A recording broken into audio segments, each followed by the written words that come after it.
There we go. Stream should be live, and we are ready to go. I'm just here with the little engine test platform that I was messing with before.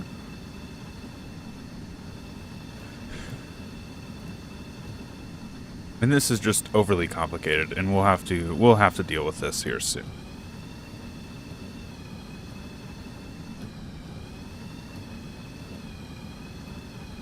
Hello, Chris. Hello, Tiho, I'm gonna say?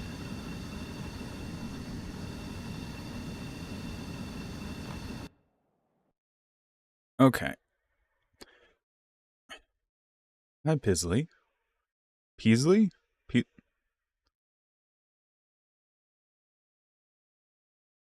Peasel. I am butchering these names. Oh God. Chris is the only one here that I can properly pronounce, apparently.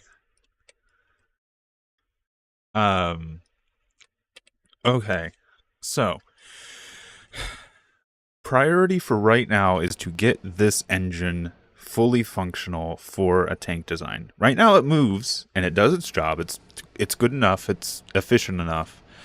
However, it's really bad at turning. And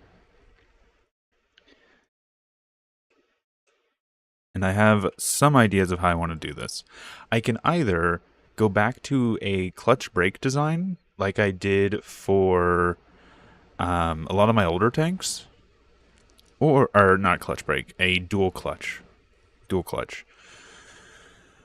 Or I can go to the current design, which I'm doing, which is having multi-stage shifters. And I'm not sure how I want to do this. All being said, I know I'm going to need a microcontroller. So, a lot of this logic is going to disappear. And for that, I want to simplify this a bit. So I'm actually going to make a new build for there to be a platform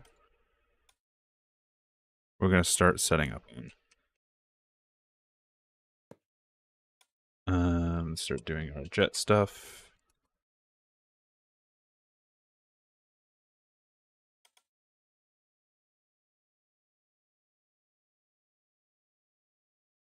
And we can turn off symmetry. So this is going to go here.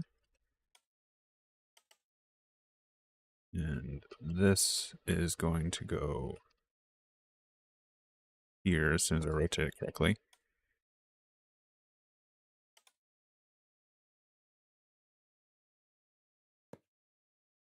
Sure, this has jet fuel in it. And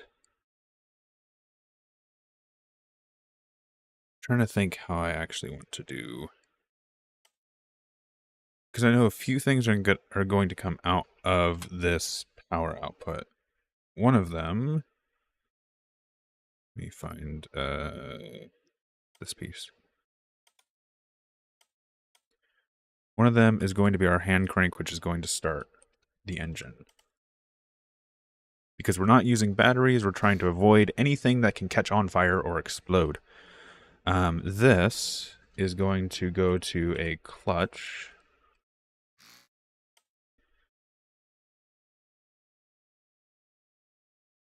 And then pipe corner.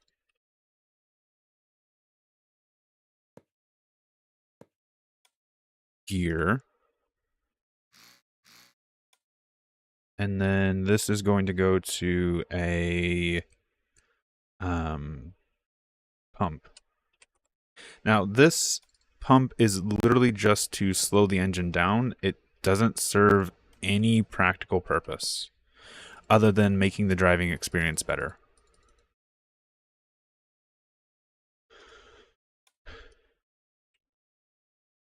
And then as we come down here,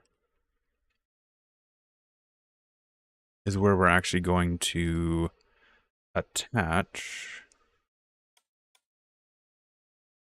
our transmission setup.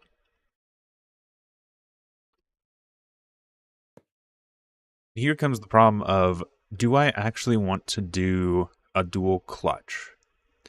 Because I already need a clutch. And if I do a dual clutch, I could also equip our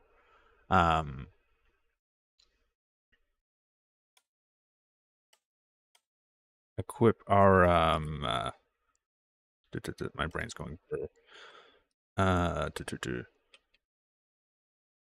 Since we already need a clutch, we can also use the clutch for turning if we do a dual clutch system.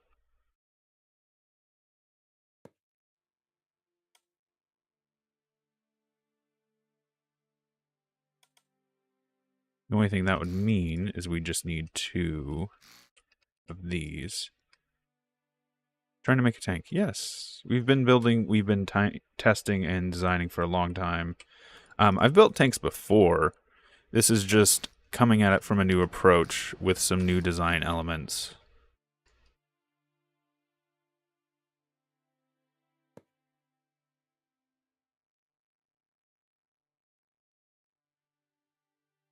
So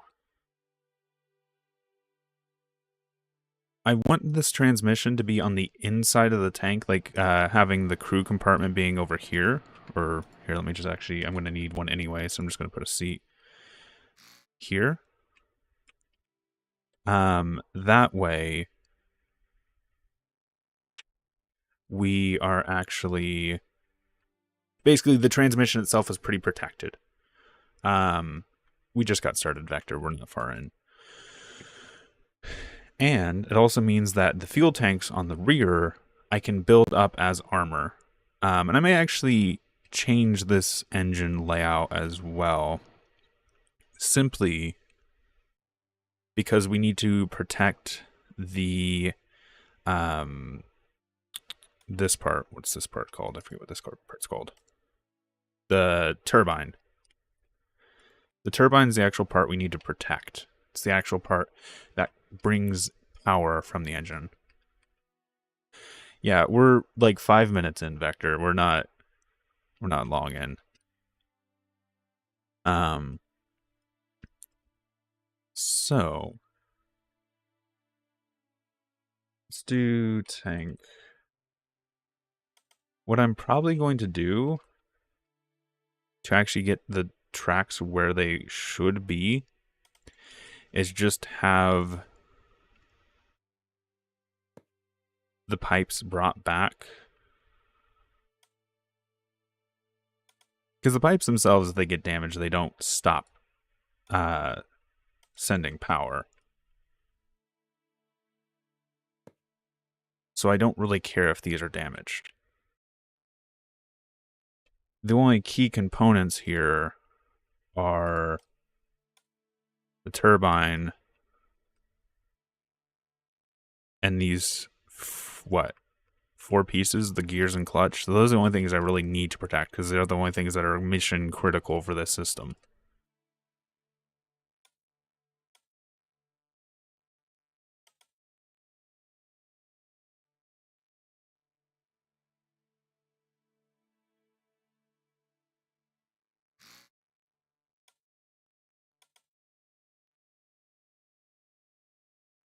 And of course, any logic we end up putting in here.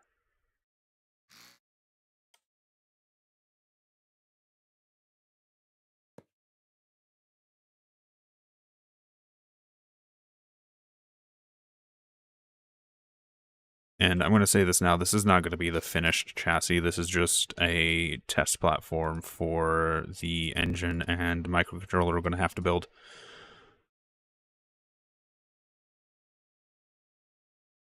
All right, let's see. People just spamming reactions. Okay, microcontroller time.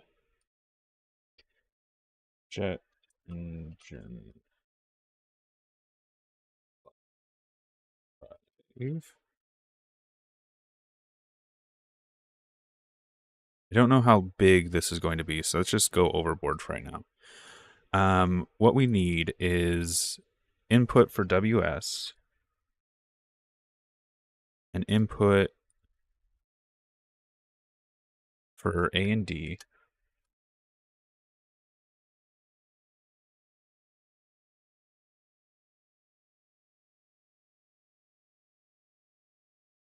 we need...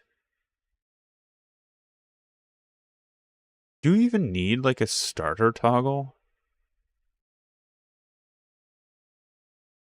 There's like...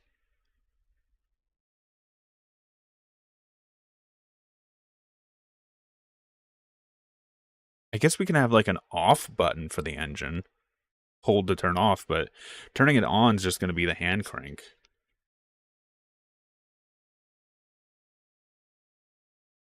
Because we don't need any electrical systems to do that. So we're going to just bypass the off button for it. Actually, no. No, we're not going to do that. We can just do like a fuel cut, I think.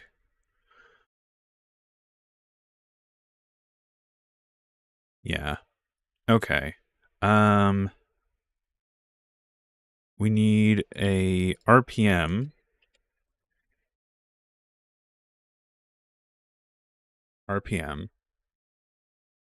Need a number output for the throttle.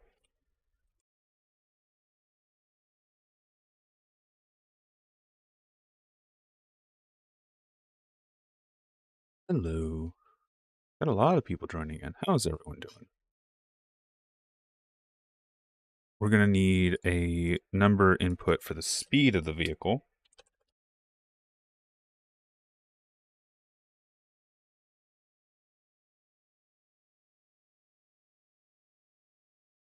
Then I know we're going to need number outputs for left, reverse. Too bad you can't just like click and duplicate. That'd be nice. Number output. No, not number. On-off output. Right, reverse.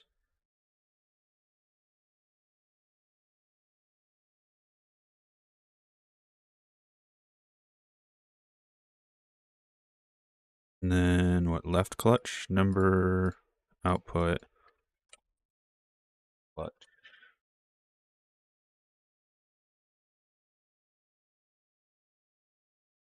Number output, right, clutch.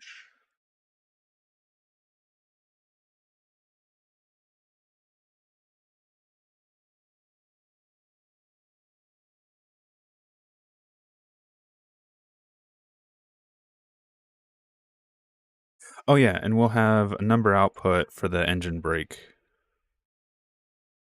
Can we? Or do we just have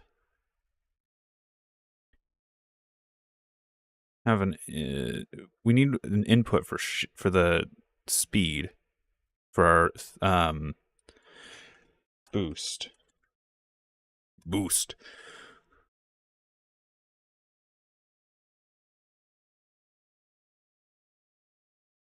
I don't know how many nodes I need specifically. I'm going with this for right now. If I'm doing the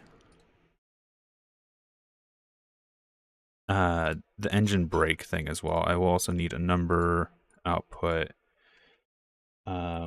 Engine brake. We're trying to finish the drivetrain system. We're going to pack the drivetrain. Once we have a fully functioning drivetrain, the plan is to then start packing it into a proper chassis, like a finished, ready to go chassis. We're also going to be trying to... So, how do I explain?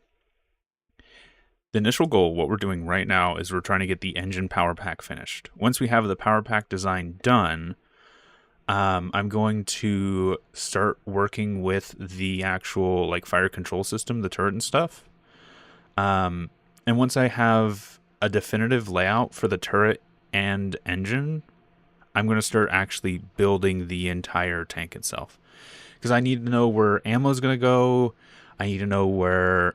Actually, that's the big one, where ammo's going to go. Because I could put the engine a lot of different places, and I can put fuel wherever I need. But actually knowing how I'm going to route ammo belts is going to be one of the biggest hurdles I'm going to have here. So once we get the engine working, we're going to work on the turret. And once we have the turret finalized, we can figure out where everything else is going around it, basically. Okay.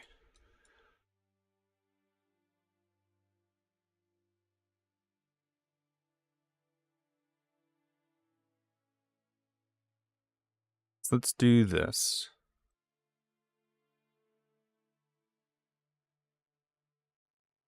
The engine itself is really easy. PID. We're going to use the advanced one because this is just easier. And then we're going to need properties numbers. Engine P. I think we did like 2.5 or something. Let's do just 1.7. Engine P.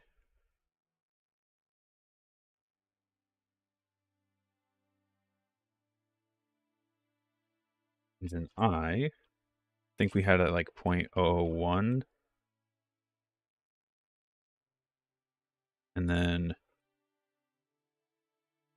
engine D.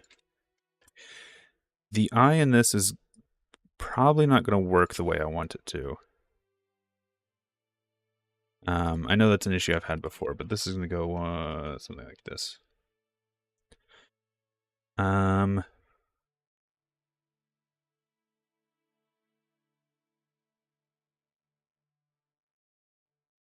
As soon as the engine RPM is greater than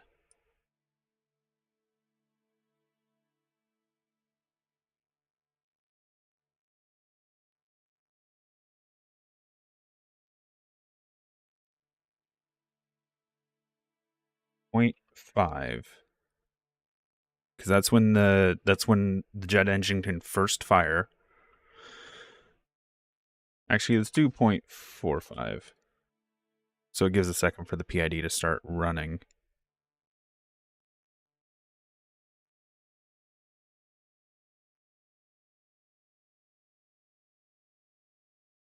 Okay. And then we're going to do engine slow RPM, which we're going to set to 7, and then engine fast RPM set to 15 for now. The PID has a set point and a process variable. The set point is going to be the RPM we're trying to reach. The process variable is going to be, where's it at? Is going to be the engine RPM from the engine readout. And the PID is going to adjust the throttle automatically to try and get the engine to its specific RPM. Basically, P is you have proportional, which basically says the further you are from the value, the higher it goes. So if you're really far from your target, ramp up that throttle really quickly. I is just a constant slow increase. So I wish I could actually like describe this. I don't have like a drawing tool in this game. Think of P like a curve. The further you are from it, the better the slope is. I is a just straight line. It's going to gradually increase. And then D is the opposite of P. D says the faster you are approaching your target variable, the slower you need to go. Those all kind of come together, and if you can balance them out really well, you can eventually get something that will quickly come to a certain set point and then stay there.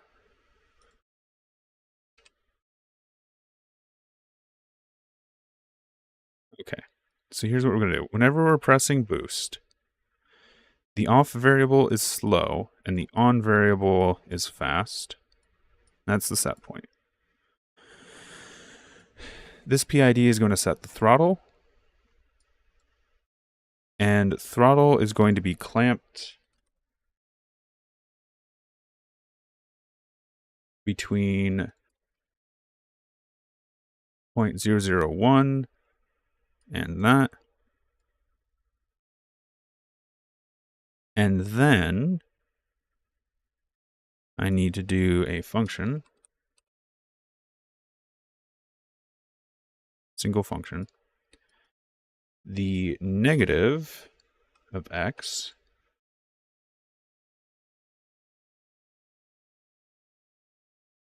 is going to go here, and this will be clamped between 0 and 1. Actually, no. 0.8. So I don't want this to lock up in any way. Actually, no. I don't think it can lock up because we're doing a pump for this one. Okay. So, let me explain what's happening here now. When we're starting the engine, once we pass a certain threshold, the engine will begin starting its own throttle. That's what this is. The engine will read what its RPM is, and it'll read if we are telling it to boost. If it's not boosting, it'll go to 7 RPM. If it is boosting, it'll go to 15 RPM. These are just variables for how quickly it's going to try and get there, and we're going to adjust these once we actually get this working. And then that output is going to give us a throttle between 0.0001, which is just so the engine doesn't cut out. Because if it cuts fuel, the jet engine will stop, and then it'll make a loud boom when it restarts. It'll stall the engine, which is why this is not 0. And then max 1. Then, if this goes into a negative value, aka if the engine goes past its point, which can happen if we're going from the fast RPM to the slow RPM, it'll engage a small brake that will slow the engine down a bit. Just put some load on the engine.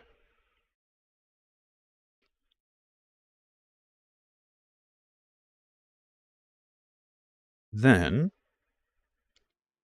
we need a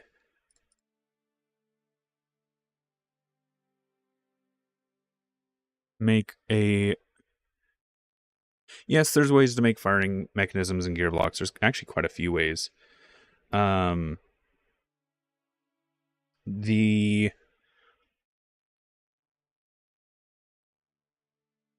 There's flywheel systems, which I've messed with. They seem to be the most powerful, but also the most unreliable. You can just use pistons to shoot things. You can use springs to shoot things.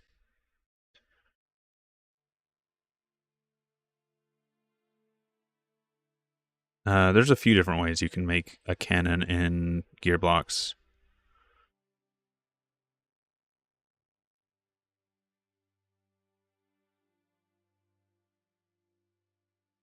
Okay.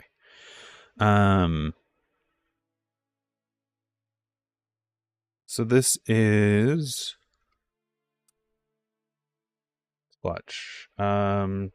Drive, clutch.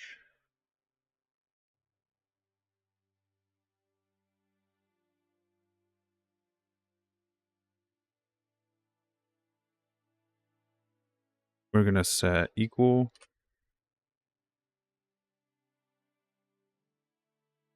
Constant number.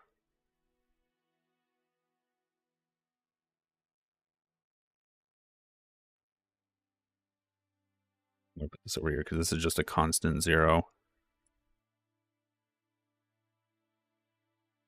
So if there is no steering, if We are not pressing steering.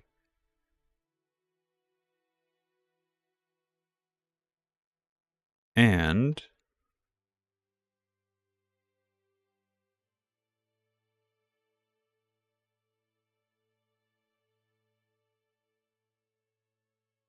we are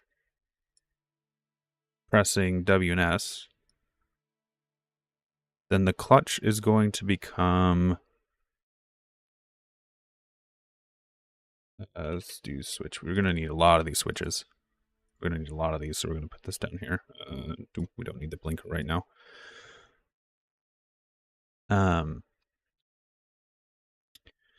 So if we're not turning and we are pressing W, then this will go on and set both of our clutches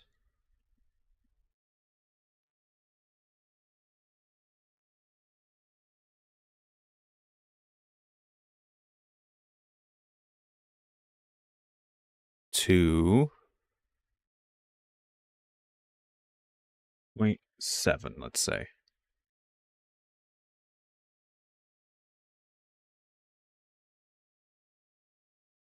Drive straight clutch.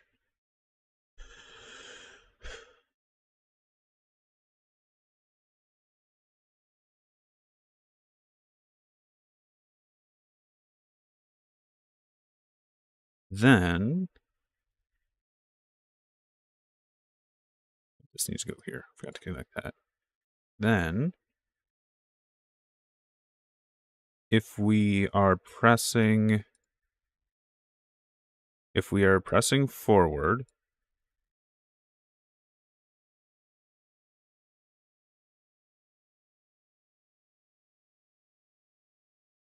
if we're doing any sort of throttle, yes, I do, Cuba, because the right and left clutch is going to become different values. If I did this, then I wouldn't be... If I did only one switch box, then I wouldn't be allowed to turn.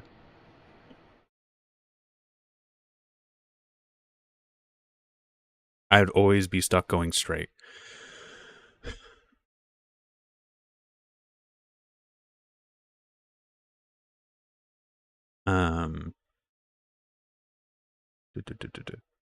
Crickets?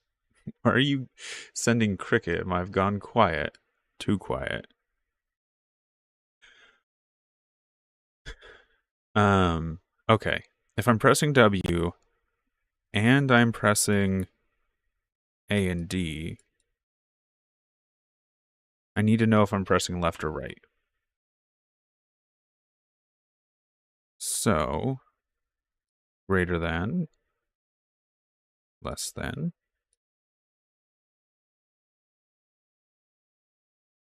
If this is greater than, less than, I just need another constant number. 0.00 or 0.002, I think, is what I have. Yeah, that'll work. 0.002. Or less than, I need to invert this.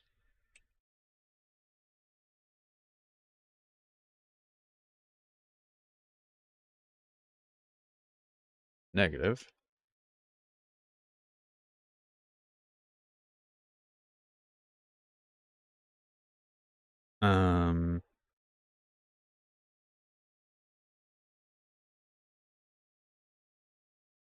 It's greater than, I'm going to assume left.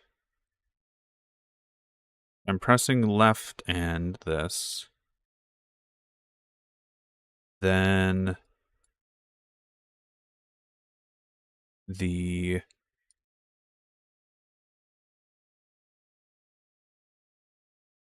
I'm making this overcomplicated. I know I am. Oh, very silent here on chat. I'm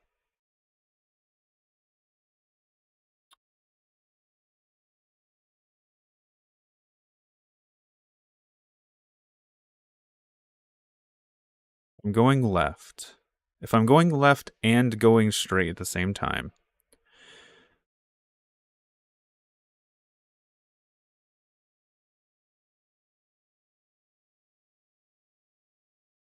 then the right track is going to get full speed, and the left track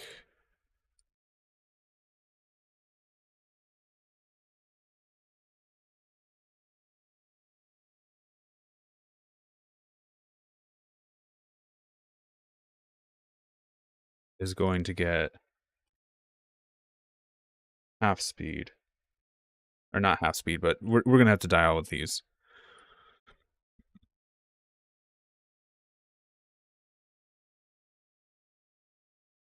And then we're going to have to create the opposite of this. If I'm pressing this and this, then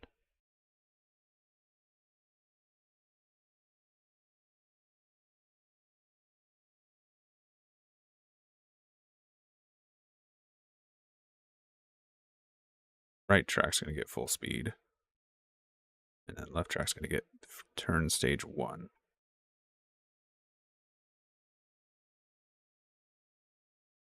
Yes, we are going to have neutral steering. Have the devs fixed what, Banquet Warrior? They have fixed some things when it comes to pressure, as I understand. However, there is a new thing where you have to give gas tanks pressure release valves. They did fix accuracy significantly, which is nice.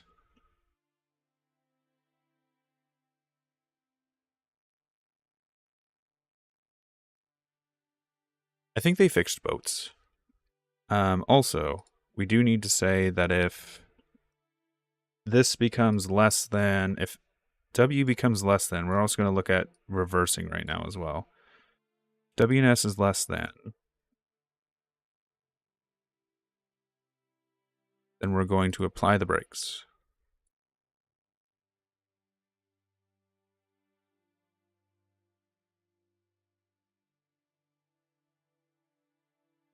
Or not apply the brakes, we're going to apply reverse.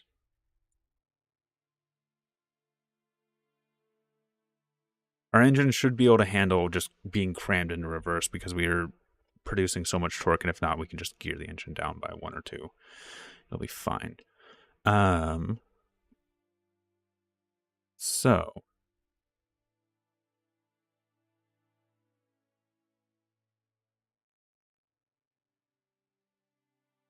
if we are driving, if we're okay,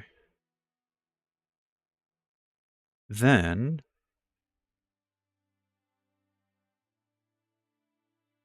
let's move this up. So then if we are not pressing W,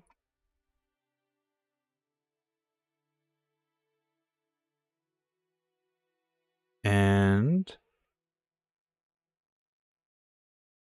we press left or right, then we need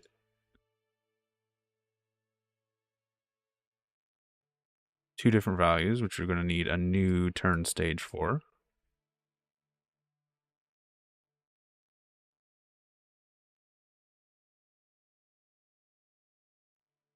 Two.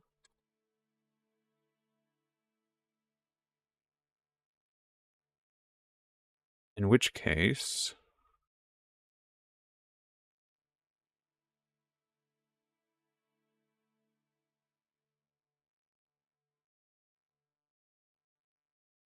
you will get full power.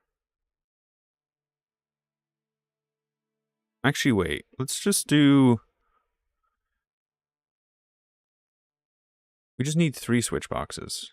We need full, here, I'm gonna just real quick disconnect all these.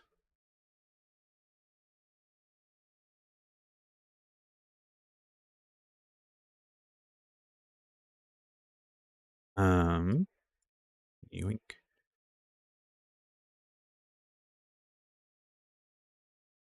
I need a second or down here. I just realized because I need to do left and right track separately. Same thing with how they switch boxes. Okay. So we have one of these is going to have full speed. One of these is going to have stage 1 turn, and then one of these is going to have stage 2 turn.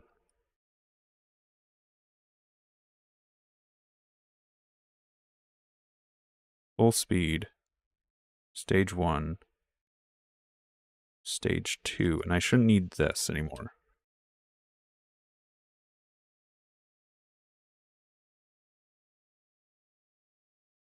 Okay. Let's clean this up a little bit. So, if I'm going straight and nothing else,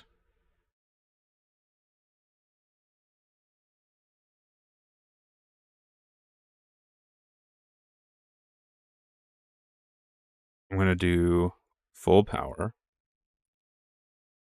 in both of these.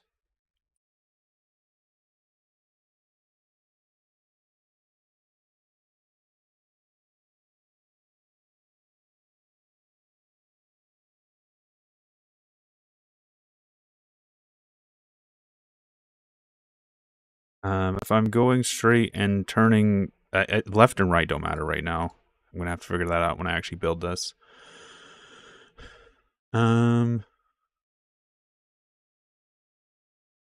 Spartan Warrior, I can code advanced mathematics. I've done it before. I'm just doing what is essentially binary calculations because it's easier.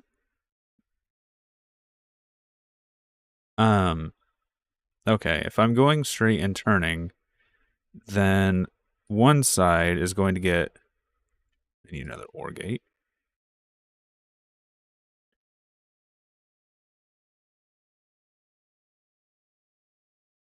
One side's going to get full power.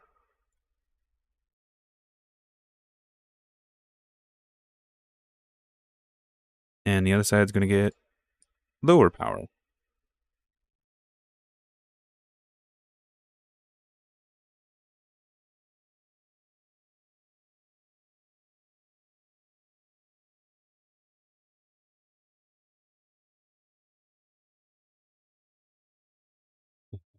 One moment.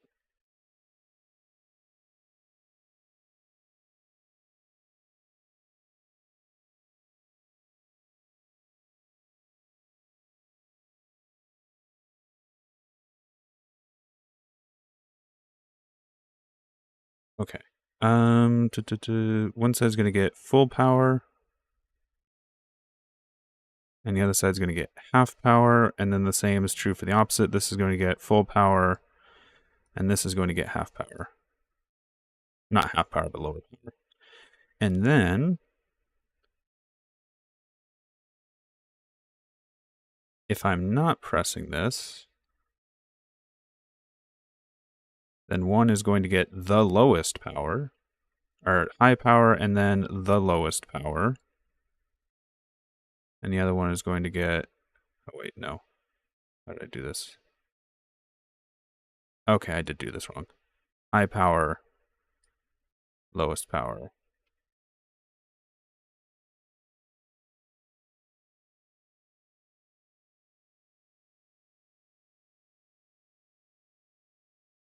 And then high power, lowest power.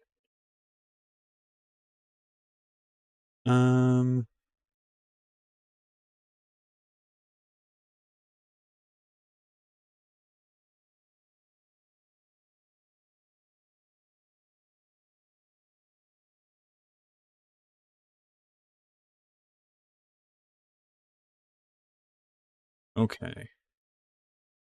And then, if this,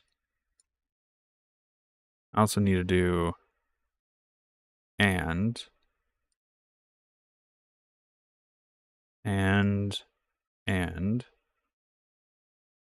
this is where speed comes in. Are you speed? Yes, you're speed. If speed is greater than, let's do neutral turn cutoff. I don't know why there was an I somewhere in there.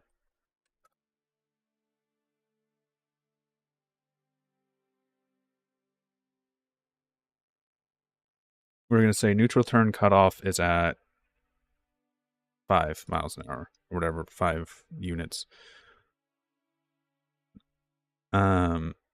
If speed is greater than this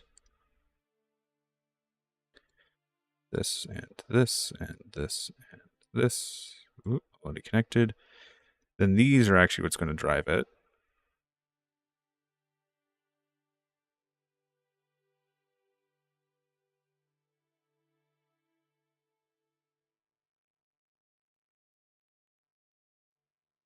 Because if this is not the case,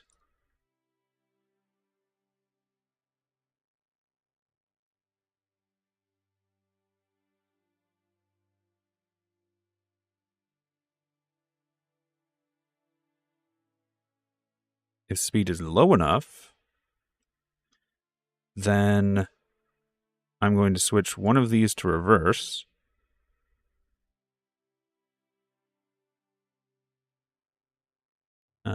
This is always goes highest on that side. Okay, so this is always highest on that side. So this is going to go inverted.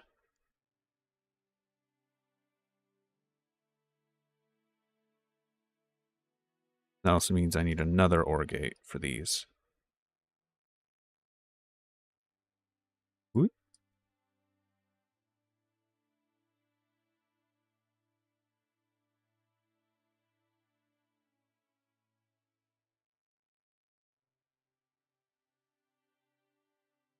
Because then these are both going to send or send signals to go full throttle.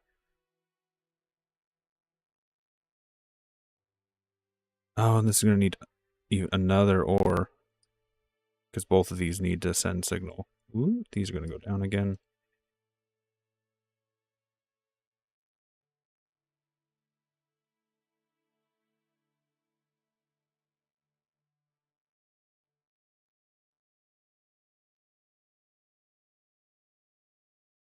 And then these are not going to be this. It's going to be XOR.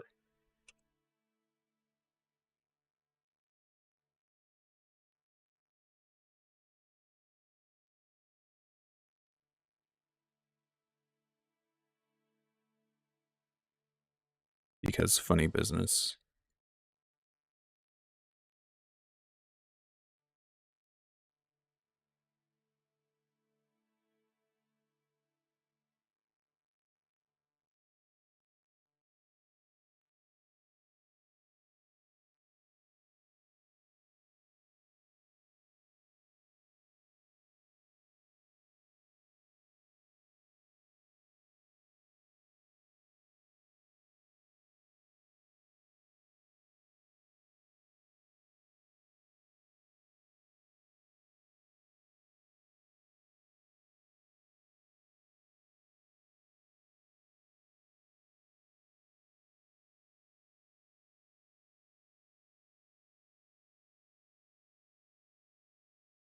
Why is everything so far apart? Just so it's easier to see what's going on. If I were to cram everything together, it'd be not a good idea. Also, because I'm organizing my stuff. Think of it like this. There's 3 sections of code here. Actually, I might spread this out even further. This is just the engine RPM controller. This big chunk is the steer controller. And this is the reverse controllers. Save. Yep. Right. So now, let me double check, remember what I named this. Jet engine clutch drive. Do jet engine clutch drive.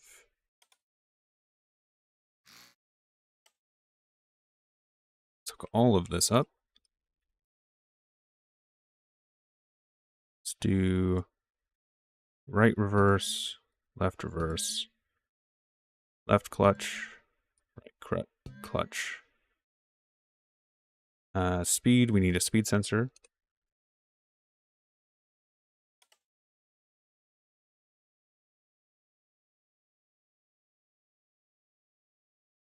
symmetry for right now.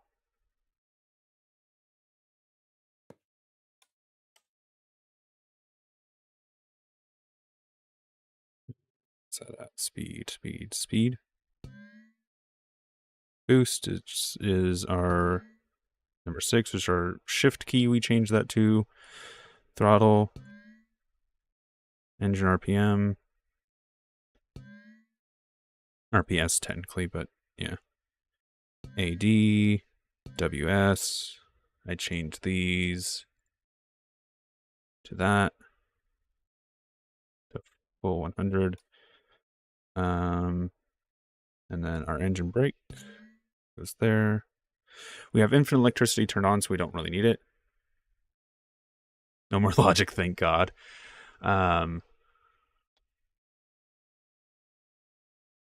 They are overpowered, but that's part of the reason I enjoy them. They're also extremely simple, extremely reliable, and they don't catch fire like diesel engines do. So even though they are burning more fuel, the fact that they are just safer inside of a tank is why I want them. Oh, the game started glitching there for a second. Okay. So let's see if all this works the way I told it to. Throttle is at nothing right now. Very little. Oh, there it goes.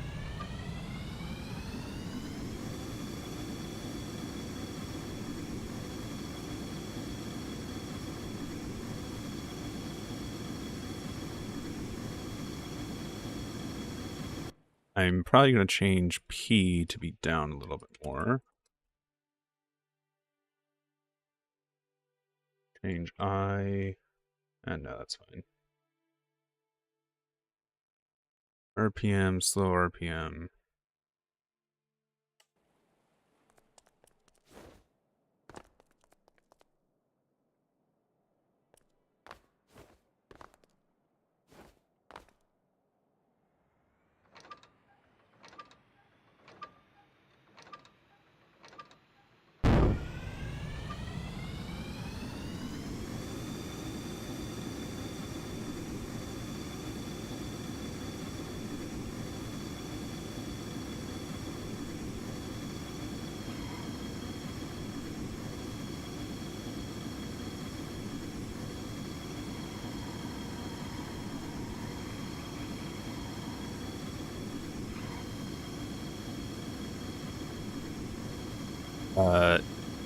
A is wrong.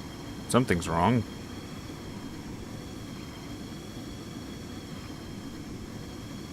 S is wrong. Oh, I know what it is.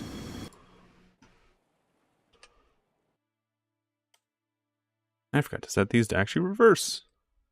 That would be helpful.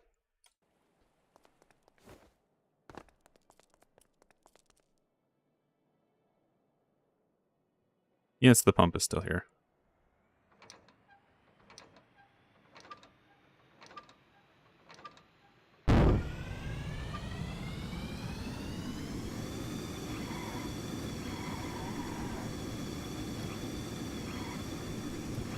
W and S is inverted right now.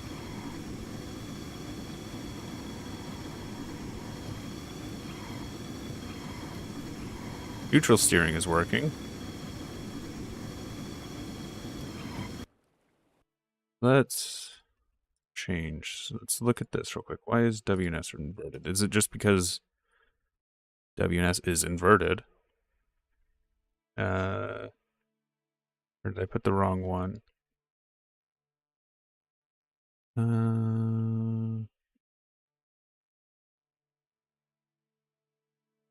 Just WW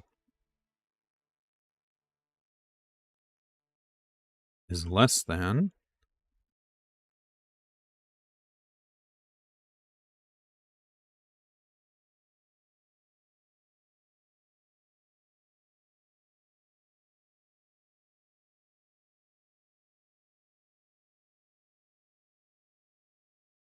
Let me double check that XOR is the right one here.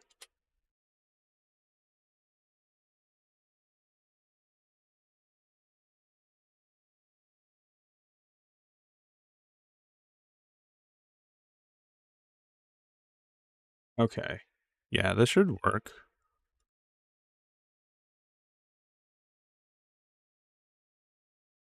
Is it just that the engine RPM?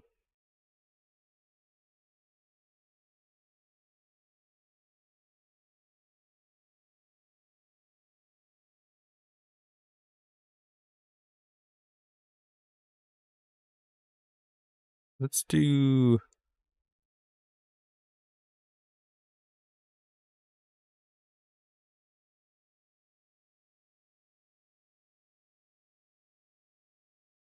Here. Let's change this. So that we should be driving in forward by default now.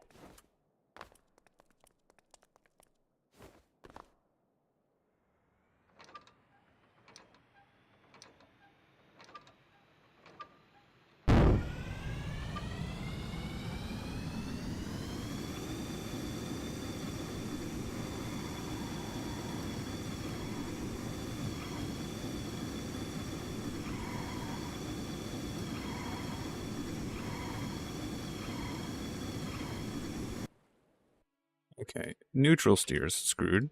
Let's put this back. And just invert this.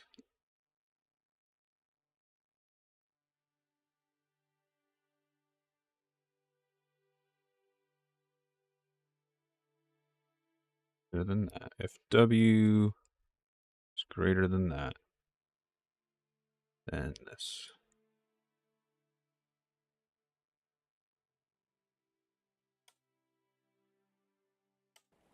Oh, we're going to be in logic for a little bit.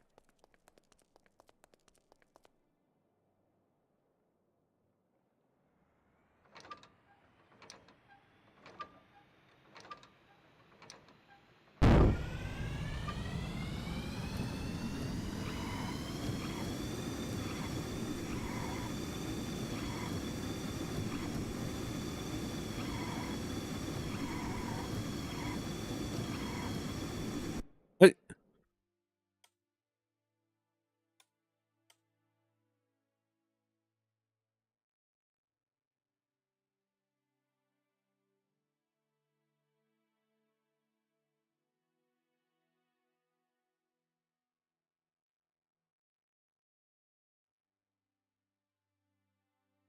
hmm. Um,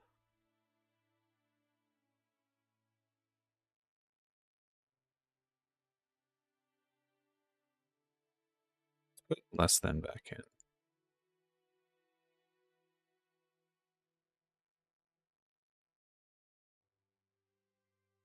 X or WS is less than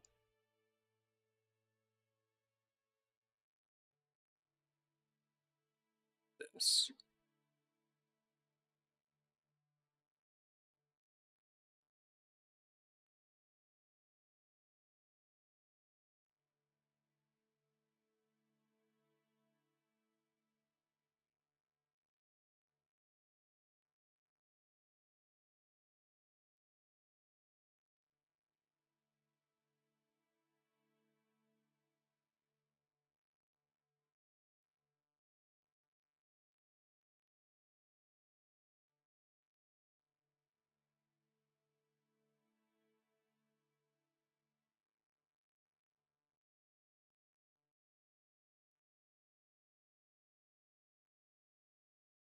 Okay.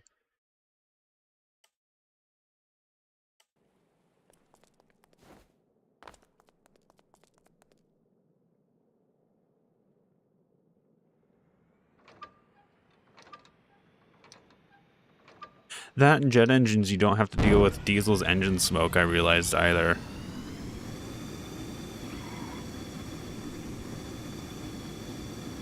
Now my steering's inverted,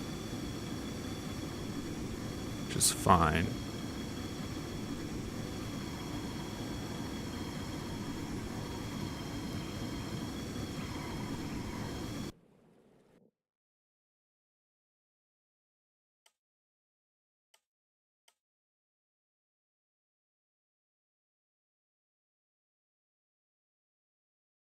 I genuinely just have to swap these out.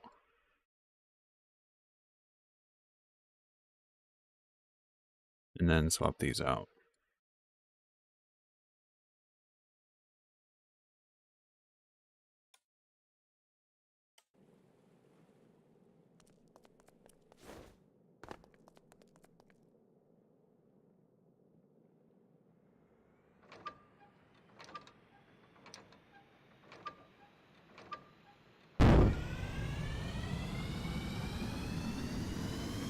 Huh? Okay, this is correct.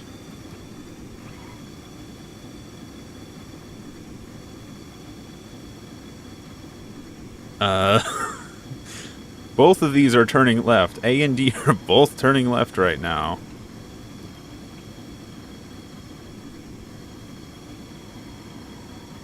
Something's not right here. Can't. Oh, I'm too far away. I can't take it back to the hangar without using the map. Okay, something's broken. Okay, this one's fine. This one's working. You are good. You are safe. These are not working. Oh, because you're not attached properly to something.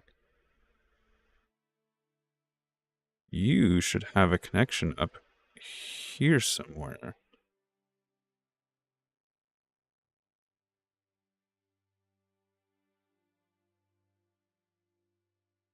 You have two connections. Okay, that's where something's gone wrong. All right. So you have fast and a slow. You have a fast and a slow. Fast and a slow. Fast and a slow. Now is this going to work?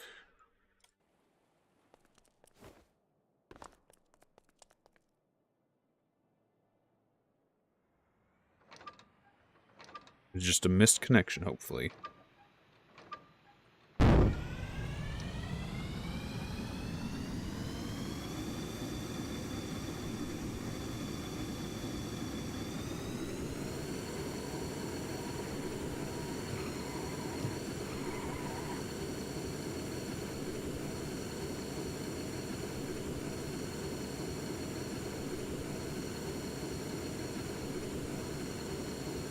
Oh, I need to switch shift from toggle. I was like, why is this not going down in RPM? This is such a toggle, that's why.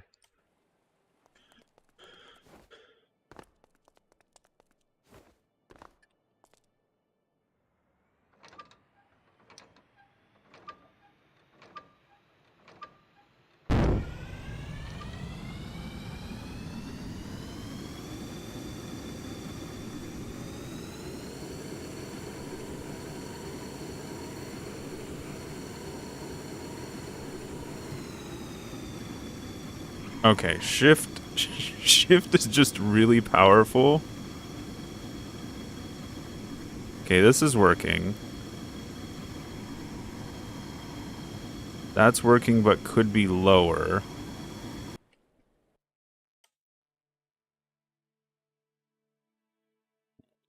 Stage 1 is fine. Stage 2. Let's do this.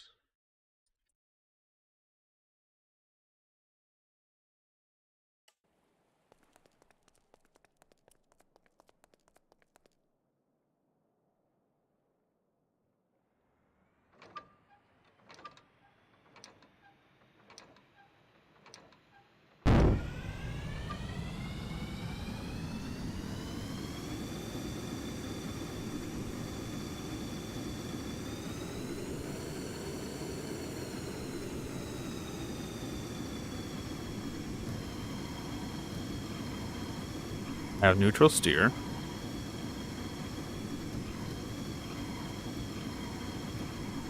I might actually neutral steer at the slower speed.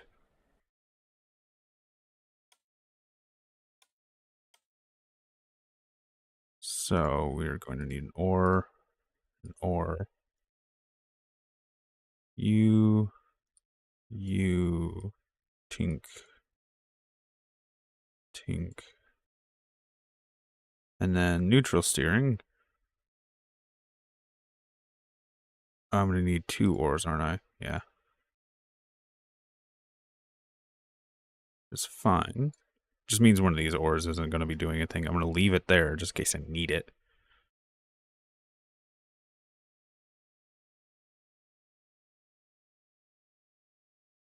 I'm just going to disconnect it so it's not doing anything right now.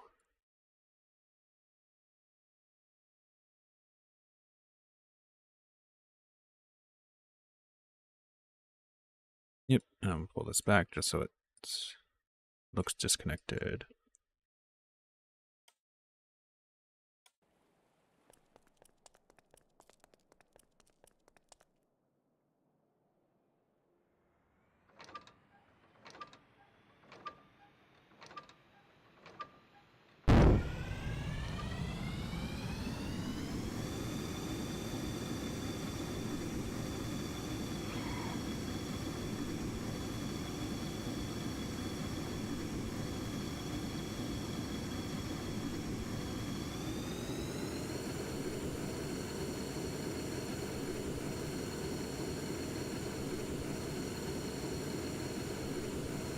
This tank is literally flying.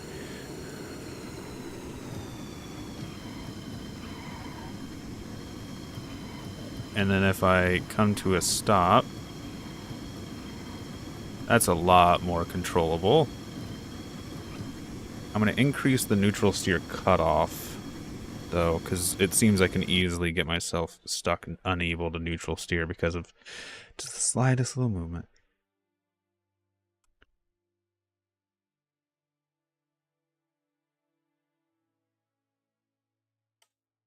I also want to grab to see what my speed looks like.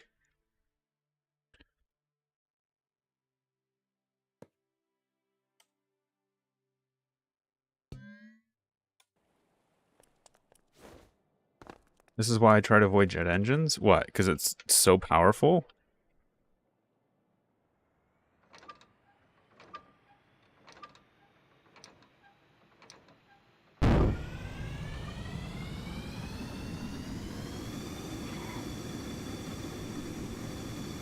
Oh, that's why it's so it's so hard to control. It's because I'm going like... Are you ready? I'm going 23 right now, which is fast. I'm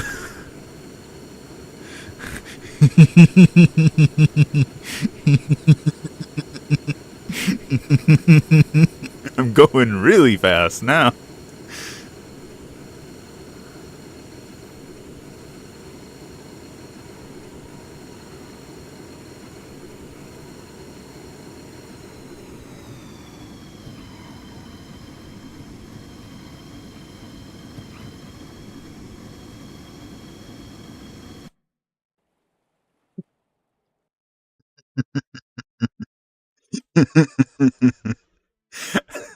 That's way too fast.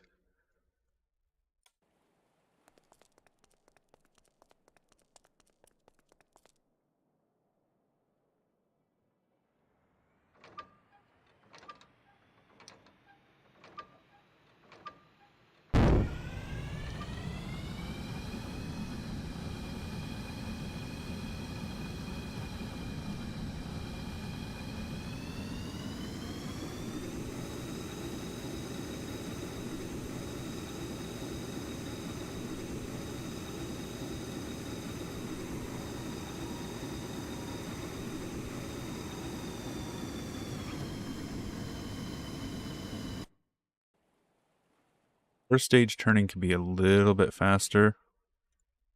Actually, quite a bit faster.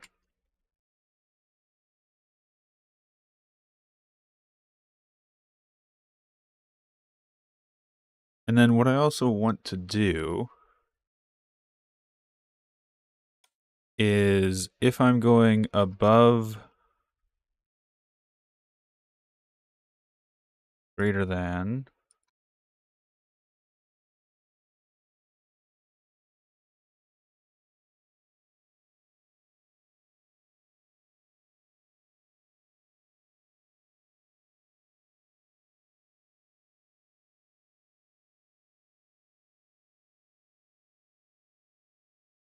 going above. Actually, no. This is going to be 7. This is going to be 15. If I'm going above a certain speed, then instead of having second stage turning,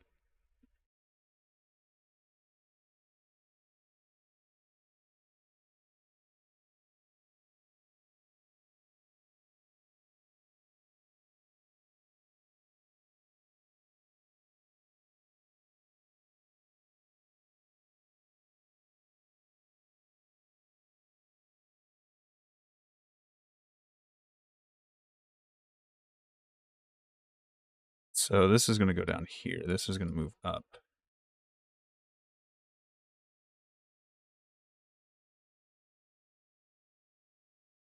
This is going to need 2 more ands.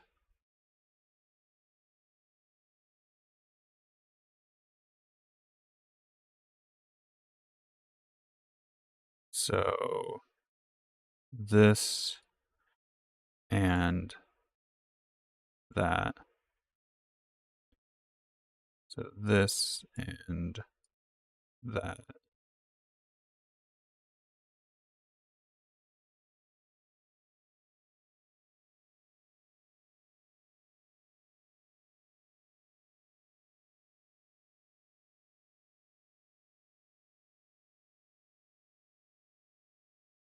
So if I'm turning, make sure I'm doing this correct. If I'm turning,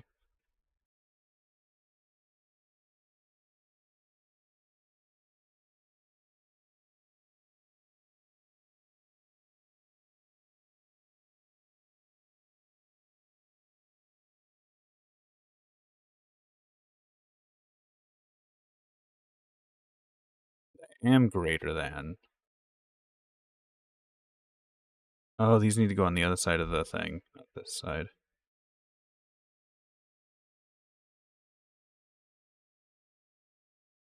So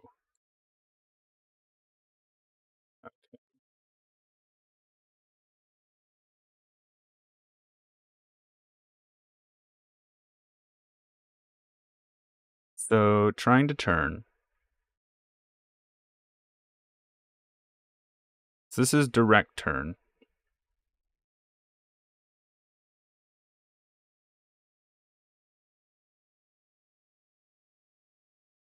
This is neutral steer.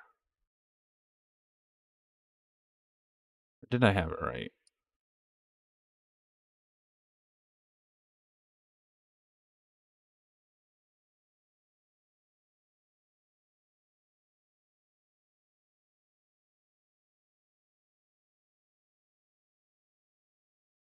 I think these are, I'm going to need knots here.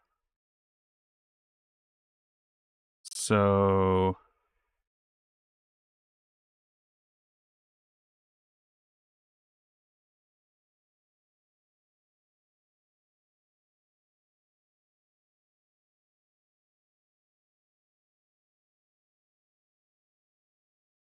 yes, okay, this goes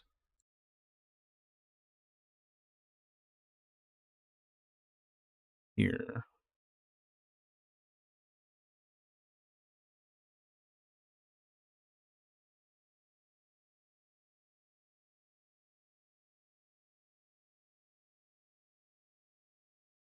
And I'm not greater than. This goes direct turn.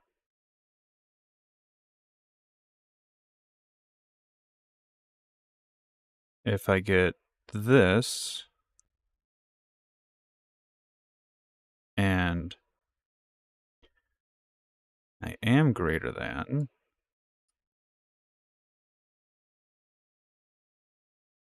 then I'm going to, I don't need these knots then.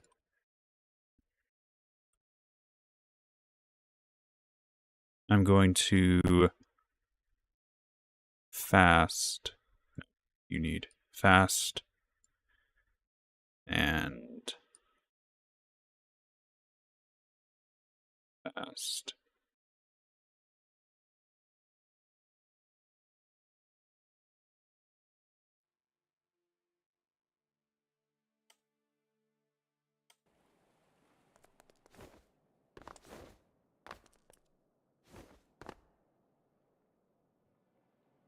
Oh, okay.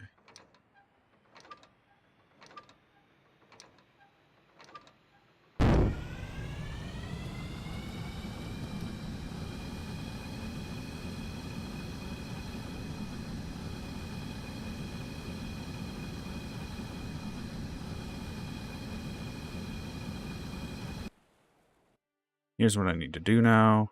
I need to grab this. Nope, clear this. Cut. Paste. Merge. So I can actually look at the engine while I'm doing this.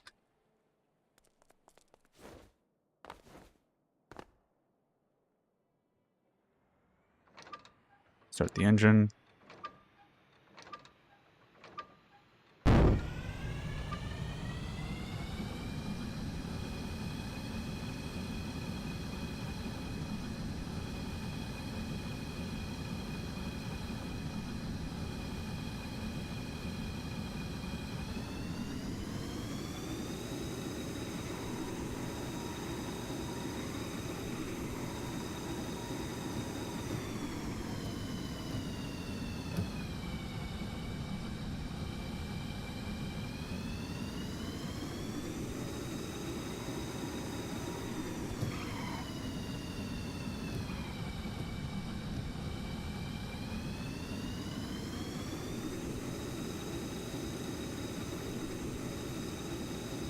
I'm actually tempted to get rid of the boost system that this is using.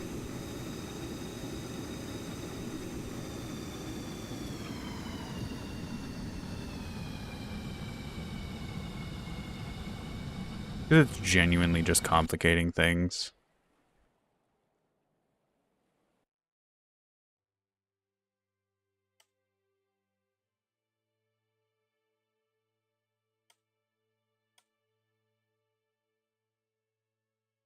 I'm going to save this.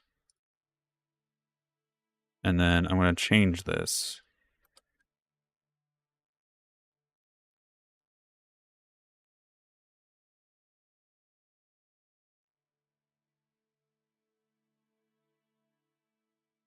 So we're going to get rid of the boost, which means we can slim this down a bit.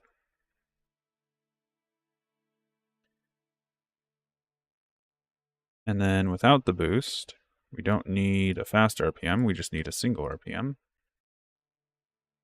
That is always going to be our target.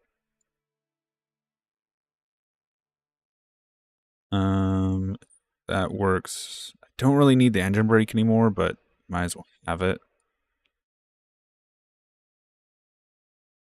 Yeah, we really don't need the engine brake, I guess. That's fine.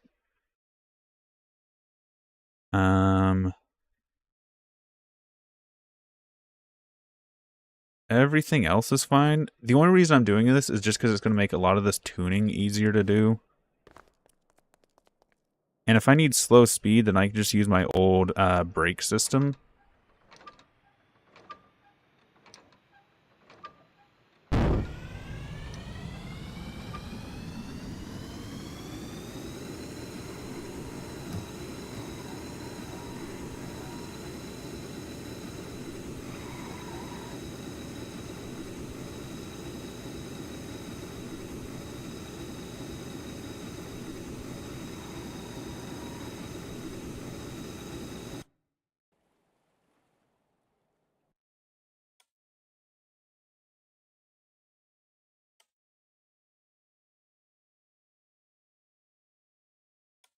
Stage 1 turning is going to be slower.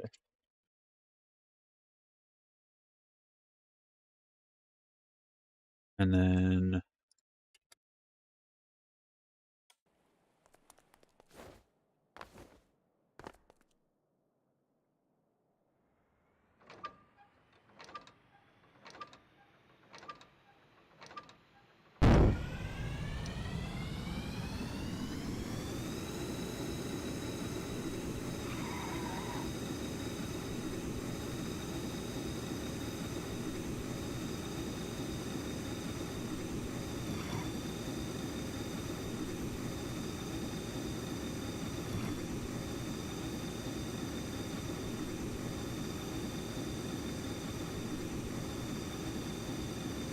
This is fine. Stage 1 is fine. However, stage 2 needs to be a little more powerful.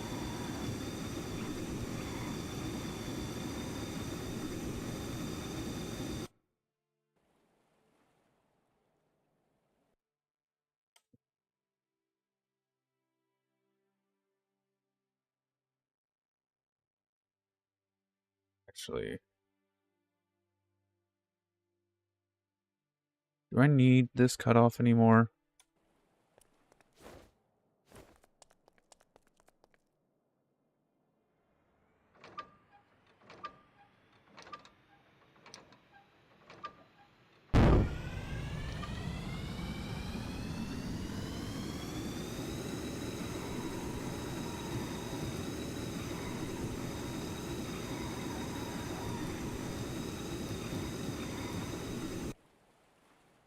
Here's what I want to do. I'm going to change some stuff up.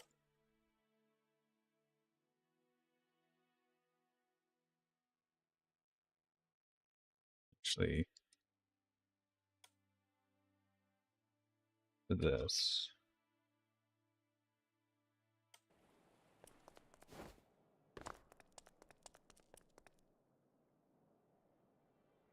I can limit the speed by just limiting the engine RPM better. I also want to do some gear downs, I think, on this.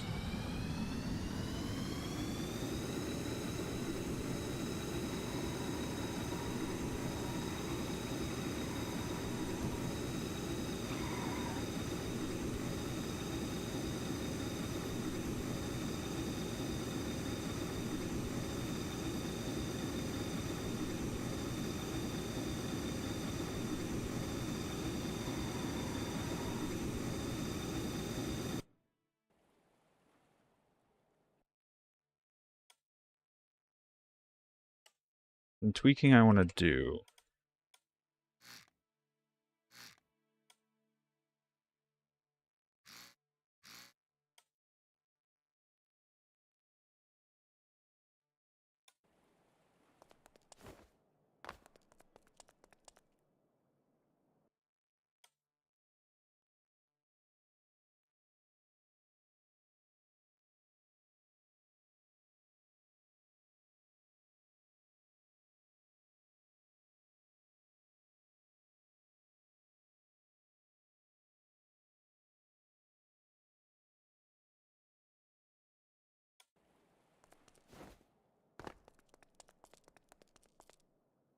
You spam the hearts, your fan revs up. I don't think that's a good thing.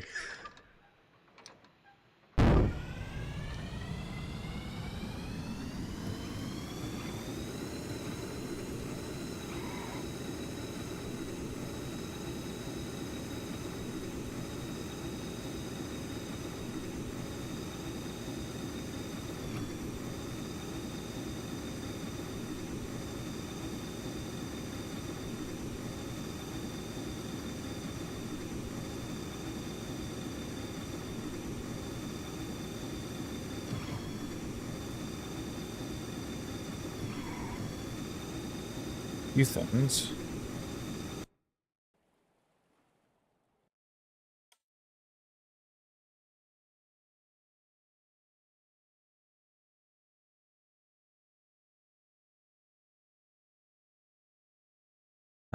Second stage is going to go even bigger.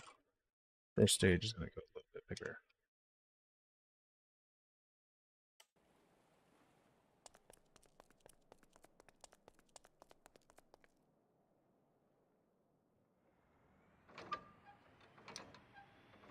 Hello, man.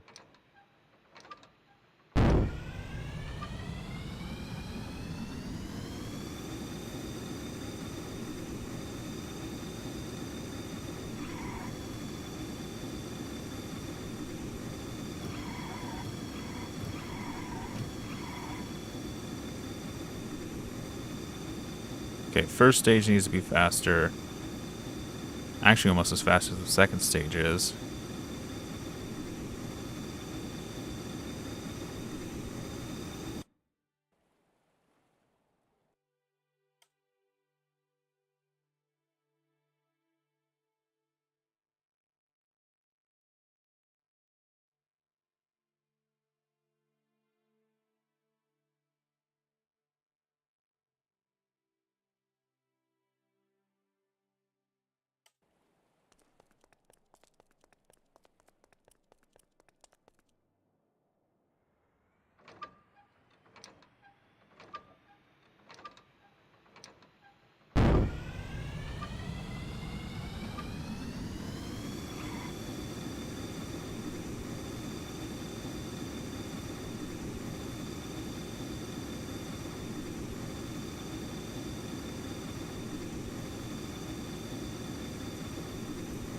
Oop, I didn't mean to jump out.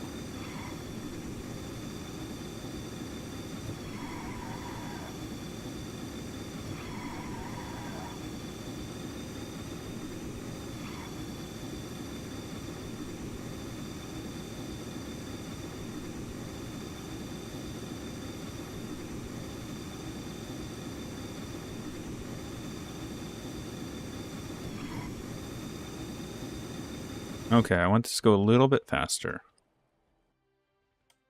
So we're going to bump the engine to 11. And then...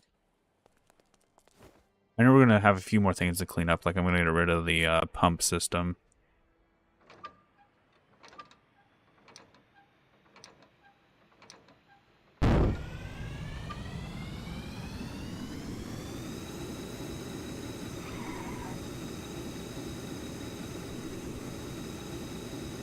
Fast we go on 25.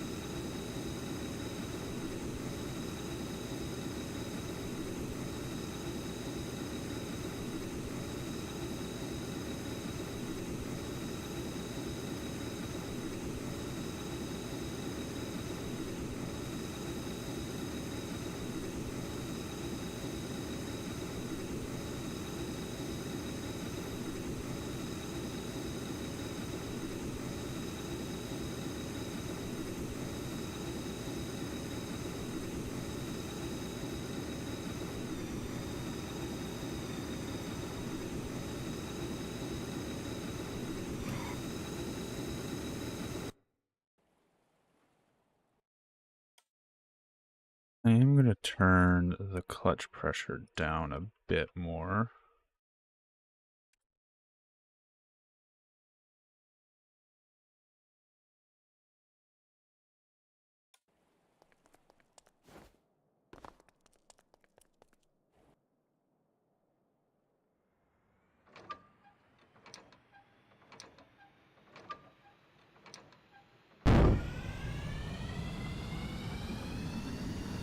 So as we sit pretty much still,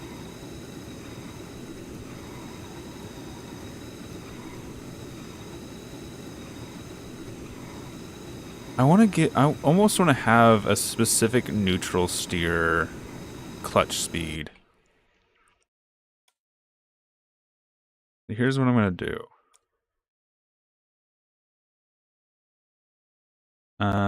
Just because I don't feel like fixing, where do these all go?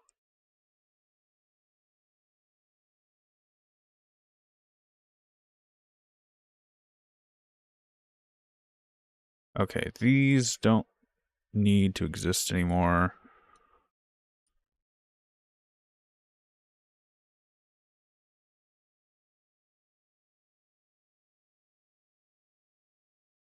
And these just go here now.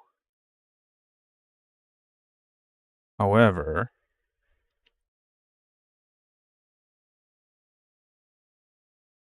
these are going to go to their own switch boxes.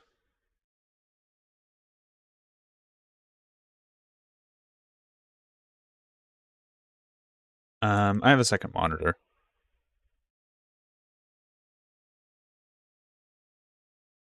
And then the ones here are no longer going to go here. They're going to go here.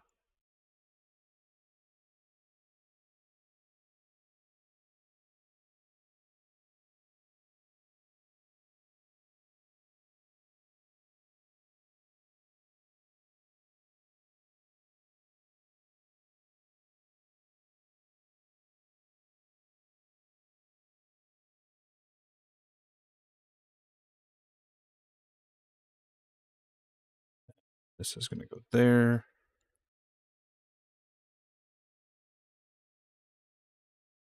Because this on value, also on value, I'm going to grab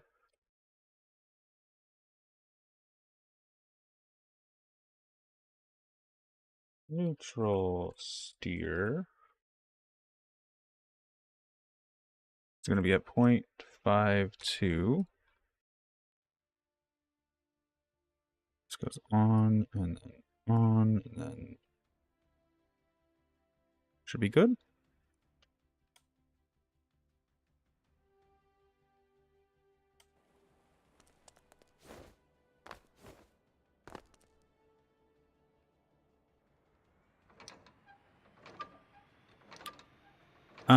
A lot of just tweaking with logic, I think.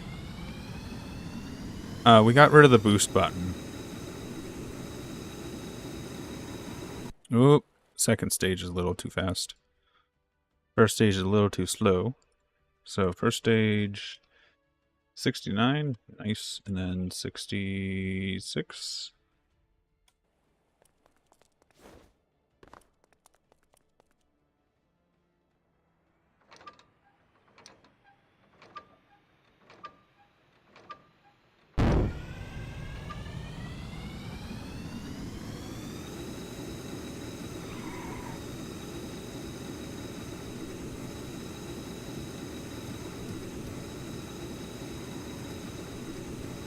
Okay, neutral steer is not bad. I almost want this to be slower, though.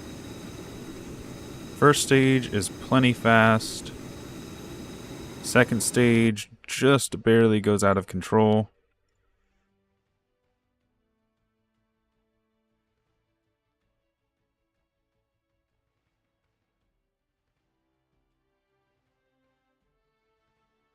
I actually want this to be a little bit lower.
That feels nice. Oh.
I almost want the initial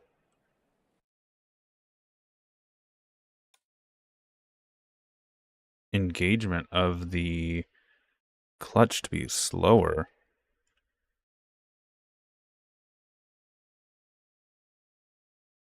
so I'm not spinning as much.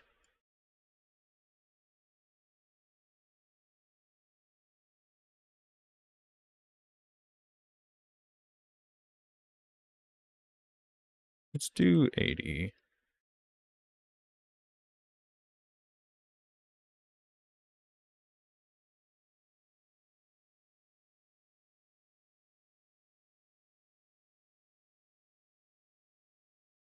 what I want to try.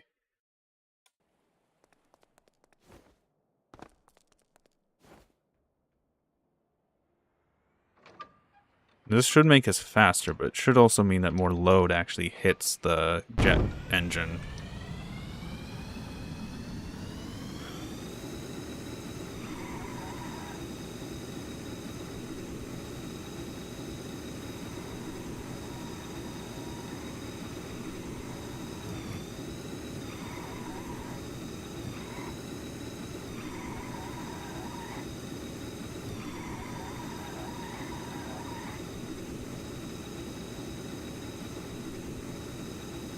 But because I want to maintain the same speed,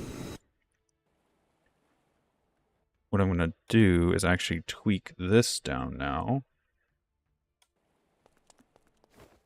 See if I can get the same speed, but using the actual engine to absorb some of the initial acceleration.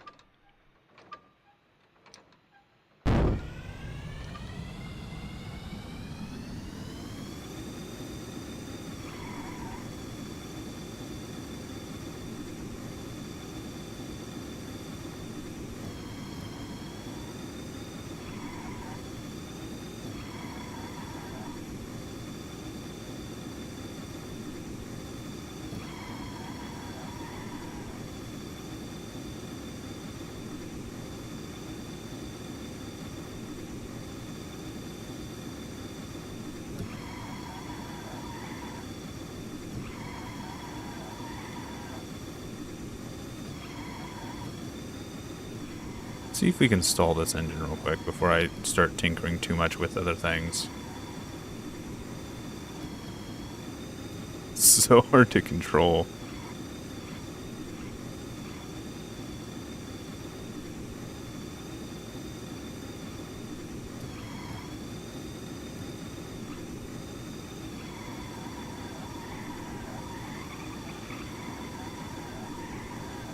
The RPM, yeah, we're good on RPM wise.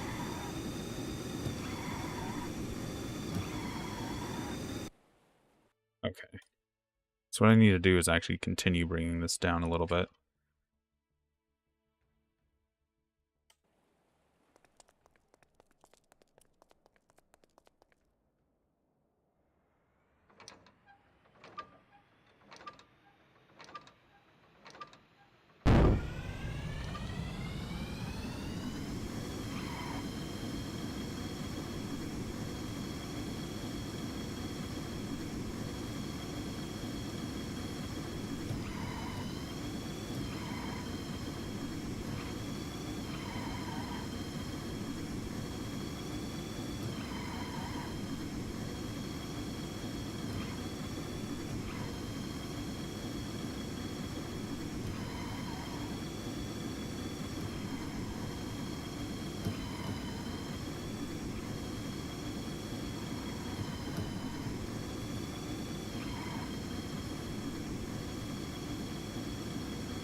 I'm curious about something.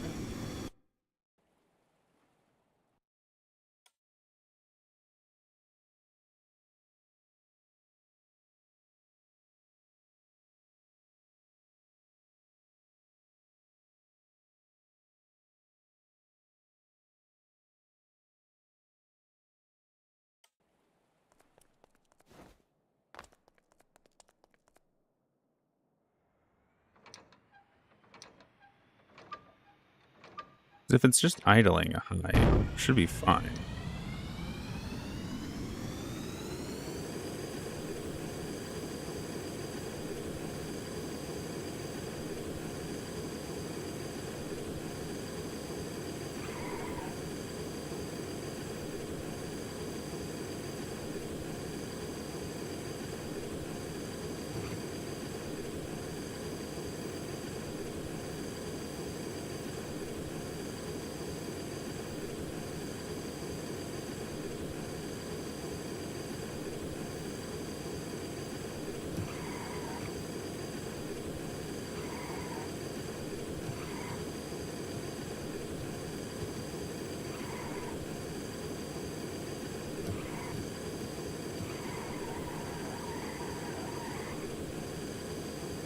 think the only way I can really get around that is just having the clutch be a little bit looser.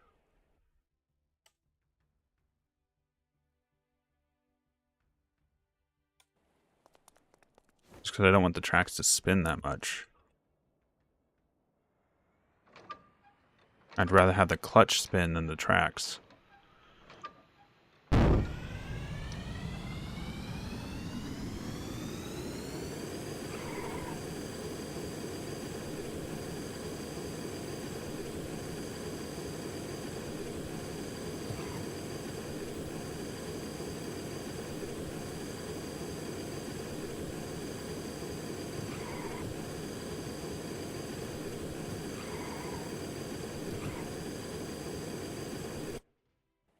How low can I get it before it really just doesn't do anything?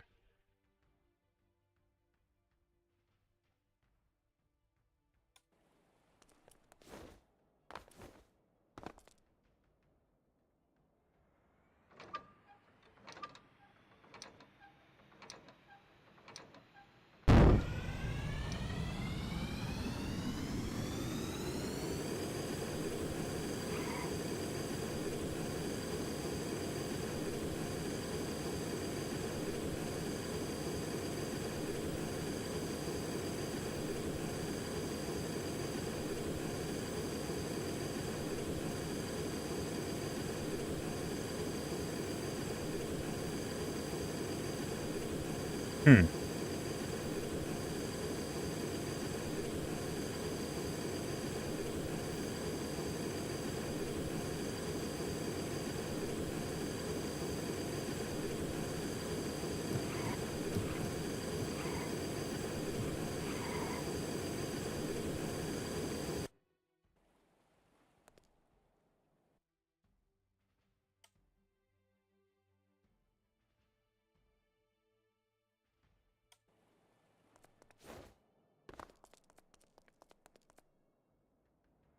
You've reached the part that is just me tweaking values to see what's wrong.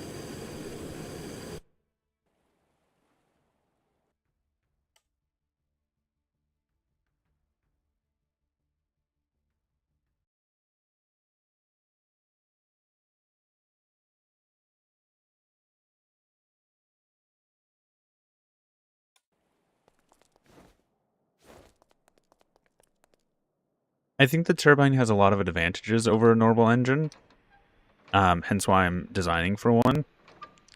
The biggest ones are its simplicity and the fact that it doesn't catch fire when damaged.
Let's do something real quick.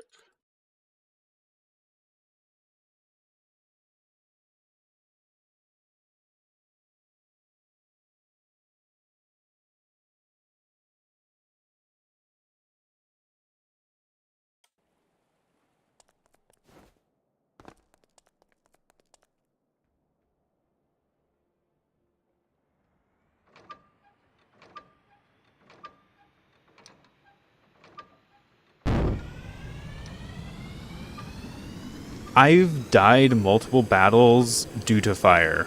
I've lost a lot of battles due to fire. Because fire is one of the things that... So, fragmentation does chip damage. Like, little clicks of damage to your health bar, especially if you have a bomb disposal armor on. It's very minuscule. The armor piercing rounds, I don't think do damage unless they actually specifically hit you.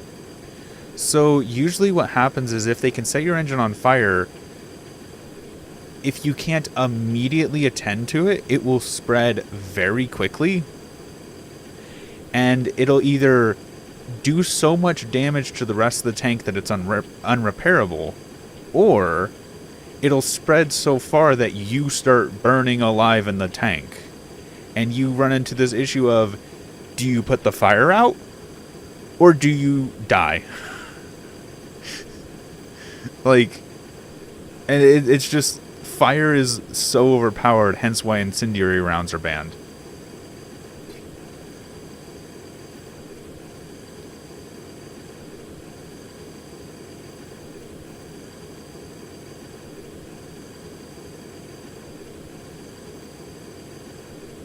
Okay, anyway.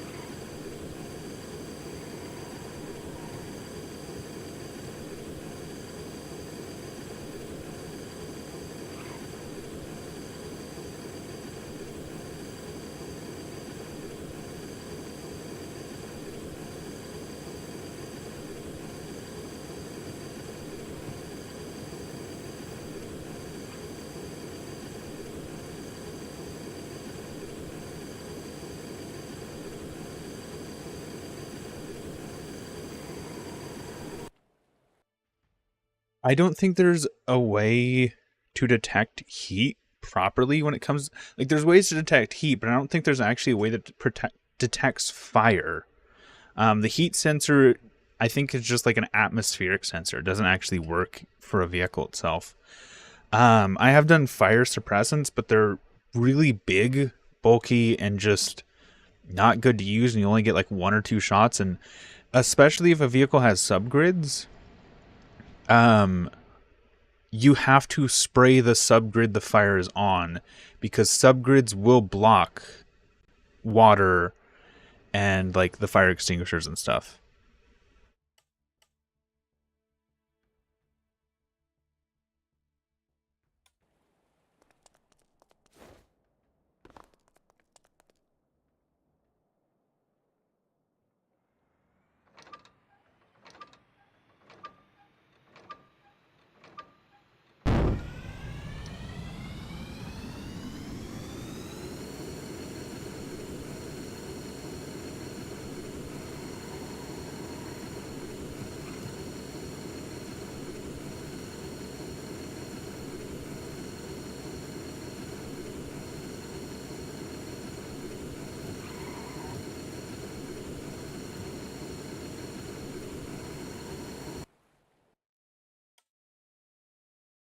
Okay. First stage turning needs to go down. Second needs to go down quite a bit.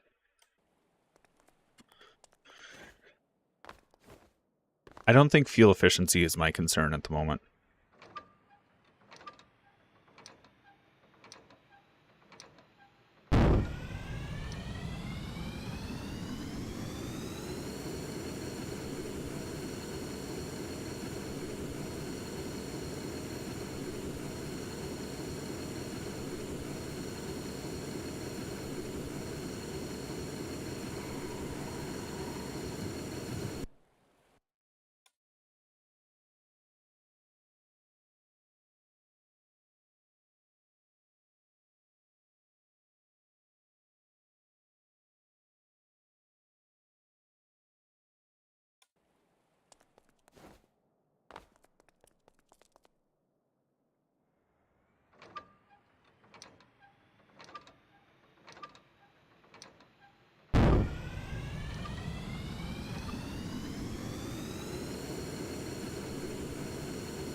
We'll see at what point I start to spin wheels.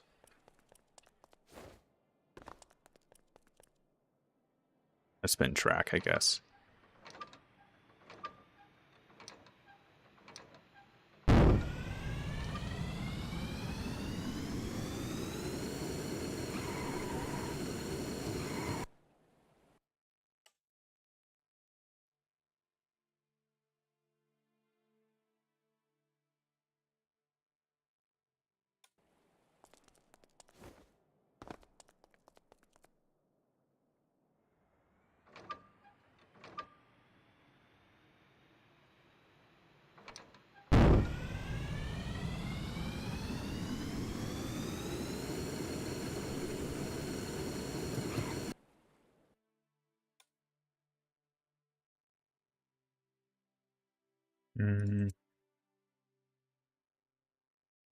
Let's do 60, but then turn this down. Trying to find that balance.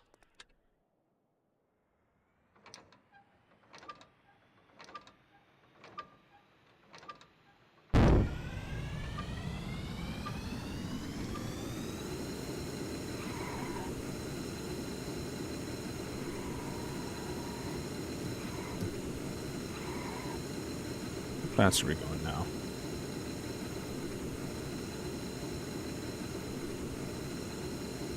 A lot faster than I want to be. So now we can turn the engine down quite a bit.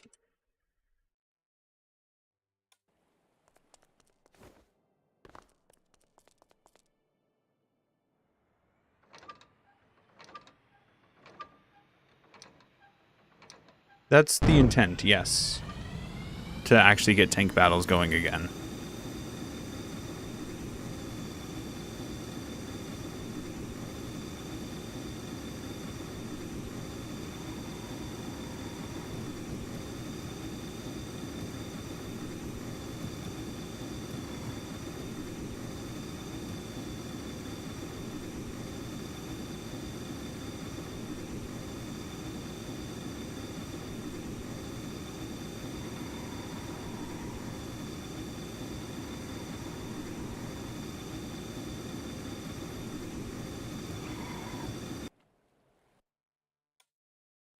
Let's go back to doing this. 75. Which means we can probably go down to like 6 or 7 RPM.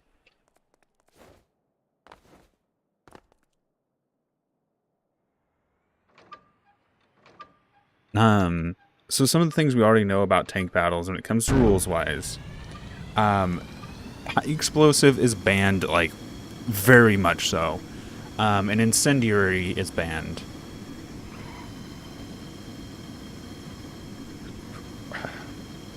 I think ATGMs are going to be allowed, but there is going to be a distinction between just ATGM and smart munition. I.e., if something has like a radar or a laser tracker, that's fine. But once you start actually putting like Lua onto a missile, it's becoming more of a drone than a missile.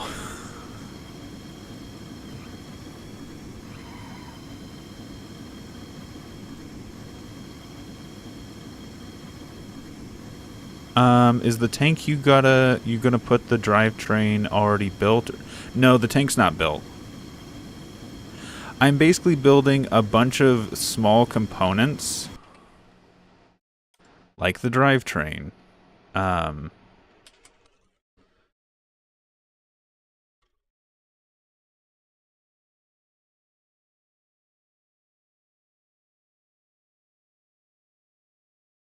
I'm basically taking a bunch of small components, building them out so that I have them ready, like the drivetrain, like the autoloader we did the other day. And as I'm collecting these pieces and putting them together, once everything is like, once I understand how everything is going to work, I can then build the chassis that's going to carry all of this stuff.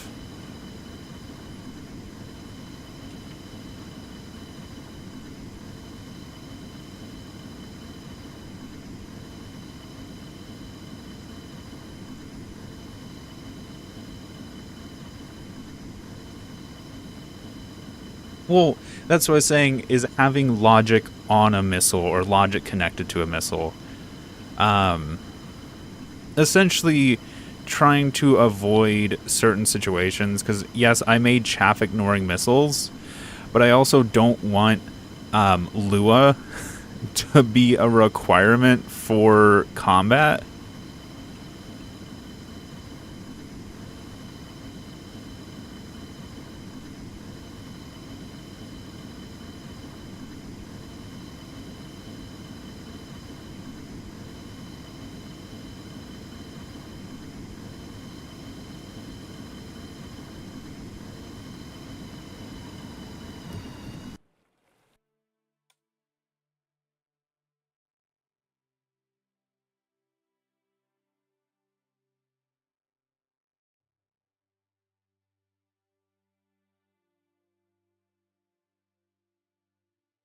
Lua is embedded into the game. It's straight up here in microcontrollers. You can just...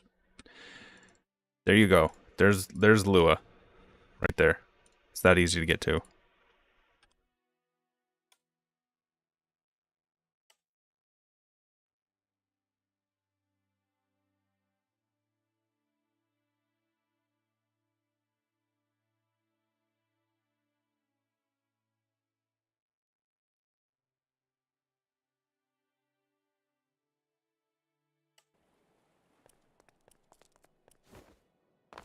XML is in the files. XML editing is a no-go as well.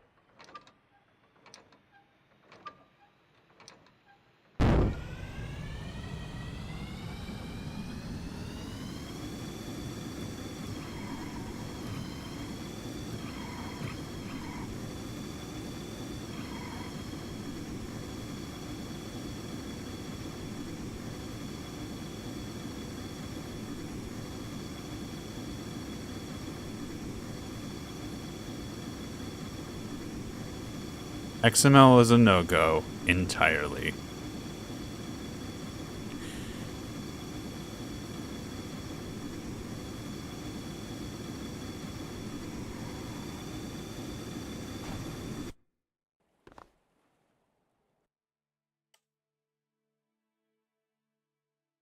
Because because this is the argument that happened on Discord, and part of the reason that I think the second Discord I did crashed, and I just...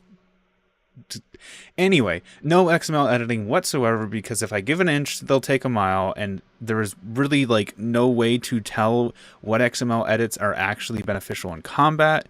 You could easily do things like make structures that can't be seen, because you could shrink blocks to a size that is not representative of what it's actually attached to, so on and so forth. If it's vanilla and in-game, everyone has access to it. Once you start digging into the files and modifying code, that is something that some people might not have direct access to, and oh, you have access to the shit in your code, and scrounging through files and modifying data is not a requirement for combat. Because once you start rooting around with files, if you're not technologically literate, you can do damage to your system, or the game, or so on and so forth.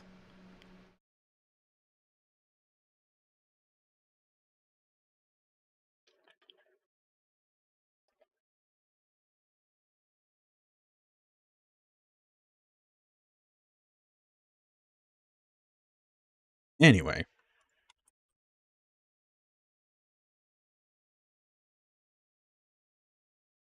Okay, we're getting back to that same issue where I'm starting to just spin my tracks.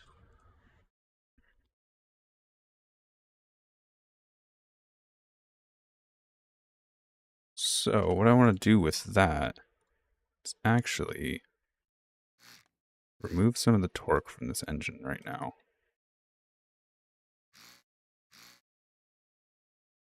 It was like a big fucking argument. Why can't you just allow XML editing? Because I don't want to. Because mods aren't something that I enjoy in games. Yes, mods can be fun. They can be. I've played with mods. I've done that stuff before. But I believe a game should exist on its own merits. And for that, vanilla is the way to go. In part because of that belief, also in part because I think things should be as accessible as possible, hence why I'm trying to avoid smart munitions, so that coding isn't a requirement to compete in combat. And also why I don't want XML editing, because not everyone has the knowledge or comfort to go into and modify game files.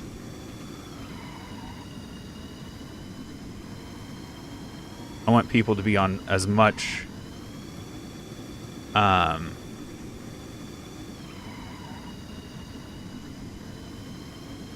yes, that doesn't need a universal letter of vector mathematics or Lua coding.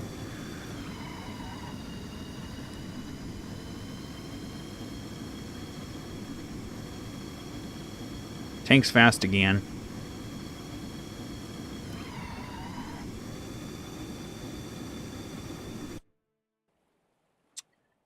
Okay, let's tweak some things.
The gun accuracy stream. So the gun accuracy stream itself, something along the lines of just the cannon by itself, I think, has 600 meters accurate range. And then every barrel extension adds about 100 meters of effective range to the gun. When I say effective range, 100 meters of being able to reliably hit a tank-sized target. So, with just the cannon as it is by default, with no barrel extensions, good out to about 600 meters. One is about 700, 2, 800, 3, 900, so on and so forth. The optimum barrel extension, in my opinion, is roughly around 7 barrels. And that gives you an effective range out to about 11,000 meters. And that is the range at which it becomes hard to identify a target in a camera view.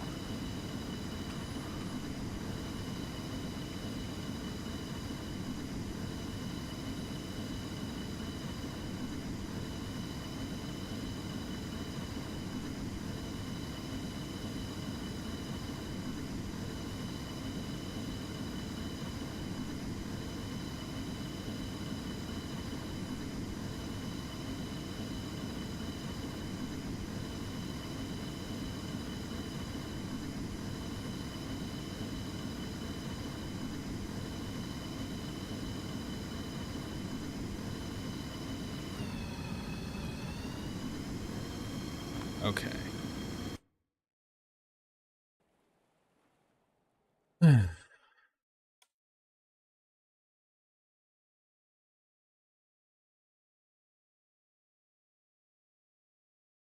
They do significantly more now.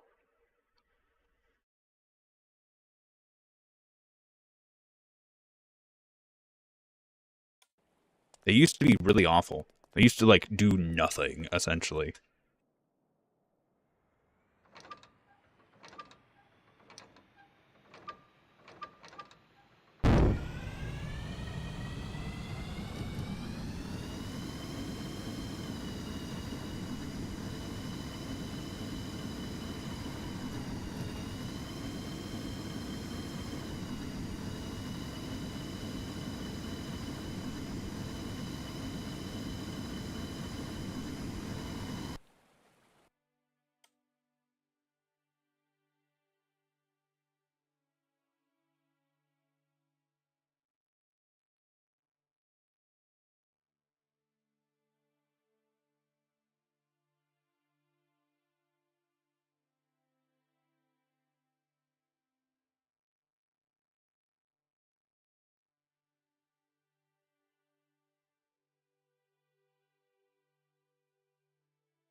Also, heavy autocannons are much more accurate than they used to be. Like, everything is much more accurate than it used to be.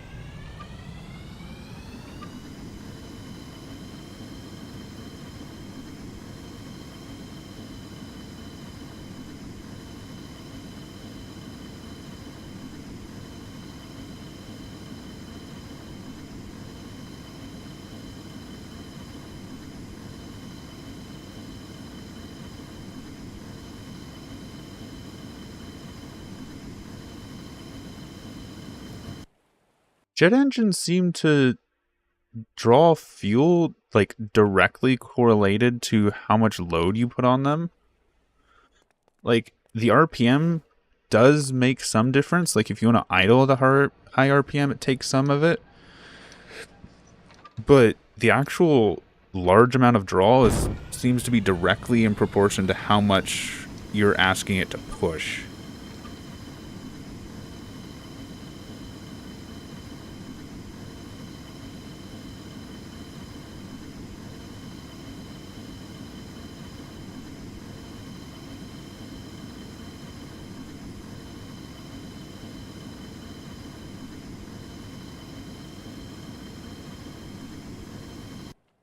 Here's what I want to do then. I might bring back the idle system, but what I'm going to do is have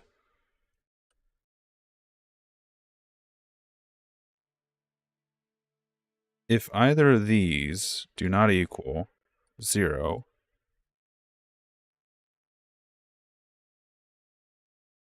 throttle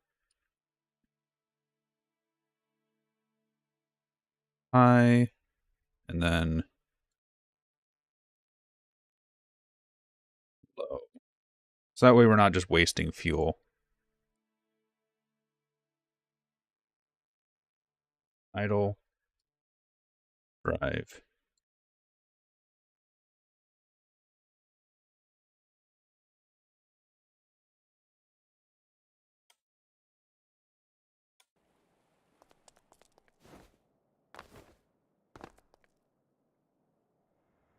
Which should also actually get rid of our wheel spin issue. So we can actually go for a more efficient engine if we do that this way.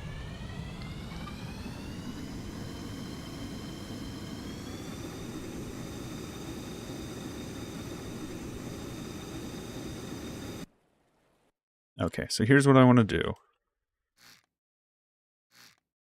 This is going to go inverted. Again. And then this is going to go to 82, 80, 76.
think this is not the best idea.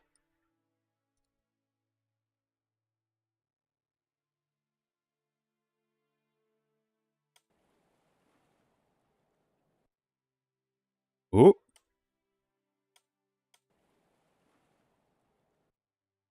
Vehicle kind of disappeared there for a bit.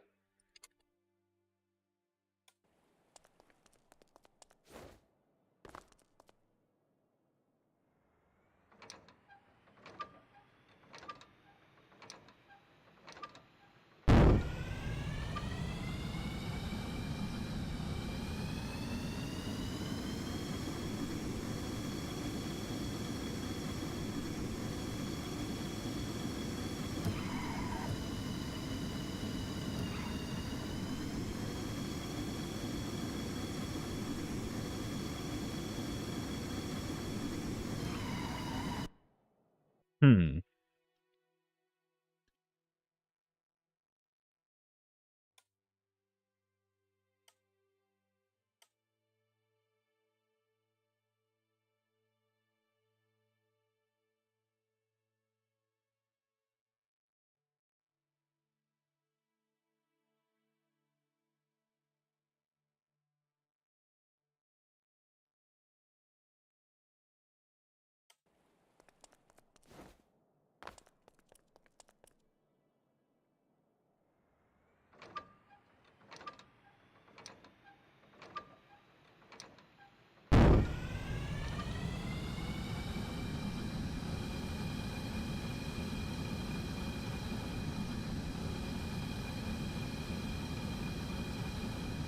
Seven barrel extensions, not 7 blocks.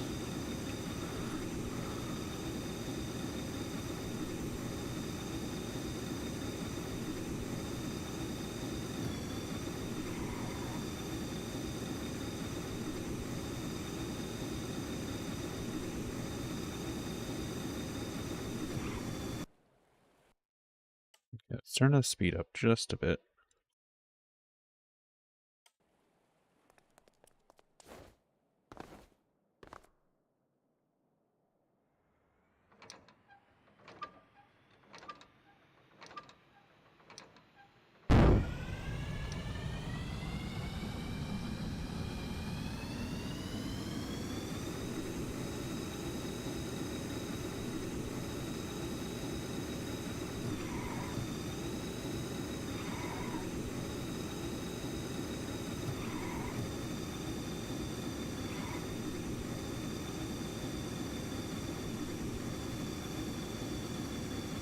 Why is my clutch pressure thing not working?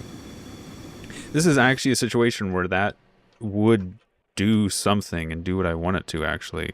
So why are you not functioning? Ah, because you weren't attached.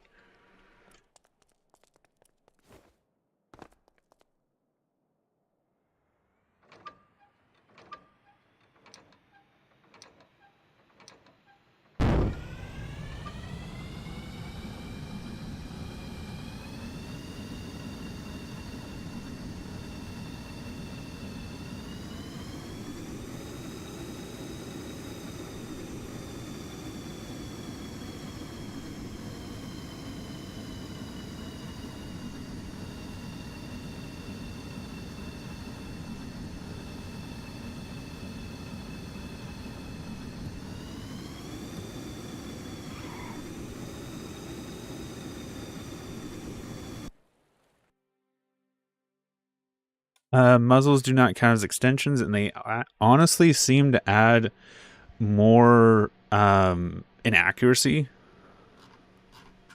I'm not a fan of muzzle brakes right now.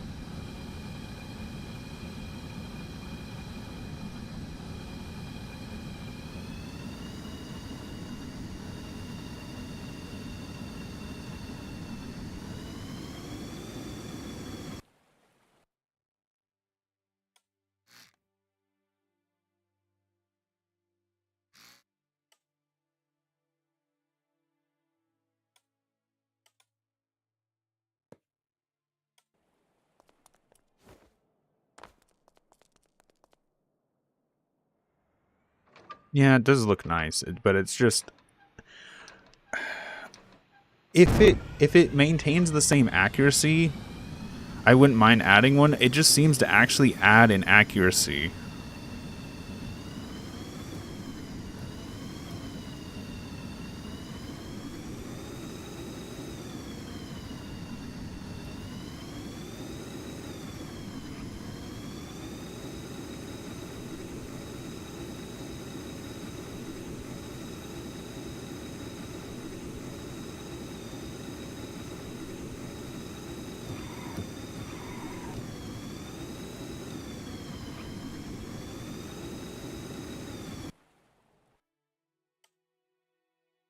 All right, let's do...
I really like how this is driving right now. It needs some faster turning.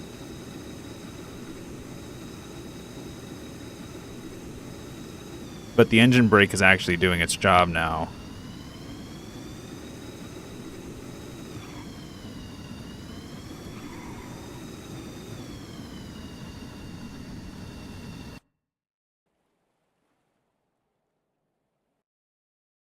Let's see.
We're not doing awfully on fuel efficiency either.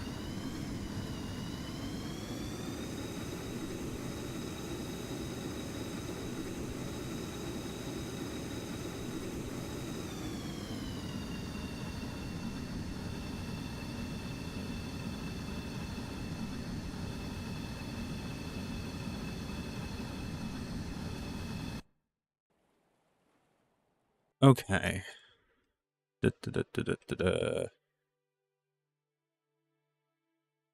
Turning can be turned up.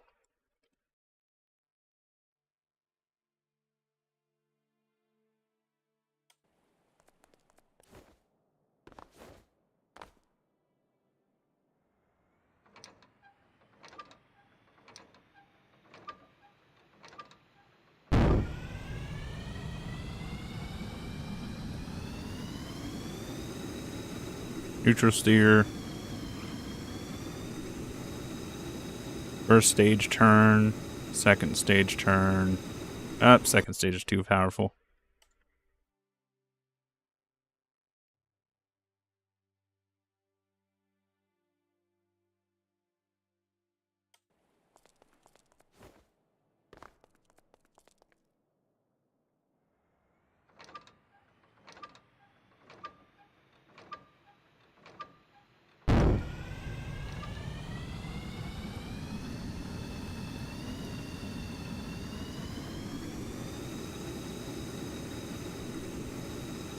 First stage turn, second stage turn.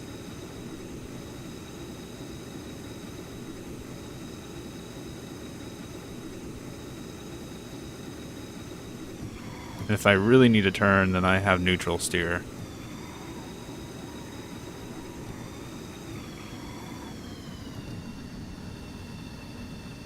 However, here's what I want to actually do.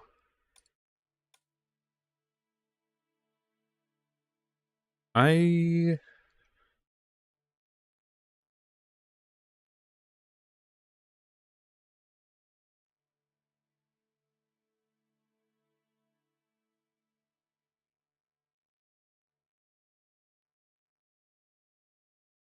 want to say that any of these,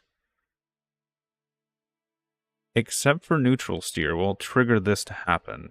So I can turn up neutral steer's speed, but it won't actually cause me to rev the engine. So instead of this,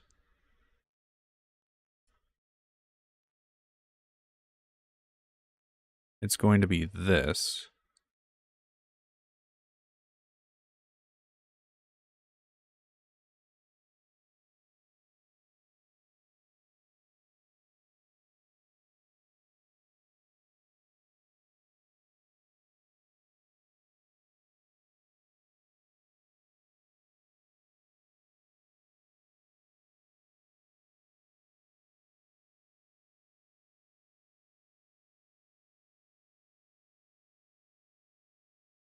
Wish we had like nested ores. If any of these go off, kind of situations. Okay. If any of these happen, rev the engine. That is fine.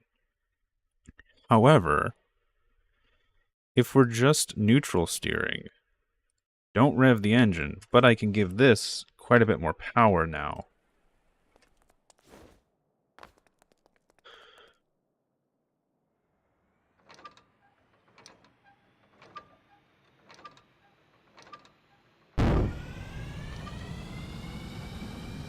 So neutral steer.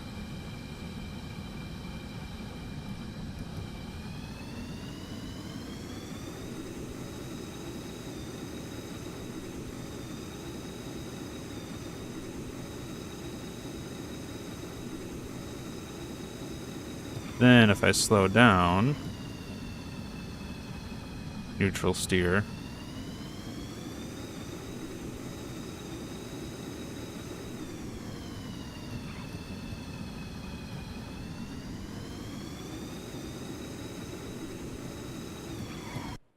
Okay, I like that. So we don't rev when we neutral steer now. This that's preventing a lot of our like burnout and spinning issues.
And I'm just going to turn down the neutral steer, cut off a bit.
Okay.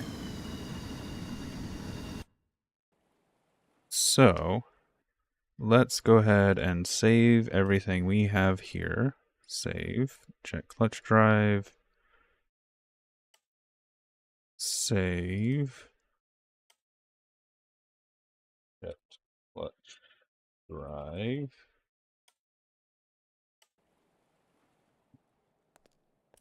And this is working entirely as intended.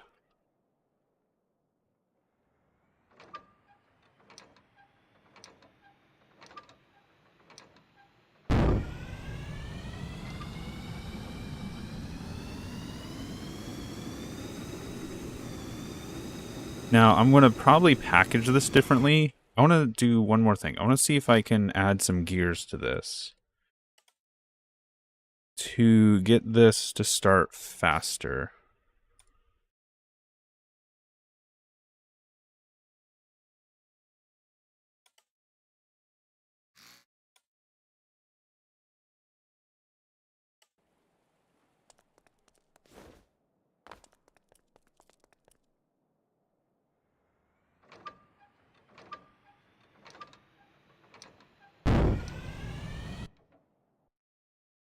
Seems so.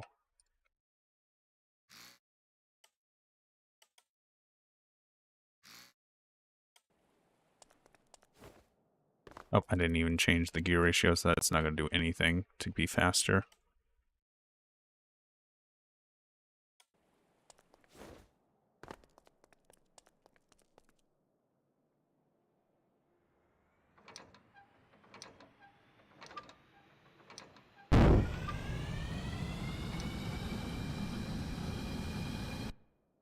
Seem to be slower.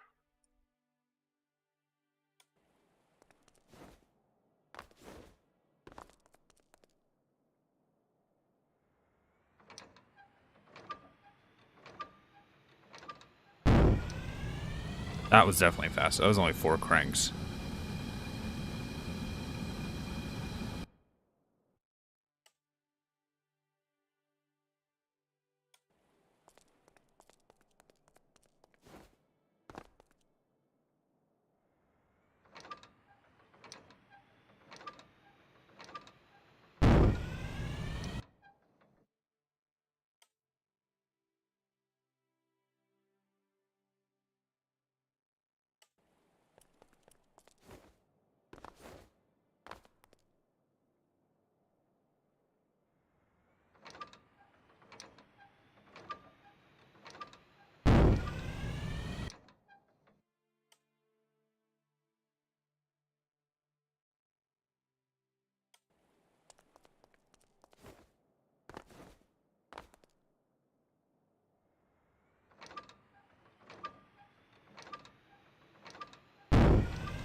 I think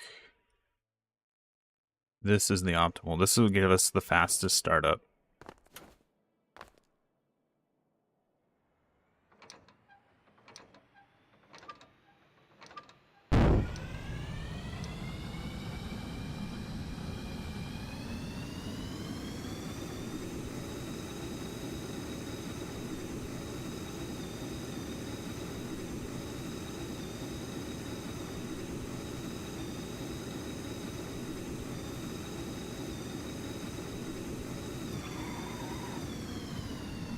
Okay, one more thing I want to test before we kind of say that the engine is finished. We were talking about how hardpoints have electricity stored in them.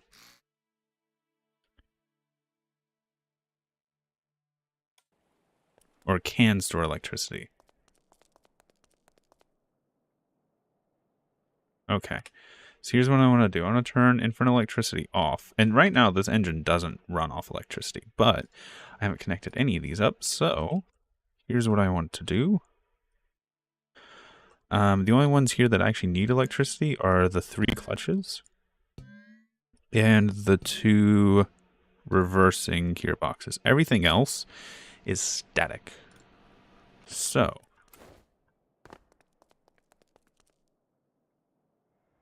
1, 2, 3, 4, start. Yeah.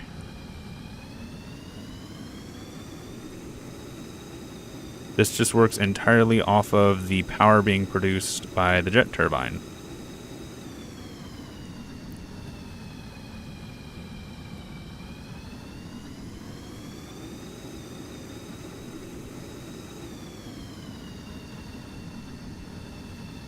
Now, 2 things I want to know. This has no electricity in it, which is fine. Is it this hard point or is it the other hard point? Because I know this one has like a battery. So if I put electricity into this,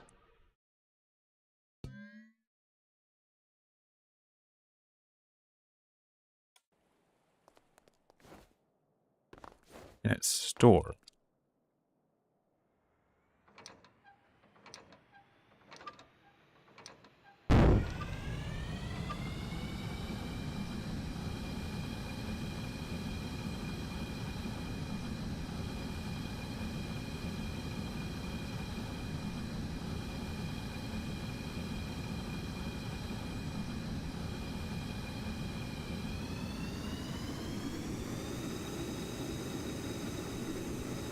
Why is the electrical going down when not...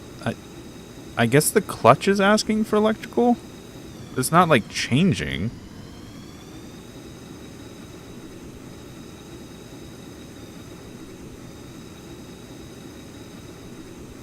Where's the electrical going?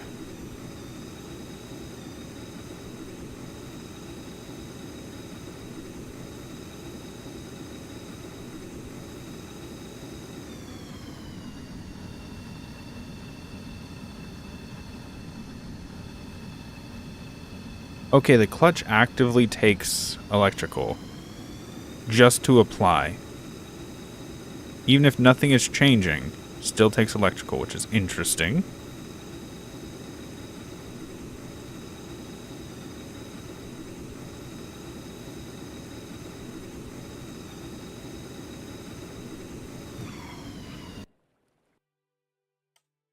And that also means what I'm probably going to have to do is add a clamp to the regen system and say that its minimum value is 0.001, which means that the generator will always be producing something.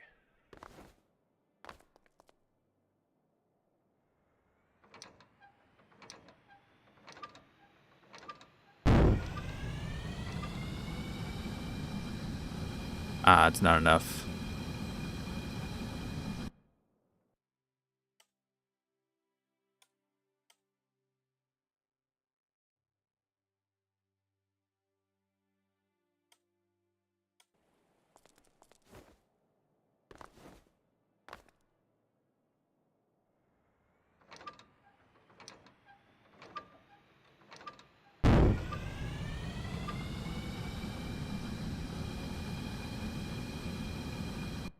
Still not enough for that to go through.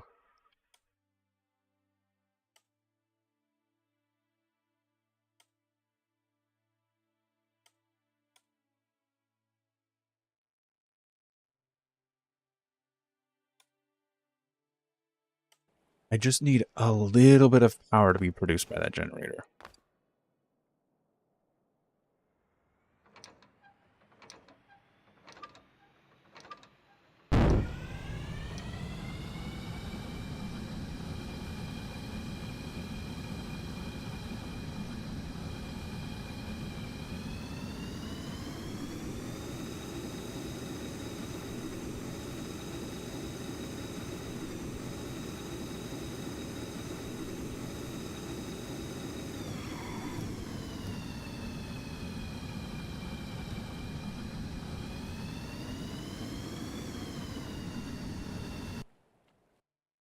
And then this can go into the electrical system as well. So now I should be producing much more power than I'm using.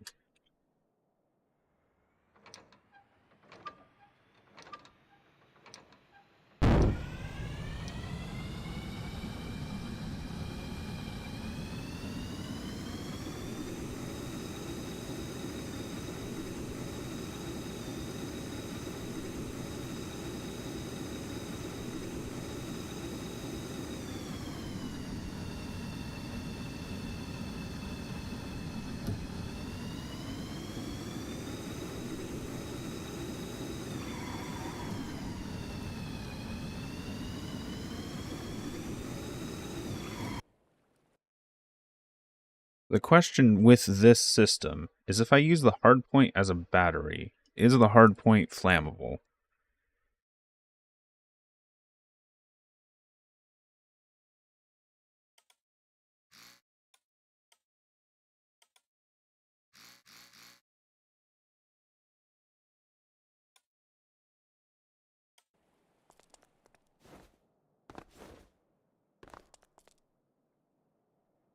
Chat's getting kind of quiet.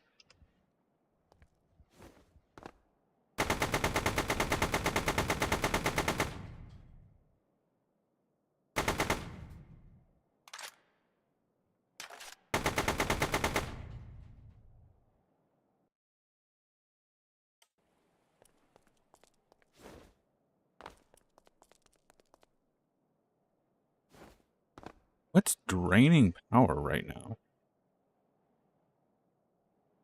Is it literally that clutch pressure?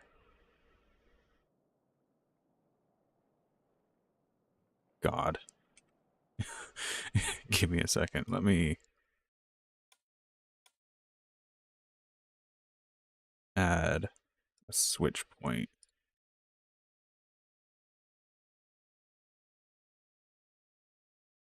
On.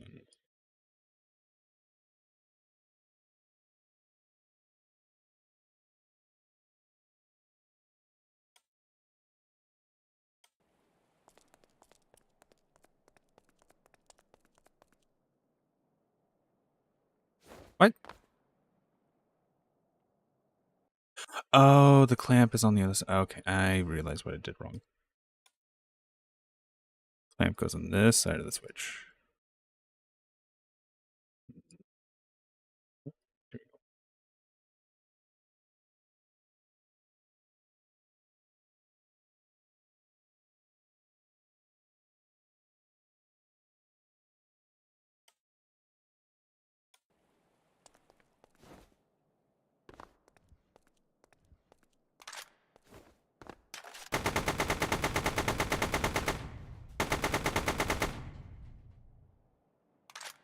It does not catch fire. It does not seem to lose charge when damaged either.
Okay.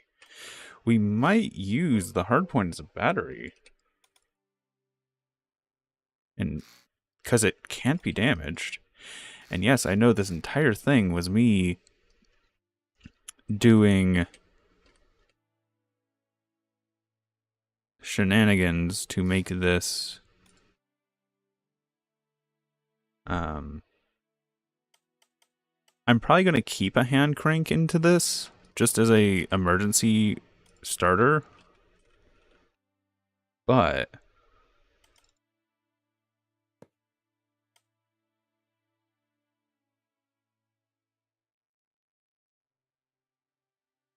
how do I want to do this? Motor.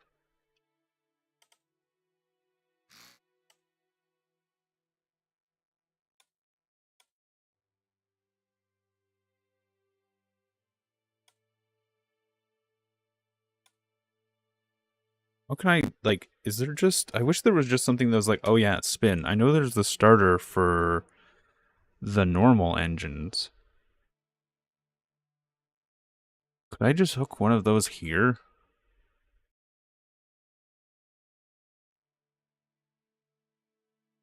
It would be larger. However, it also means I wouldn't have to do logic.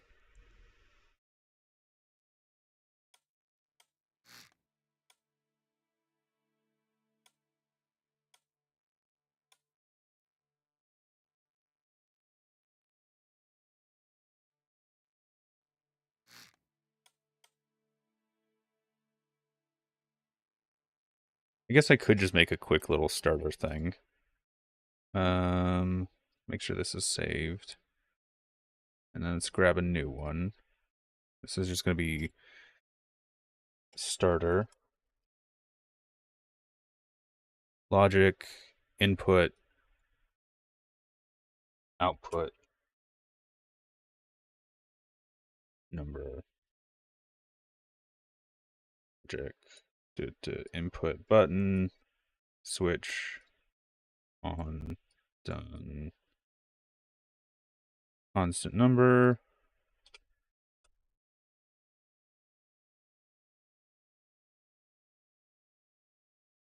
on, one, save, starter.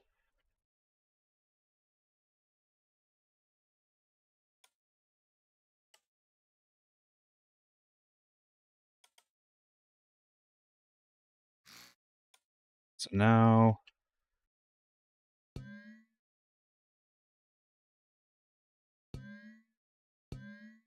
if I press 3,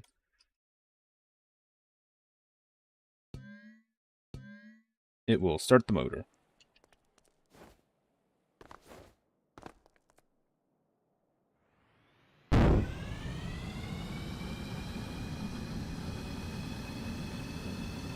Oh, I need to turn that off toggle.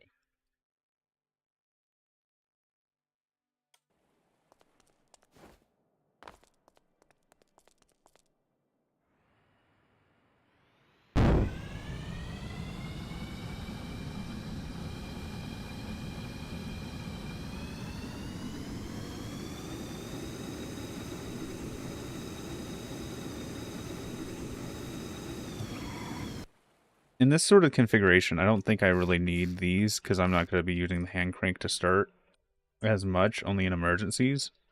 Why is it not called hand crank? It's called torque crank.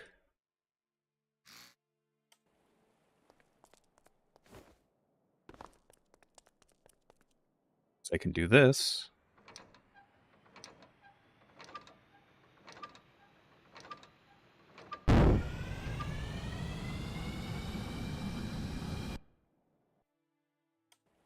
Or I can do this.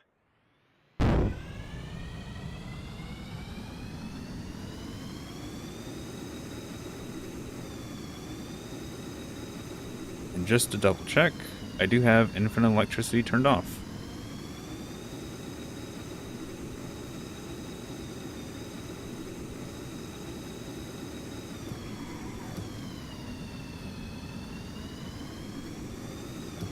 I want to turn that down just a bit.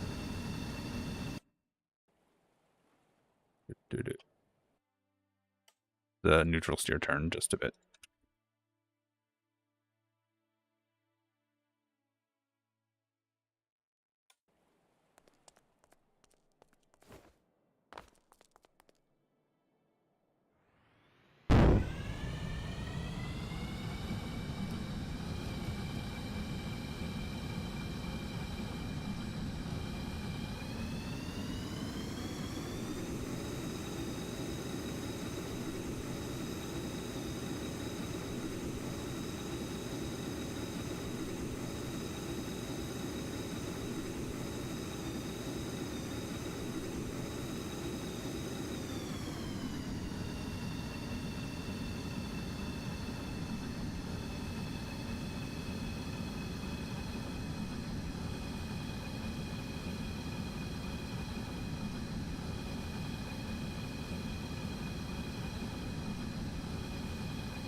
one last test for this.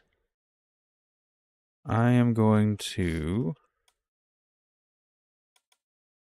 pipe fuel around this.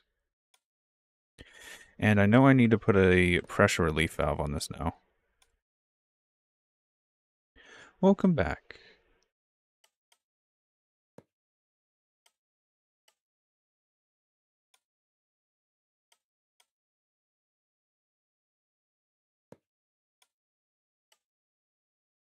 Because I want to actually see how quickly fuel is draining and see what sort of distance we can get with this engine without any modifications. So,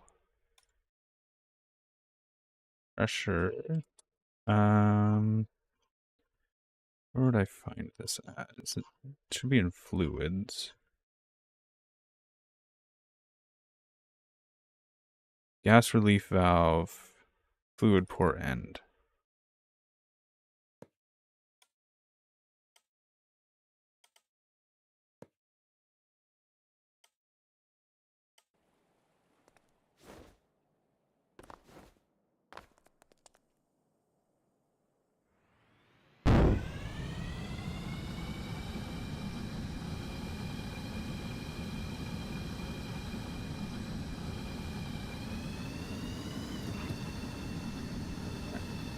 And here's how this test is going to go. I'm going to save this. I'm going to actually go over to this one. And then we're going to drive a course. See how far we get. If we can get to the other aircraft hangar before running out of fuel, I'll consider this a 100% success. If we run out, how close we run out depends on if I call this a success.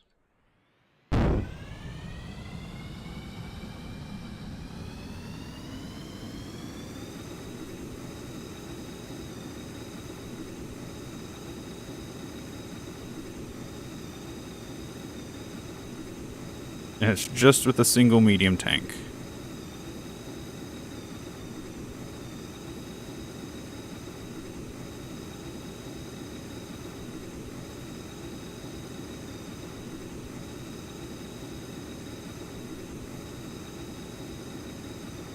Oh, not paying any attention where I'm going. That might hurt us a little bit.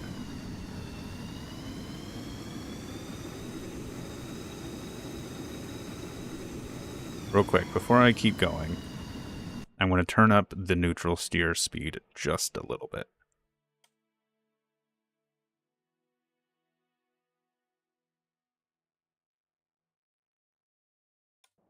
There we go.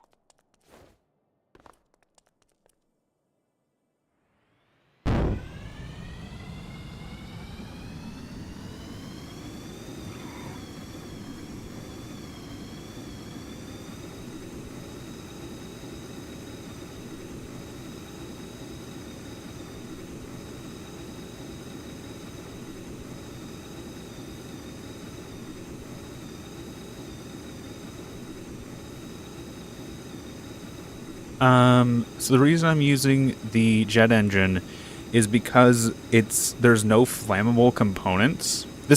Everything on this platform does not burn or explode, unlike diesel engines, which do. That, and if you look at what's painted orange, those are the only mission critical, well, not counting the logic gate, the logic block, but the big logic chunk that's next to my seat, and then the like 5 orange pieces are the only things in this entire build that are mission critical. Everything else can be destroyed with 0 repercussion. Minus the fuel tank, I guess, because the fuel tank will leak, but that's neither here nor there, because I plan on putting multiple fuel tanks and having basically segmented fuel tanks so that if some of them are punctured, the others will still provide fuel just fine. Anyway, basically, it's a really simple, really reliable engine that isn't easy to destroy, and if it is destroyed, there's only like 1 or 2 pieces I have to fix to get it fully functioning again. I do believe I thought they leaked if they're damaged.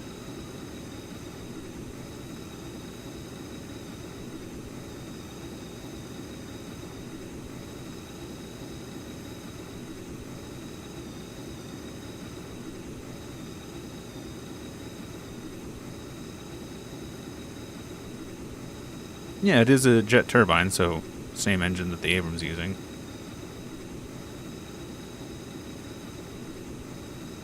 We can test if the tank leaks in a second.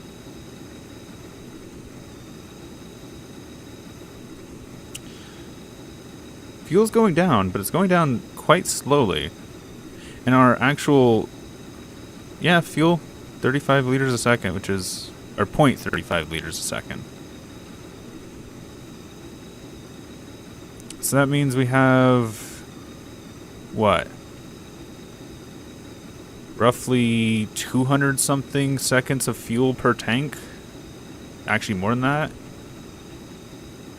So that would say every medium tank gives us like 2.5 minutes of fighting.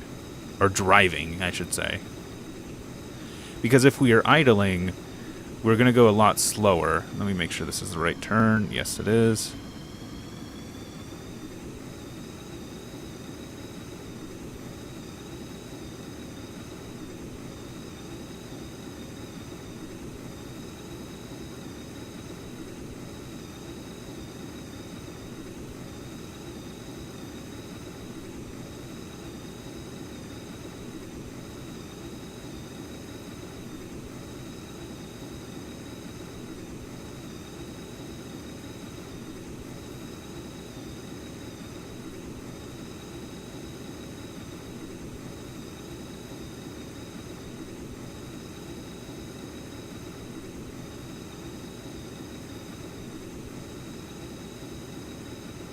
Oh, we're about halfway out now.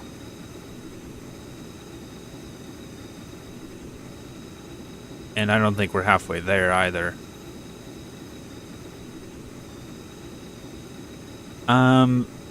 So part of what's going to designate what the tank actually looks like is going to be, why am I sucking down 5 liters a second? What? What is taking that much fuel? What? Why am I suddenly sucking down like 8 liters a... Huh?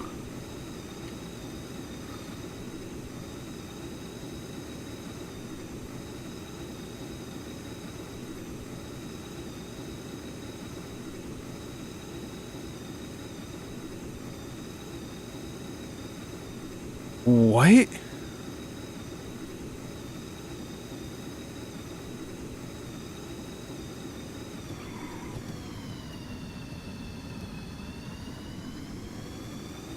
Yes, I would consider a wheeled vehicle a tank.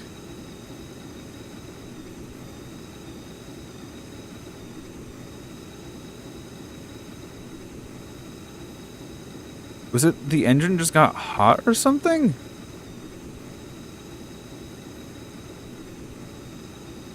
What in the world was that about? That just destroyed our fuel reserve.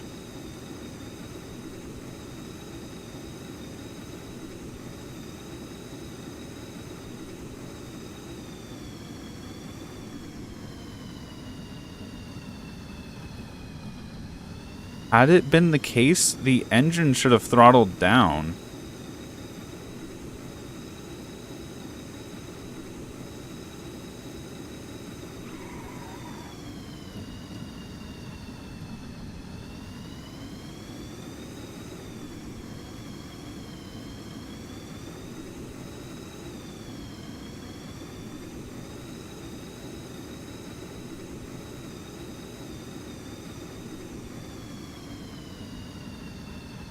I'm out of fuel.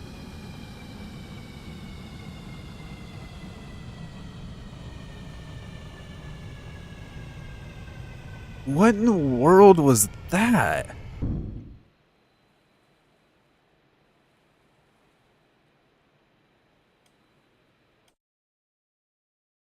Why did it just suddenly start drinking like 5 liters a second?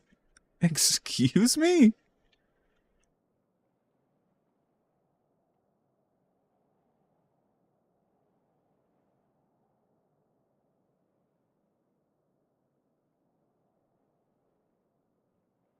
No, it doesn't have an intake on it.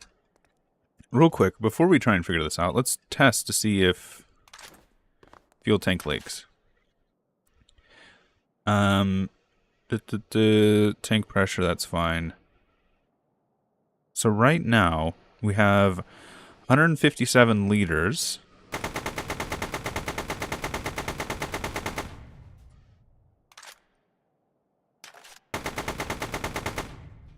Nope, doesn't leak. Interesting.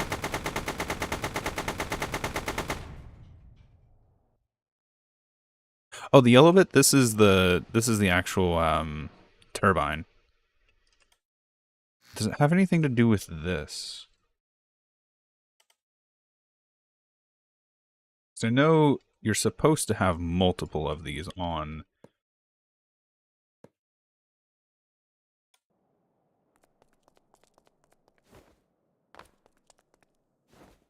You can't take fuel while it's damaged?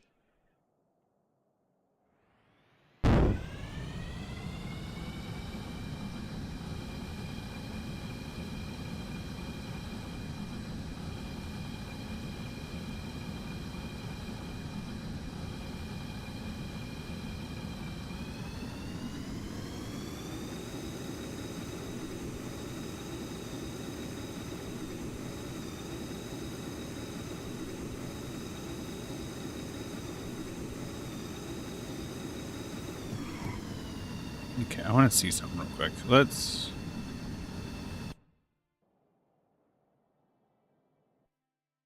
Okay, I want to try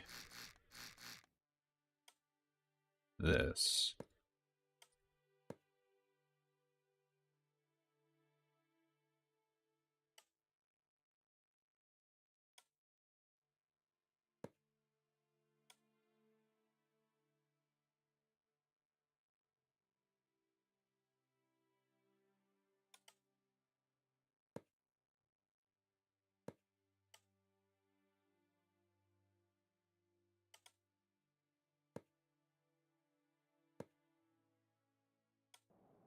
Maybe I just had it on backwards.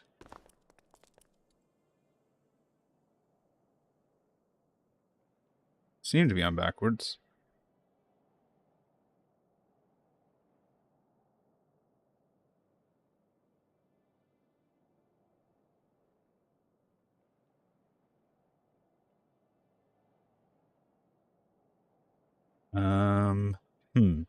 Pressure's going down much faster.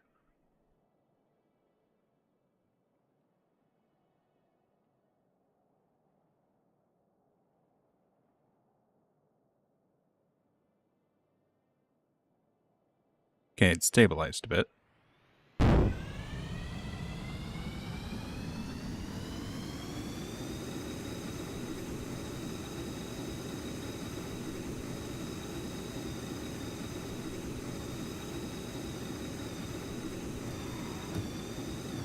Okay, real quick, let's test to see if we can still drain fuel while it's damaged.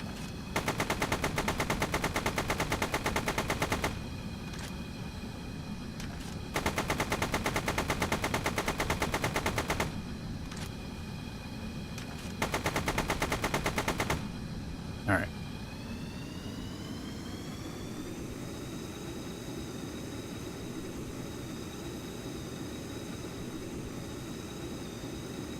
Was it just because we were going uphill that the fuel increased? Okay, it seems like we can draw fuel from it, even while damaged.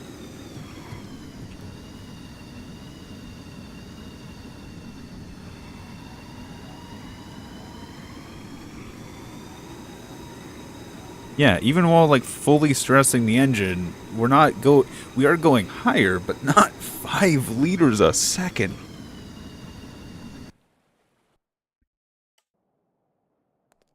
Okay. I'm going to do the test. And here's what I want to try. Is there like a fluid flow? Like gauge or something? Relief valve, gas relief, liquid relief. I don't need a liquid relief.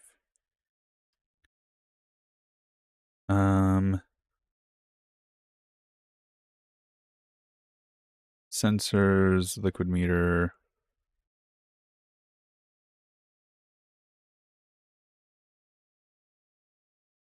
Flow.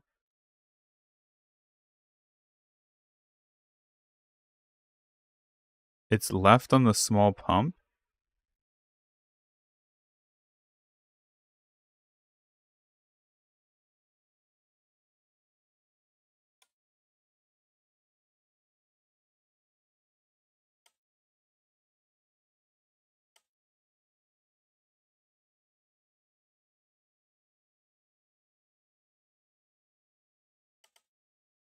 Question is, will this actually break?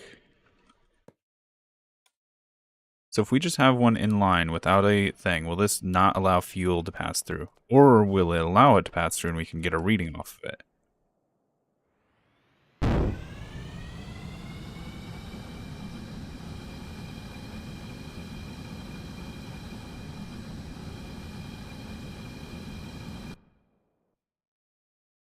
Because if we can...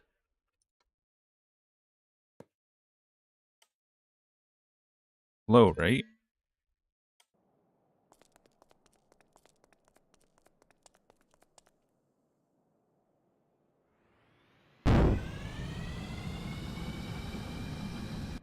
Need more decimals.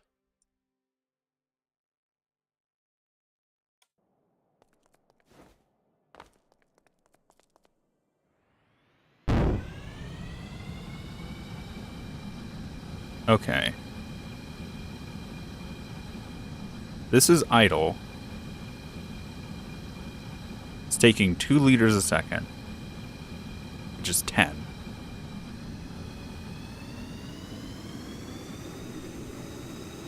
At full speed, taking 0.27, which is what I would expect. Okay, so now we can actually monitor the flow rate. Yes, when we turn, it does stress the engine a little bit, which causes the flow rate to jump, which is fine.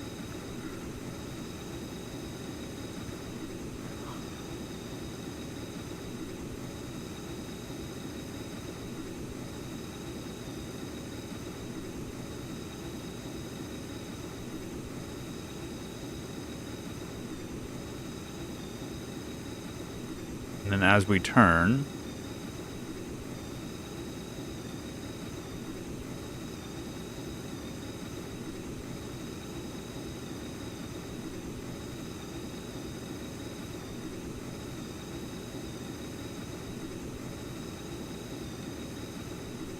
plane up there, a helicopter or something.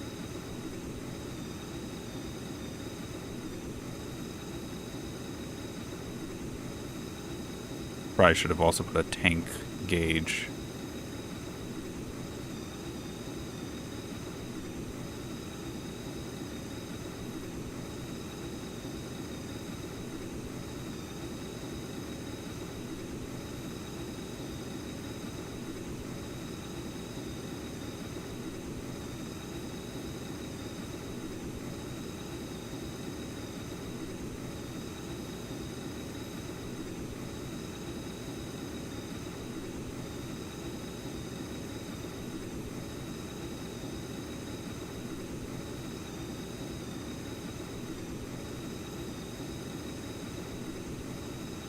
Okay, everything's going as planned.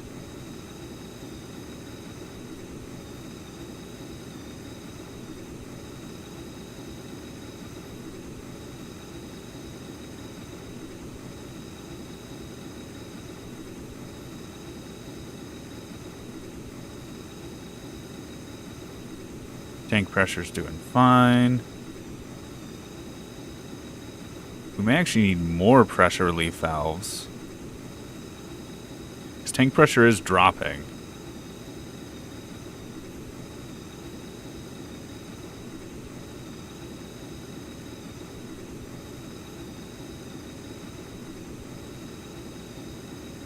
Well, it happened right up here when we got into the forest. There it goes. It just jumped. We're at 0.6. We're drinking fuel. We've doubled our fuel intake. We are going uphill, which makes somewhat sense. The fact that it's just randomly doubled. What's causing it? The fuel tank pressure has dropped below 1. So that could be its cause. And now we're getting even more fuel consumption.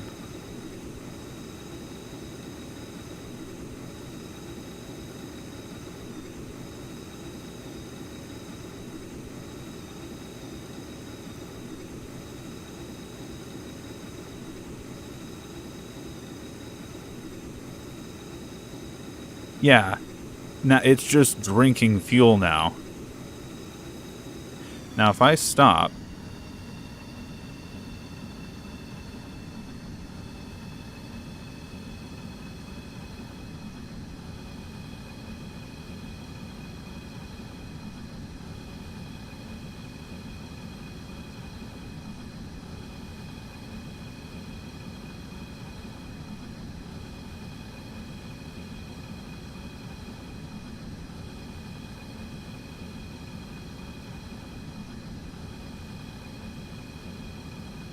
tank pressure's not increasing.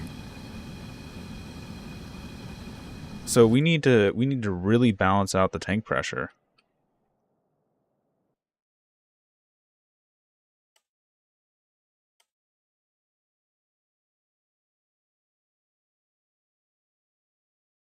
Do we need even more? Or do we need one on either side of the tank?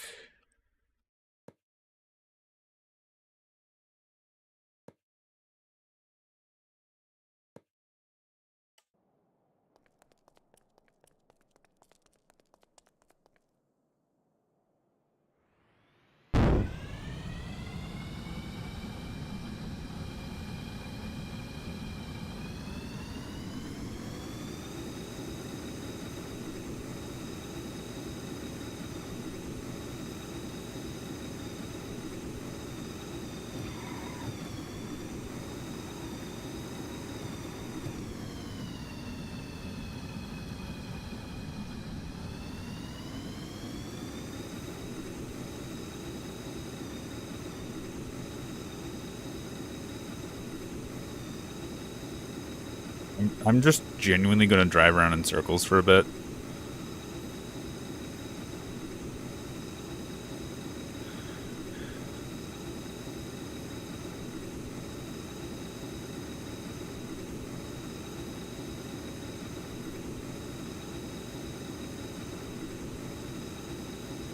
Just so I keep an eye on the fuel tank.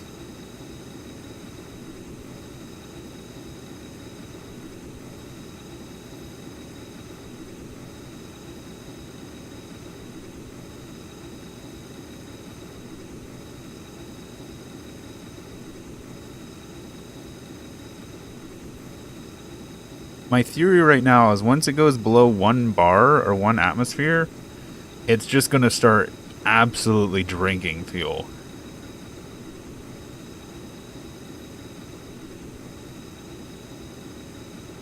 Because 29 liters a second is where it's sitting, or 17 liters a second down here. Not sure why there's the discrepancy, but it's fine.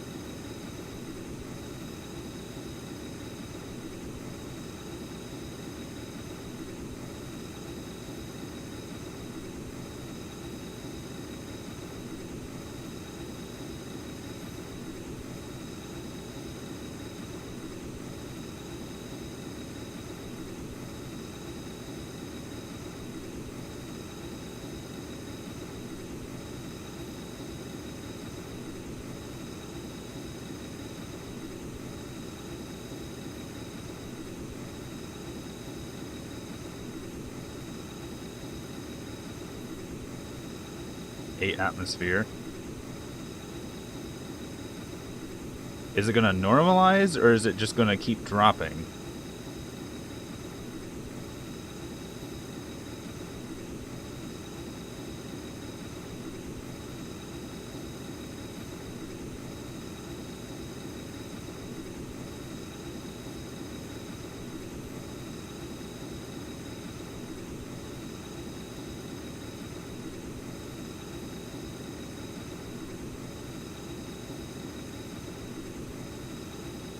Or am I going to have to, like, pump air into this tank?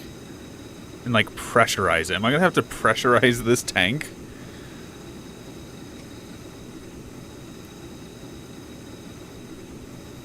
Okay, oh, I saw 0.18, but that could have been just because we hit a bump. Oh, it's flickering 0.18. It's about to go solid 0.18.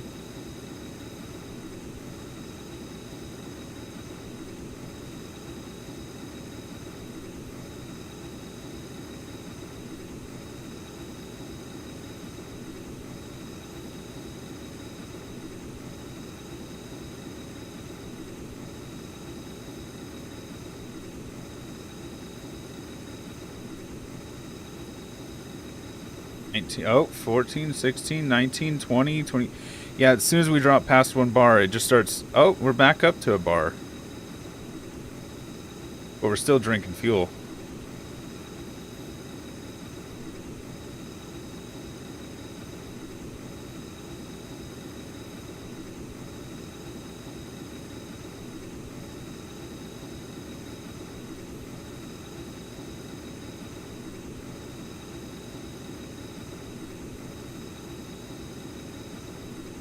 We are like double of what this engine is usually doing fuel-wise. And it's just climbing.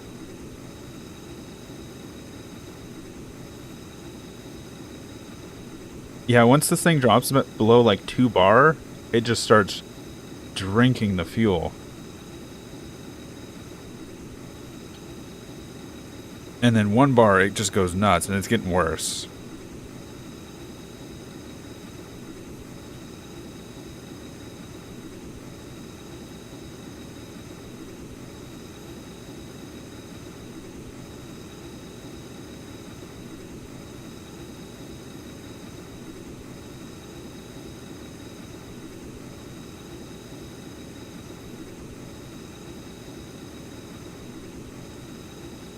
Is it a thing where we need to, like, vent the pressure from the engine? Or do I just need more of these gas relief ports?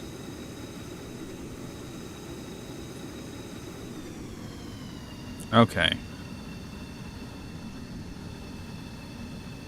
I think we know and understand the cause now. We just have to create a system to stop it.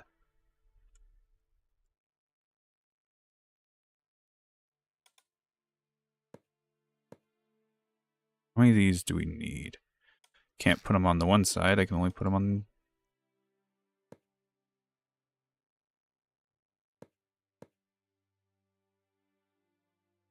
Understandable.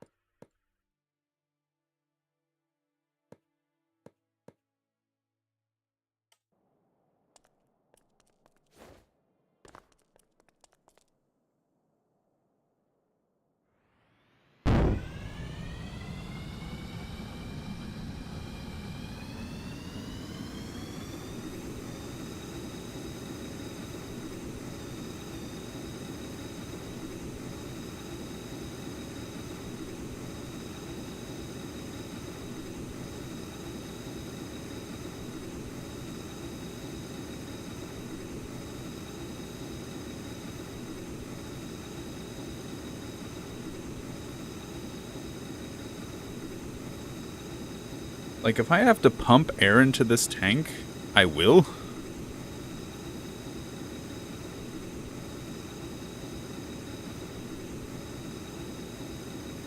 I just want to see where the tank pressure settles.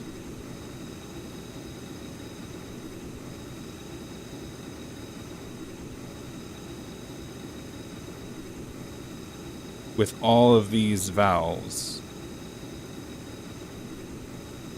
Because I've doubled the amount of pressure relief.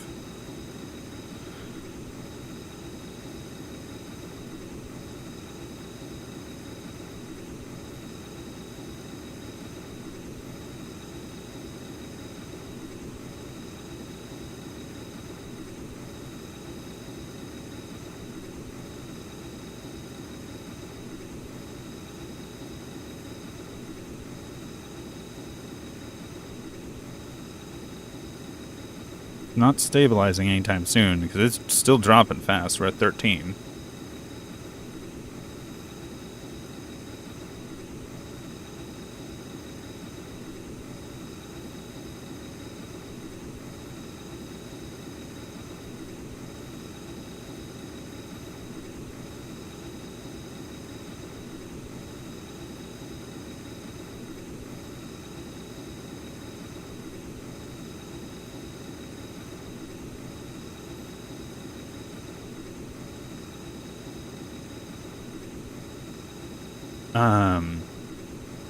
So that's what these pressure relief valves are supposed to be for. It's supposed to allow air into the system to reduce the vacuum.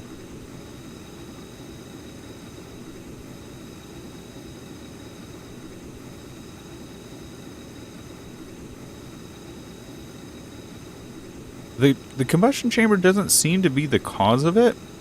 It seems to be directly correlated with how much fuel pressure there is. Because as soon as we dropped under 2 fuel pressure, 2 atmosphere of fuel pressure, the engine just started sucking up more and more and more fuel, trying to keep itself running.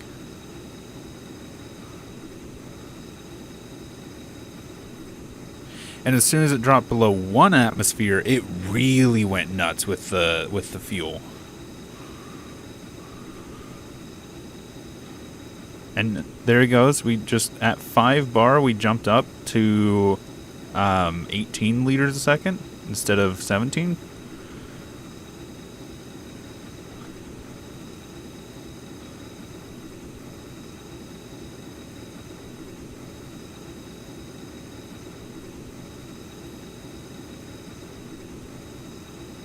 And then 2 bar, as soon as we go to, I think, 2.1 or whatever, it really shot up.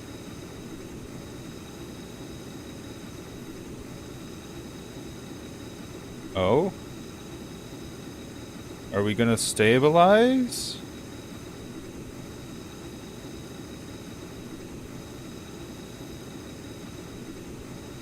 $20, $23, $25, $50, $40. Yeah, these pressure relief valves don't do enough. They only pop when there's actually a vacuum, and by the time there's a vacuum, it's already too late.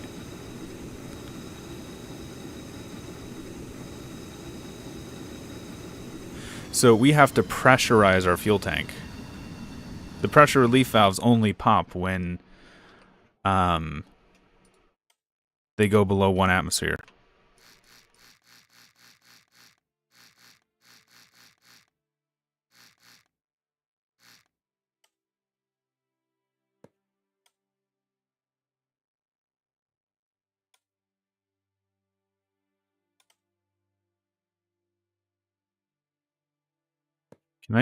Will this work?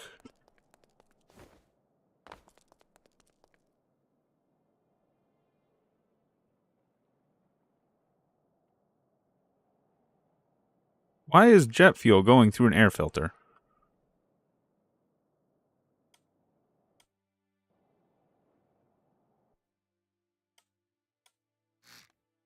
Did they make it so it's all fluids? No?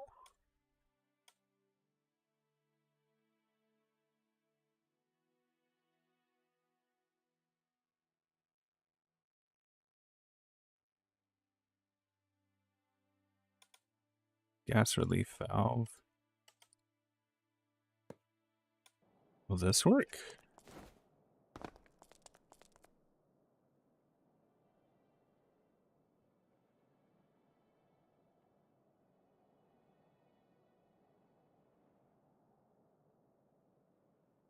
Why did the jet feel increasing in volume? Excuse me?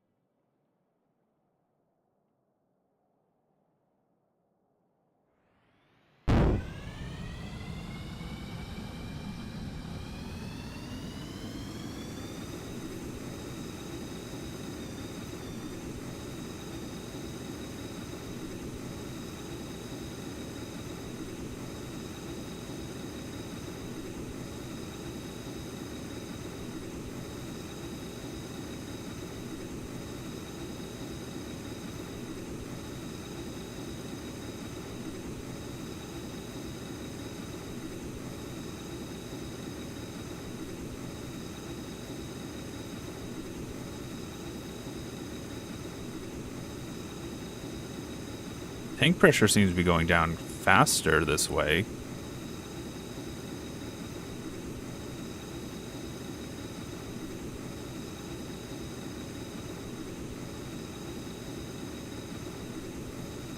Yeah, but looking at how this is, I don't think this is going to work.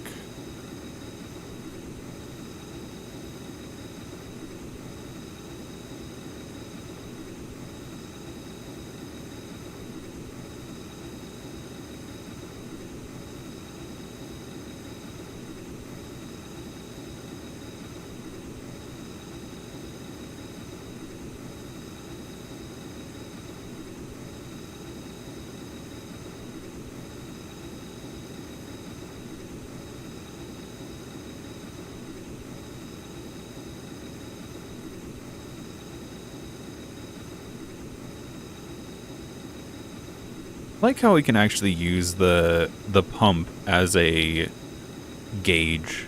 That's kind of nice.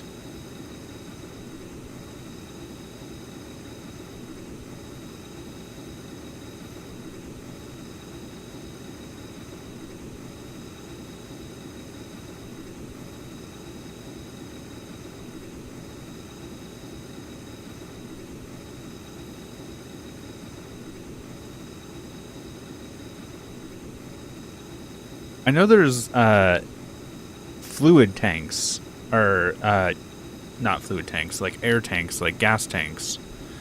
I wonder if we could actually use one of those.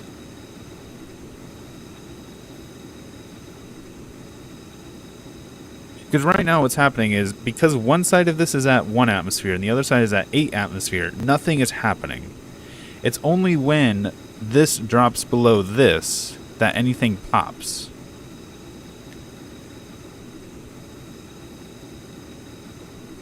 Which is already too late for this system, because it needs to always have pressurized fuel.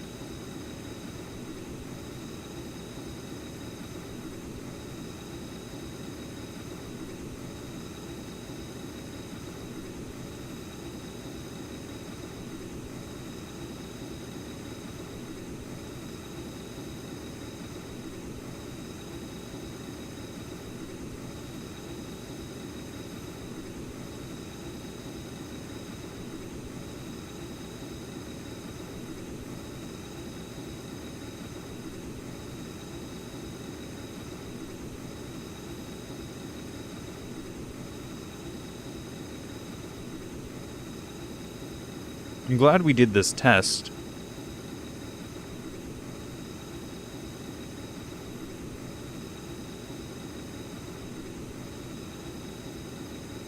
Okay, we're keeping pressure, which is good. Not pressure, but we're keeping the flow rate.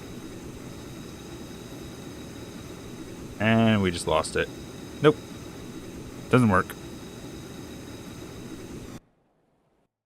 Cool. Here, let's do tank. Gas tank small. Pressurized air.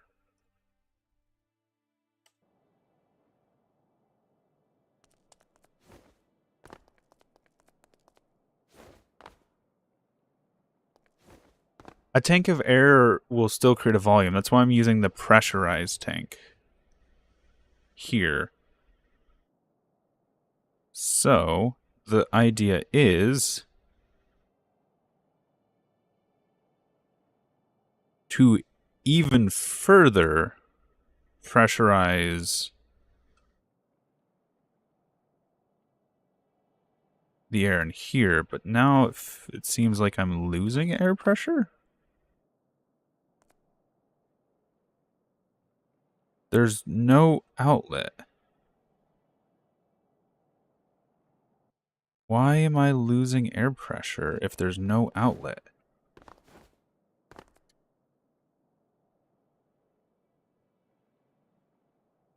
This pressure is going down, and so is this one. Yeah, these are new with the space update.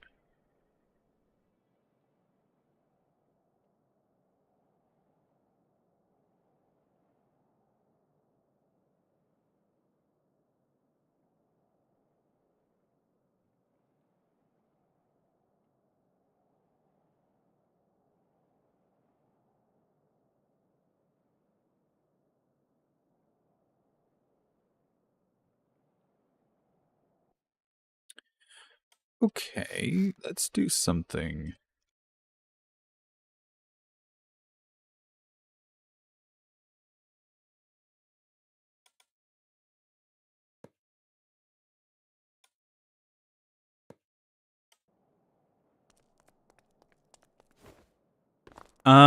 Because eventually the jet engine is drinking so much fuel that it causes a vacuum in the fluid tank.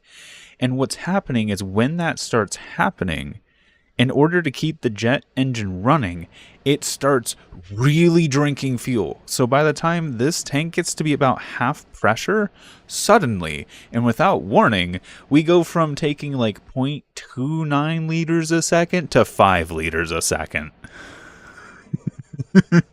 And it just... literally half the tank was gone in like 10 seconds. Okay, this seems to be working.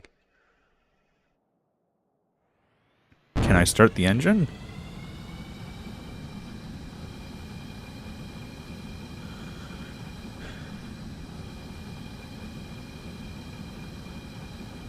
The engine is running.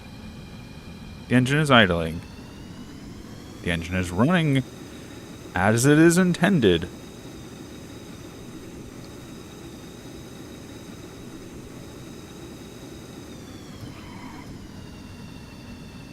So if I'm not drinking fuel, then this is fine.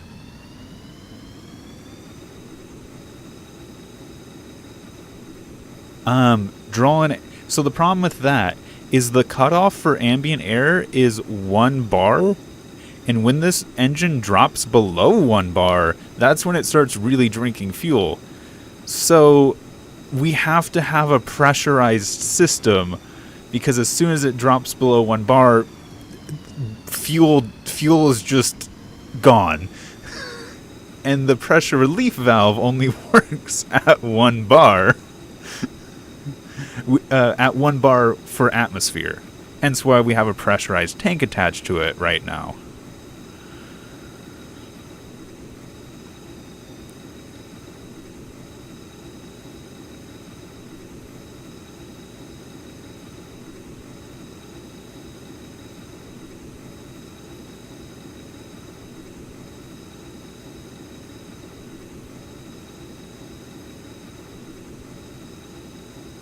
We're also...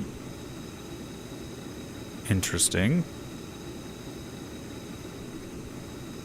Drinking fuel slightly faster, but this is not detailing it very well.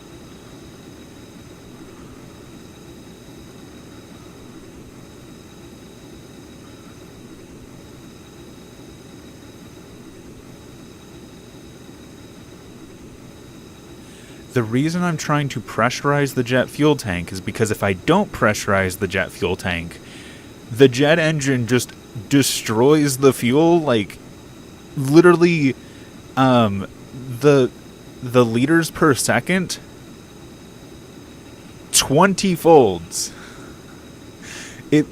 As soon as the tank loses pressure, the fuel consumption is 20 times faster.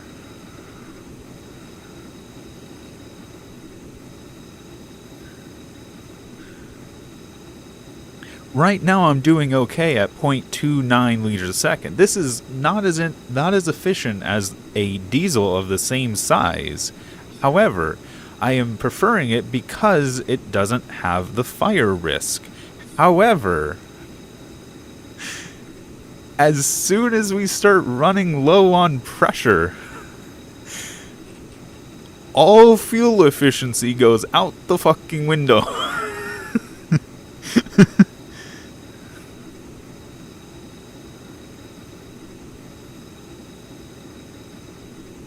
Now, what I want to try is on this side I have the pressurized fuel, but also I want to try our pressure. So we're doing pressurized air for this one. I want to try pressurizing the fuel side.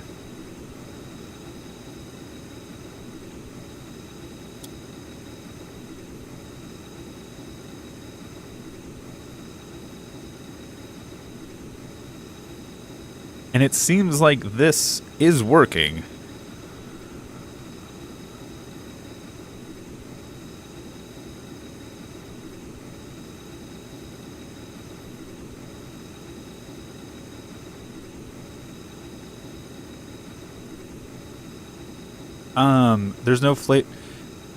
There's no like specific flame retardant blocks.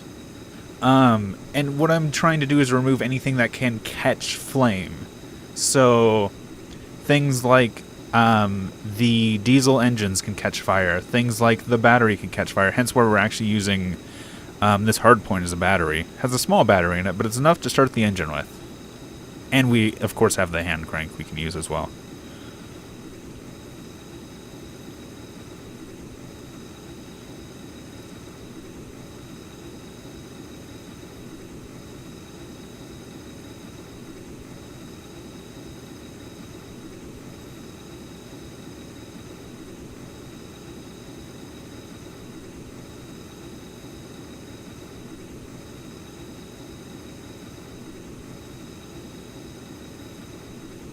Alright. Looking at this, I think this was a success.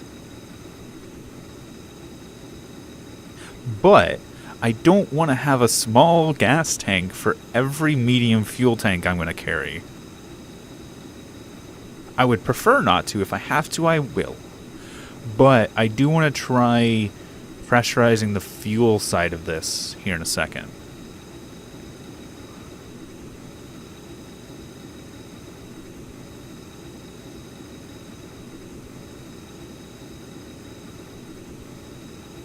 Because before, we would have the fuel issue at about 111 liters left inside it. Yeah, I could have a single large pressure tank, but also pressure tanks are a rather big thing.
Oh, we're already working on the tank.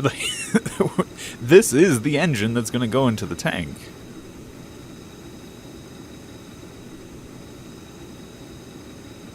We're already doing the designing now.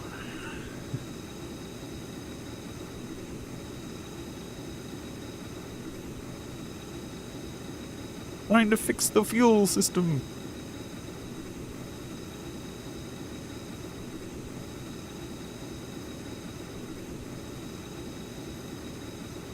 what we're doing is we're building all the individual components, and then this is going to be the engine. This is probably not going to be the chassis, mind you, but this is the engine that's going to go into the tank. We're just testing it and making sure everything is working. Because if I had found this problem after I had already thrown this into a tank, oh, that would be such a headache trying to fix this. So we're doing these test platforms and then just testing everything to breaking and then finding where it's failing and fixing it, so that when we do the final tank, we just have to get everything in size.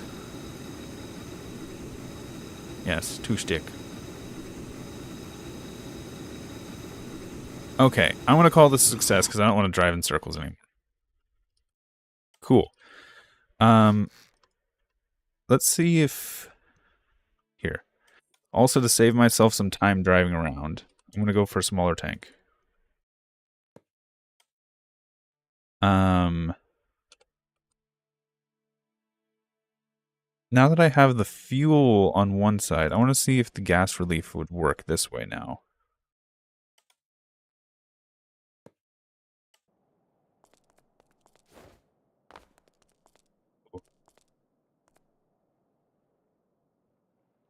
Yeah, you need an air compressor, yeah.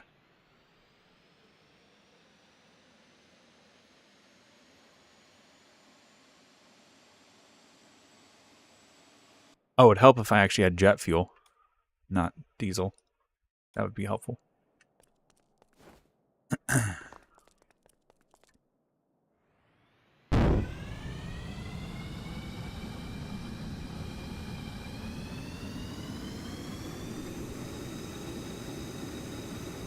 Question is, which one's going to drain first, the pressure, the jet fuel?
Did that fix it?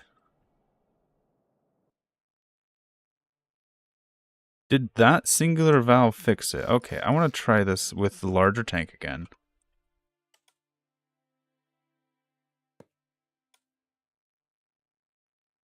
See if we draw a vacuum again. Gas relief valve. Endpoint.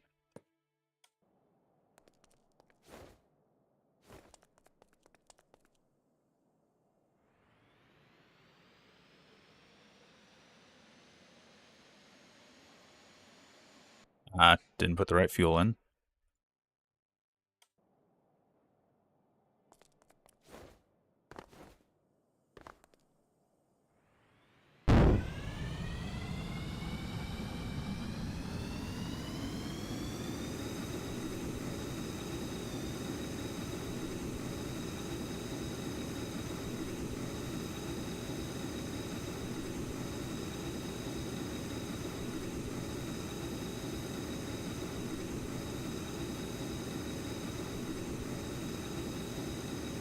What?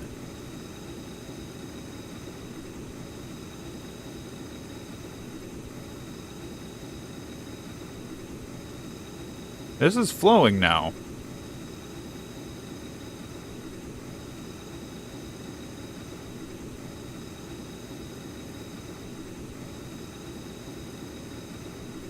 Oh, we're using a hardpoint as a battery. We do have a small electric motor, but we still have the hand crank start for emergencies.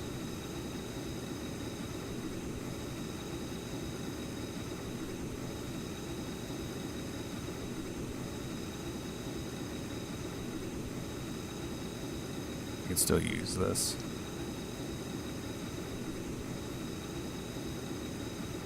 Because the hardpoint can't catch fire. So it's a very small battery, like very small battery.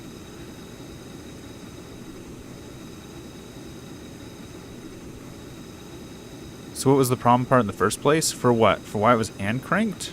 Or for why the fuel's having issues?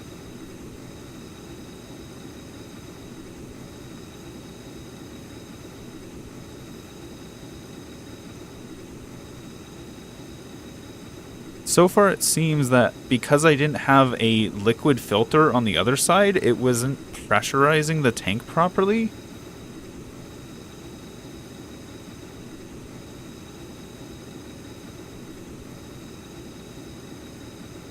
Yeah. But that's the thing, is this going to work? Because the liquid release... So, I had done two things to this tank. I had put a pressure tank on this side to pressurize the tank, which worked. However, I want to make sure it's not because I put the liquid relief valve. If that's all it takes to fix this system, that would be amazing. But I'm not sure.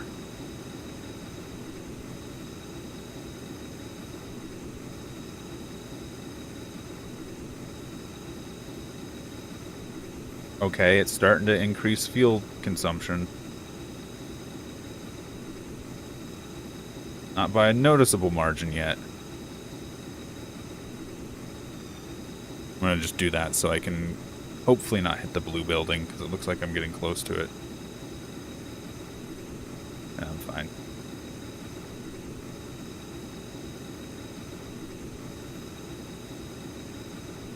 Okay, we're at 4 liters. Or 4 bar.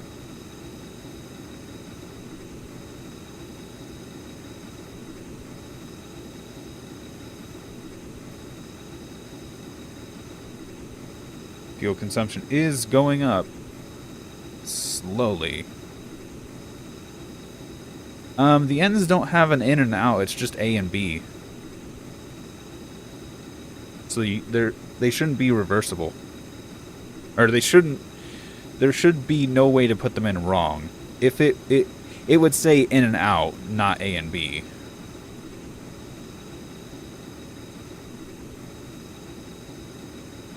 Okay, and we're gonna drop, and there goes the fuel. This is still the same though. Nope, 30. Okay.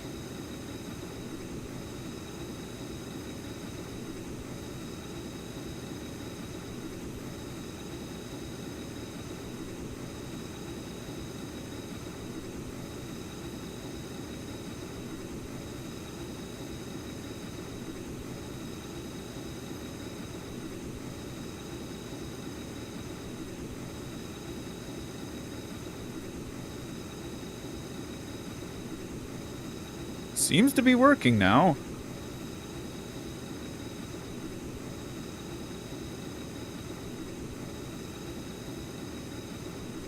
Yeah, but some of my diesel engines have been really efficient, like 7 liters a second at full speed.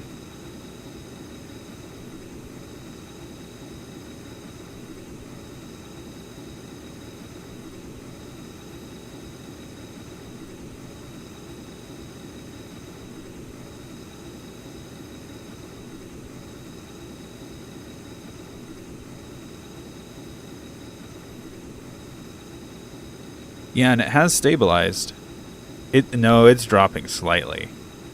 Very slightly.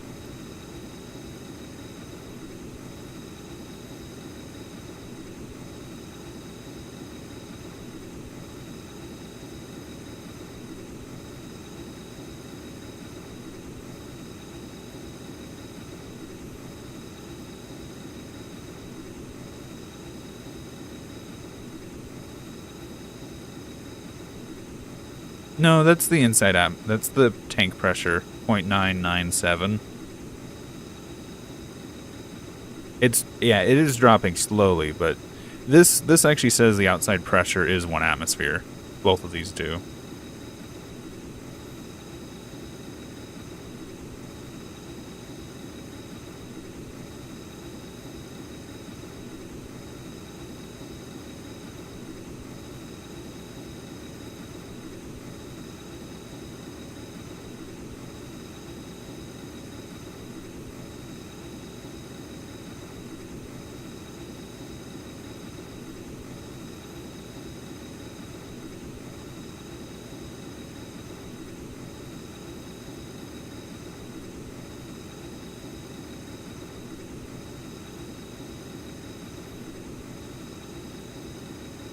What? What would tick you off?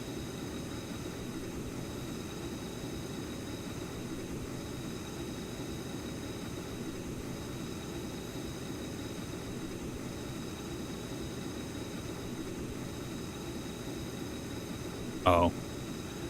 Yeah. Like, honestly understandable. Had this happened in the middle of, like, the finishing build, it would have, like, made me so mad. And I can understand seeing people who have, it's not. What it's doing is it's also reading the pressure that's coming in that's slowly increasing. But the actual engine isn't burning anymore, from what I can tell.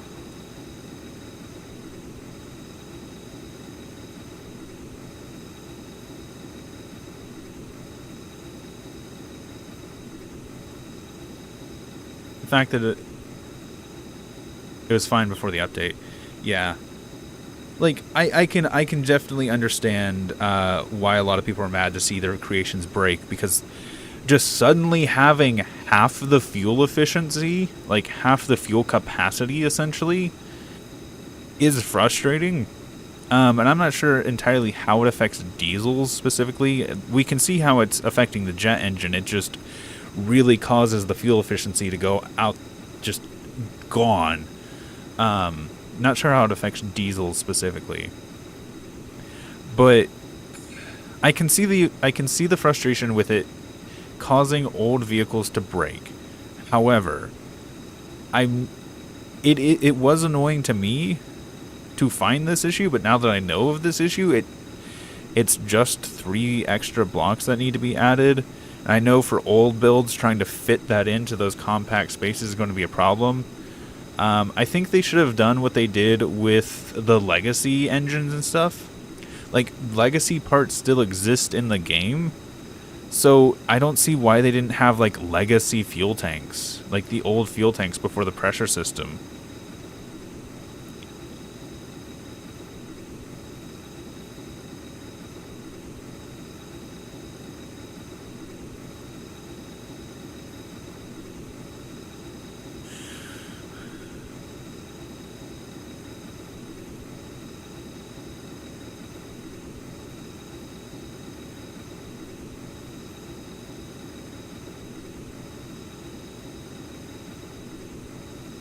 Yeah, I'd seen someone say, like, fuel tanks should have a just switch that is pressure relief. Just like a toggle on the fuel tank itself. And yeah, I can agree with that. I can definitely get behind that.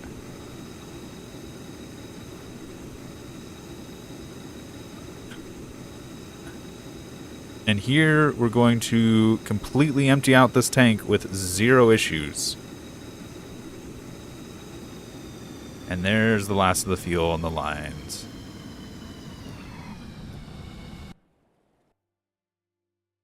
Okay, so here's how we're going to do this test. We're going to actually do the test now that the fuel tank seems to be functioning.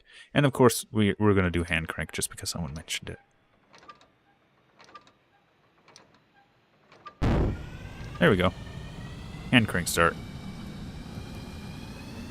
And we can keep an eye on the flow here at the back. 0.29 is where it sits normally, which is what we expect. Actually, that's exactly what we'd expect. No? Nah, it says 0.35. 0.5.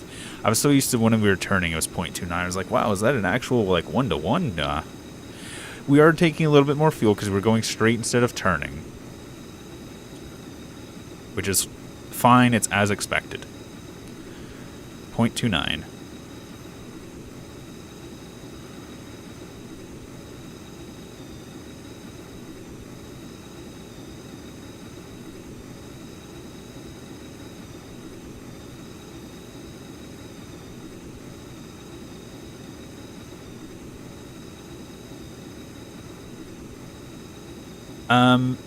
The pump there is just to give us an output for fuel flow rate. Yes, it is a pump, but it's just to give us an output, a numerical output for fuel flow rate. It's not blocking the fuel, and it's not adding any stress to the system. It's just working like a sensor. It's just working like a sensor, and I wish they just had a sensor that was a fuel flow rate.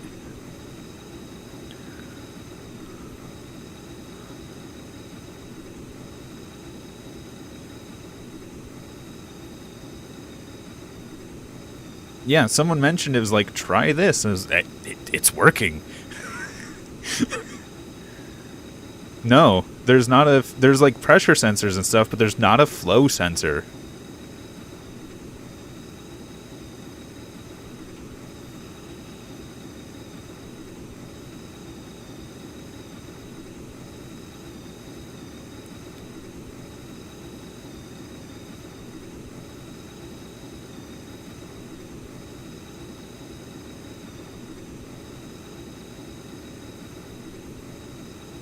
Well, hello. Hello to both of you.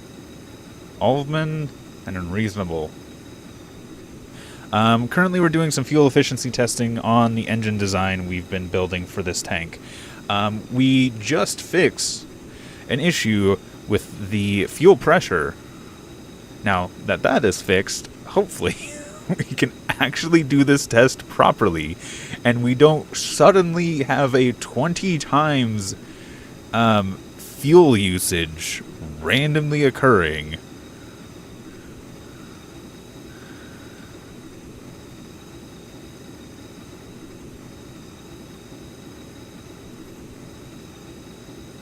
Hopefully, yeah. We did do a test where we completely ran this tank dry, and it didn't have any issues. And now this is the actual... We're going to drive and see how far we can make it before the fuel tank runs out. And if we can make it to the other airfield, this is a success.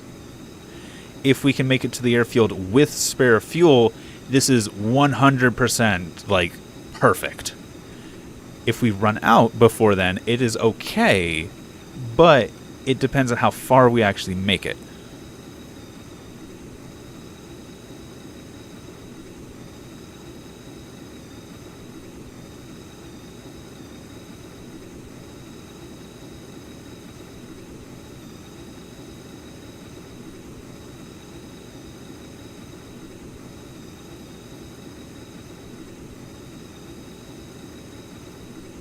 Ooh, that's less fuel than I was hoping to have right at this moment.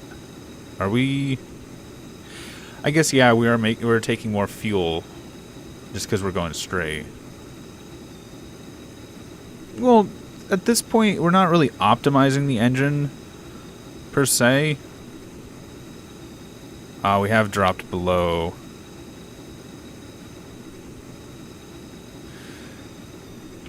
It still seems like it's guzzling fuel all of a sudden. Even though according to this, it's not. I don't think we're as much optimizing the engine at the moment as much as we are just testing the engine that we built to see how well it runs.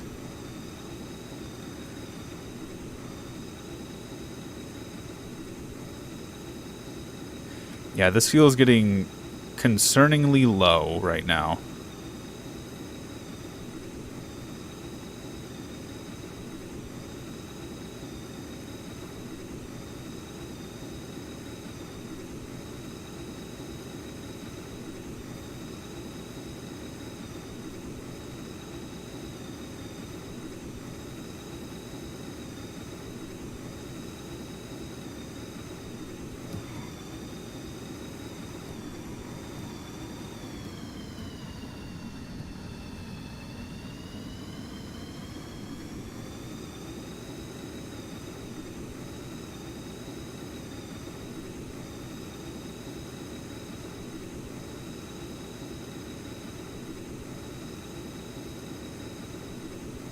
I have a few ideas and methods for making this more efficient.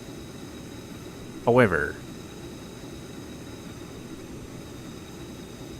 I would like this to work as is, if I can.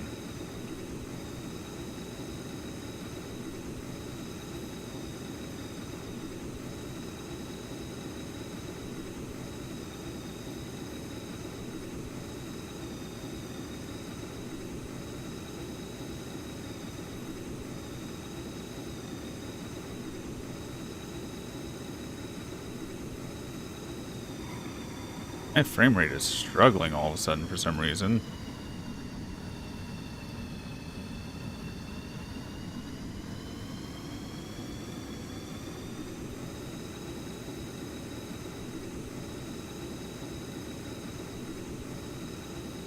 Oh, I feel like we're gonna run out any moment.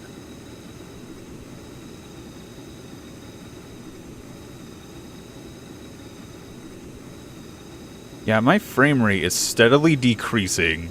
I have watched it go from 28 frames to 25, 24, and it's just slowly counting, 23, slowly counting down, and I don't know what's causing it.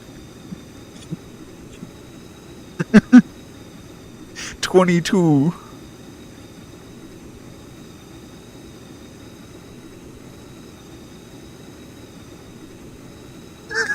I don't know which is gonna die first, the tank or the game.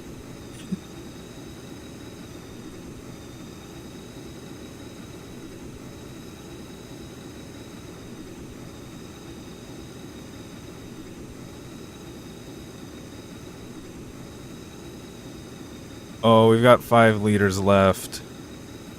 Isn't this like right around where we died last time?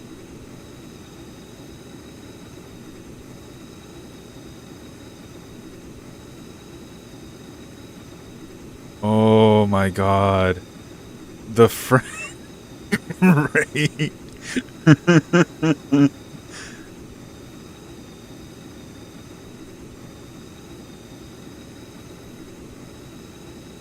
Yep, and there goes the fuel.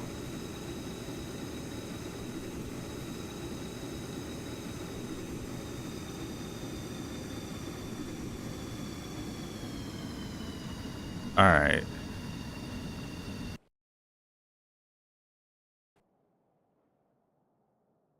Hey, frame rate's returned.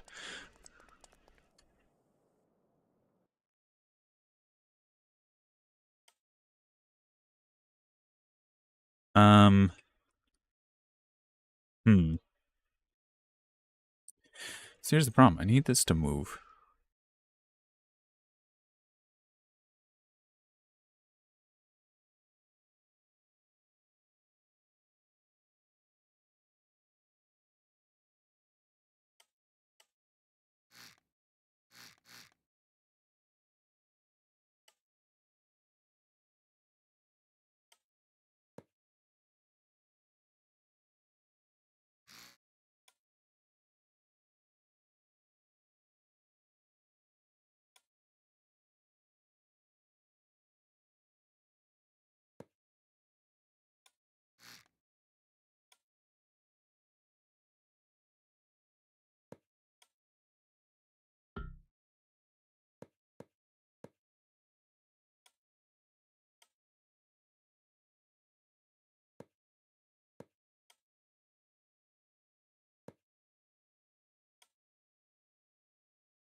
Here's what oh, not what I wanted to do. Here's what I want to do. My frame rate's dropping again. Is it you? Oh, I still have my editing software open. I didn't realize this. Oop. Close that. That might be helping with our frame rate. Efficiency. So I did a bunch of efficiency tests. And I think the end... Yeah, there's a bunch of these. I think efficiency, was it rig 3 was like the best? Yeah. Essentially, what happens is the more turbines you put onto a tank, the more of the combustion fuel it actually processes.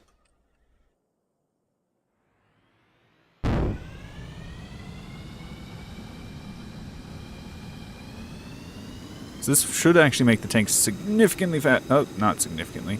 Okay. And we're using less fuel to go faster now. Solely because we strapped that single turbine onto it. So what I can then do with that, just a single turbine, is maintain the same speed at a slower RPM.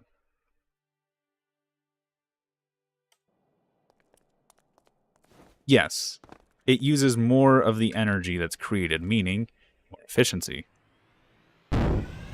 The combustion chamber creates the energy, and you have to actually, like, capture it with the turbines, which is how a jet engine works, yes.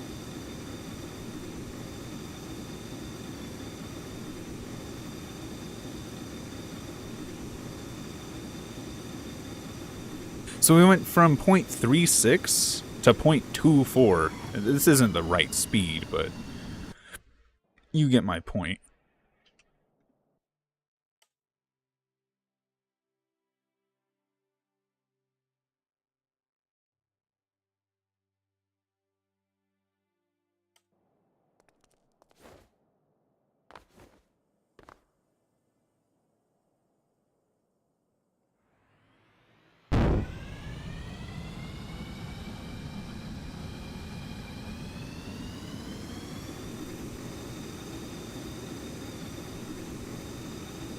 Like before turning, we were doing like 0.29. Now it's 0.21.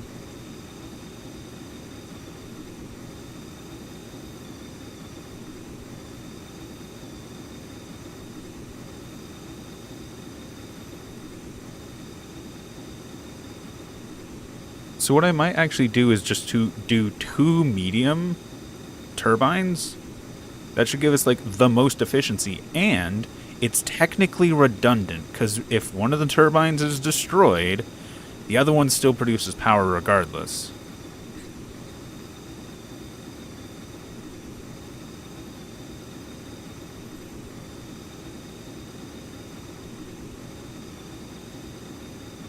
And all that's going to happen is the engines are going to throttle up, and at that point, fuel efficiency is not a concern when actual combat damage is being dealt.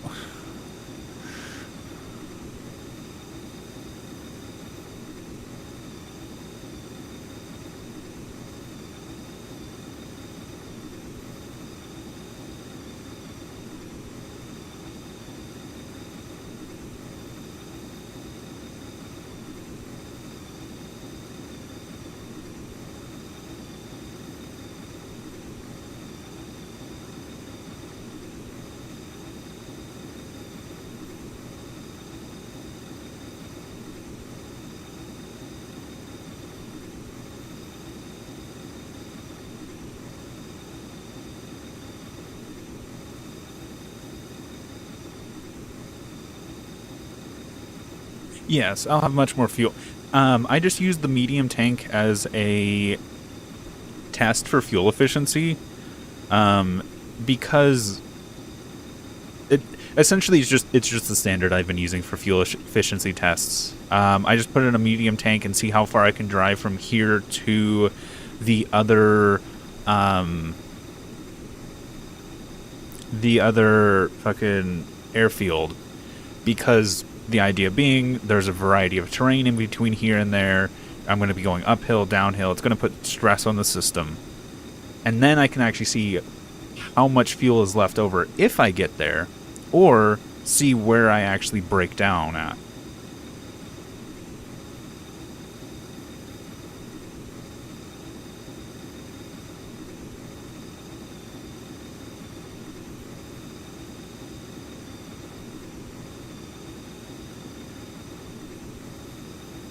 And of course, I'm going to be driving slightly different every time. It's inevitable. But it's realistic. It's realistic of, okay, I'm going to have to drive. Can I actually make it that far?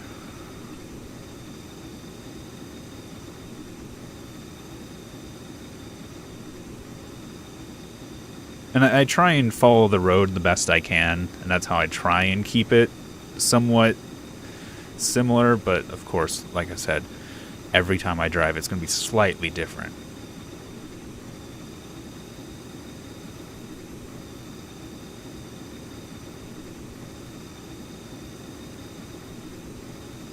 Doing pretty decent.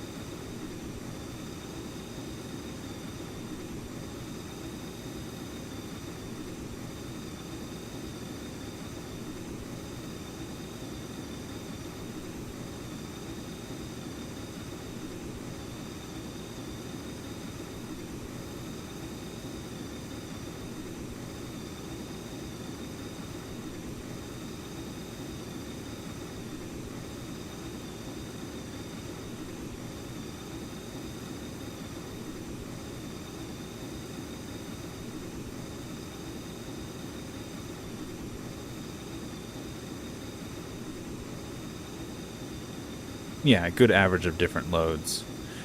That was what I was saying, like, there's hills, there's valleys, you're actually testing... Because if I just did, like, loops on the airfield, it's a flat terrain. This, I'm actually going uphill, I'm going downhill.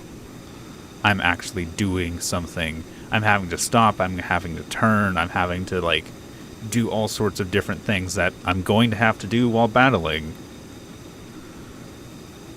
And this also gives me some time to just drive the tank, and if something else happens, I can go, oh, I don't like the way this steers, or oh, I don't like this or that, and tweak it as I'm doing these sorts of tests.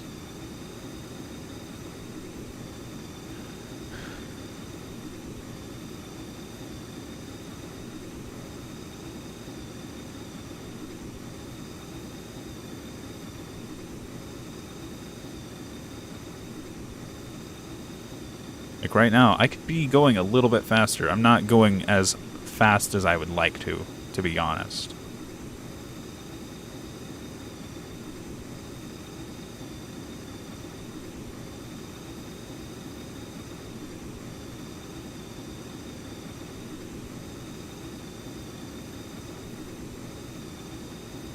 Oh, it's because I turned, that's why.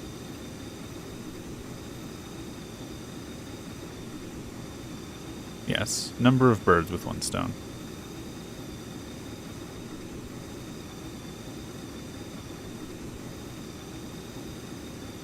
Okay, I've got like an extra 10 liters over what I had before.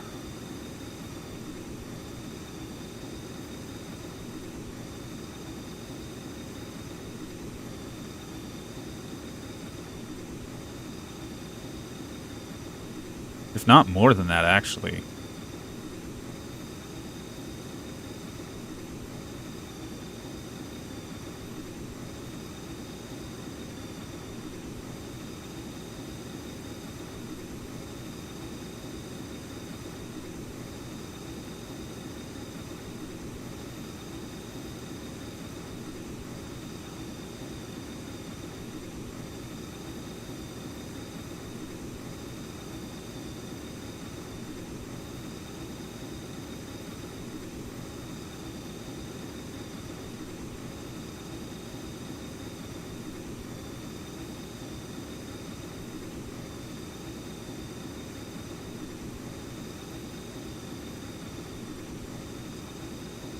Oh, frame rate is diving again.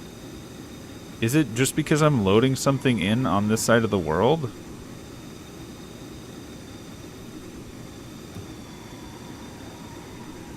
Yeah, my controls are just going because of the frame rate.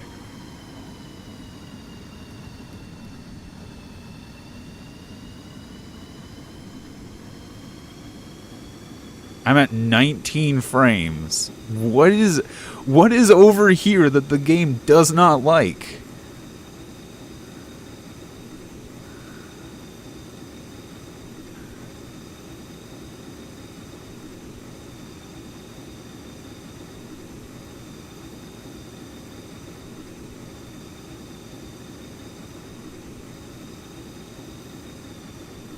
Normally it's not that bad, but also I usually have almost all of the missions turned off. Cody, I'm in a vehicle. I would have to like stop and restart the test entirely to do that. I could do it next time I bring this vehicle to like I finish the test. I can restart and like delete all vehicles then. But also, I can't do it right now. I have to suffer. Also, where's my fuel at? Fort? Okay. We might actually make it to the thing this time.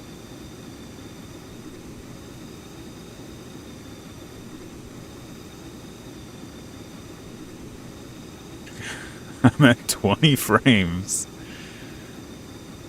I'm going in slow motion.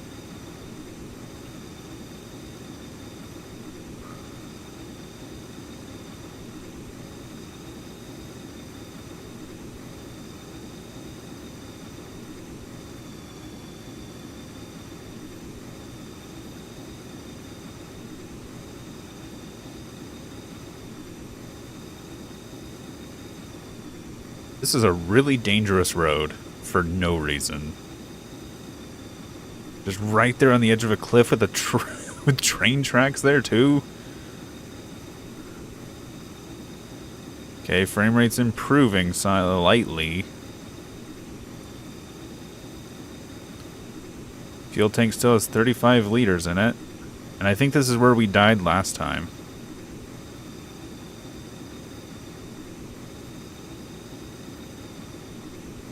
I hope the frame rate doesn't affect fuel consumption.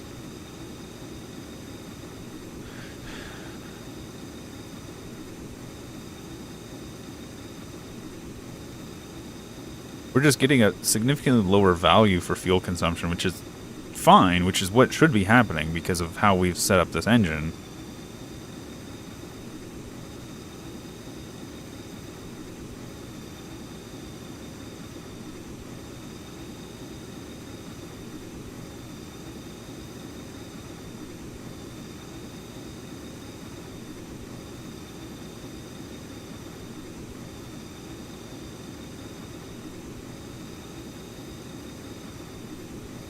And next time I want to test with 2 medium turbines on this instead.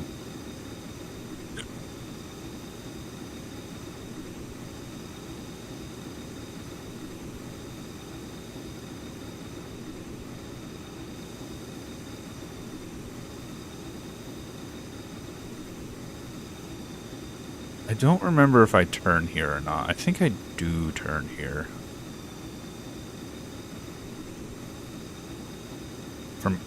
Because there's multiple ways to actually get to the thing. To the airfield. God, this is unbearable. Also, we're at 24 liters still. So we've quite a bit surpassed our previous test.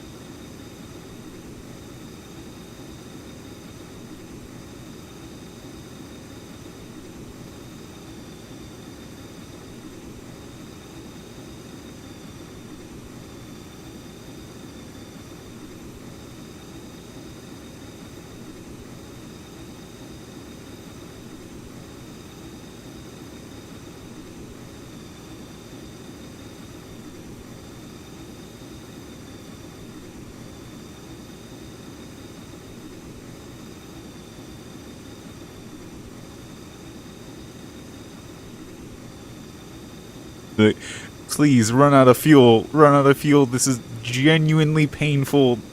I am watching a slideshow. The camera moves fine. Just the simulation speed is awful.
I'm at 14 frames.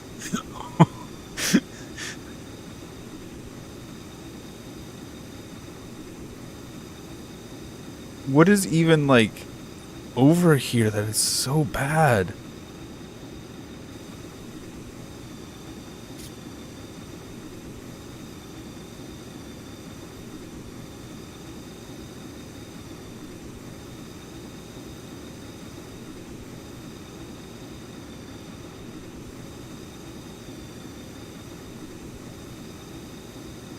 Yeah, we're not going to make it, but we made it significantly further because we died, what, like right here last time.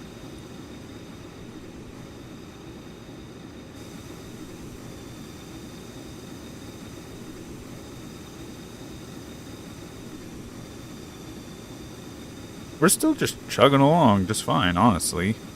Other than the frame rate. I was going to say, fuel consumption went high. No, it went high because I turned.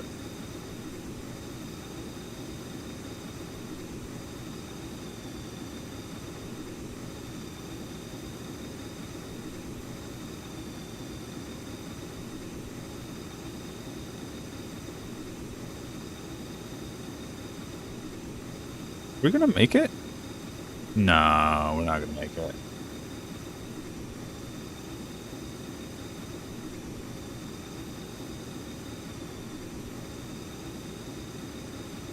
Yeah, we went from dying here in the forest, like right here, to dying here, to now we've died here.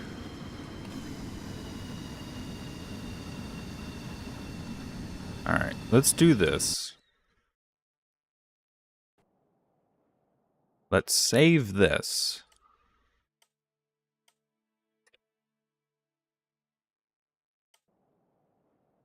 Let's do clear all vehicles, clear. Hopefully, that's the problem. Load. Alright, and here's what I want to try. I want to shift this entire engine over.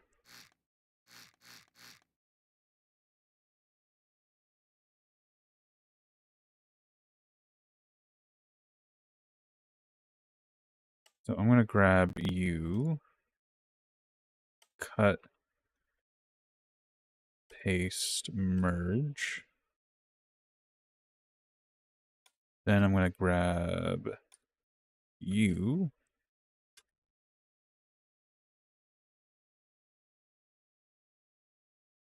cut, move, paste.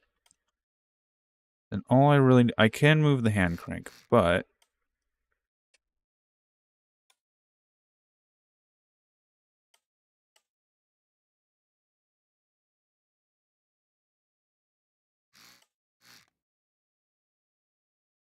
I want to cut you.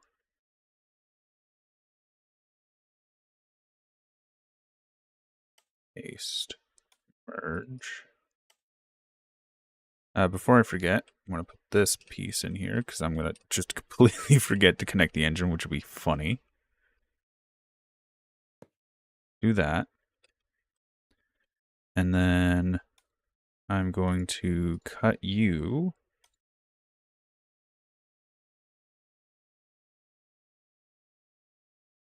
Paste. Merge.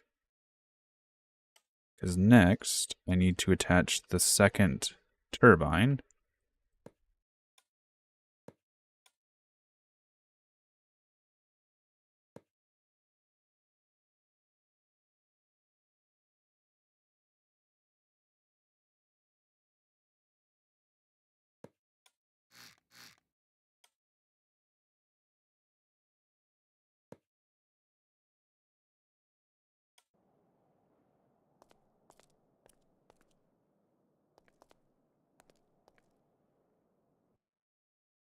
Is the turbine just running? No. There's no hydraulics here.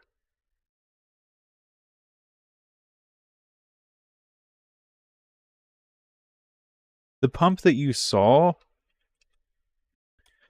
was for testing fluid.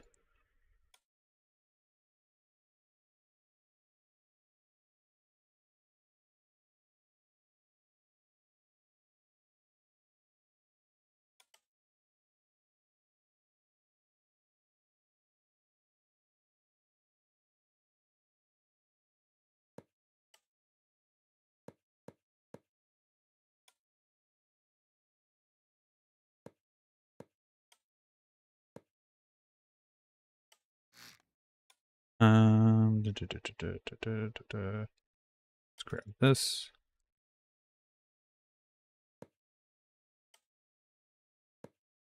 Because for some reason, this works very good as a sensor.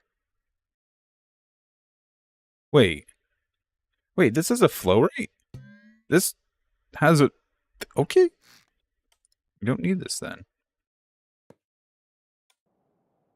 There we go.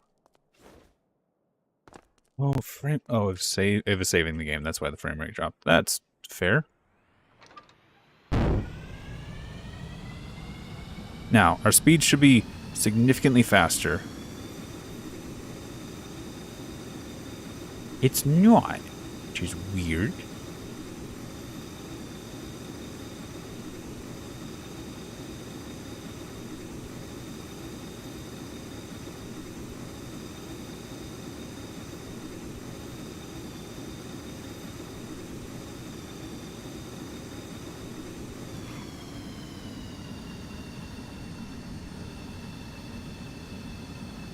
Something doesn't seem to be right.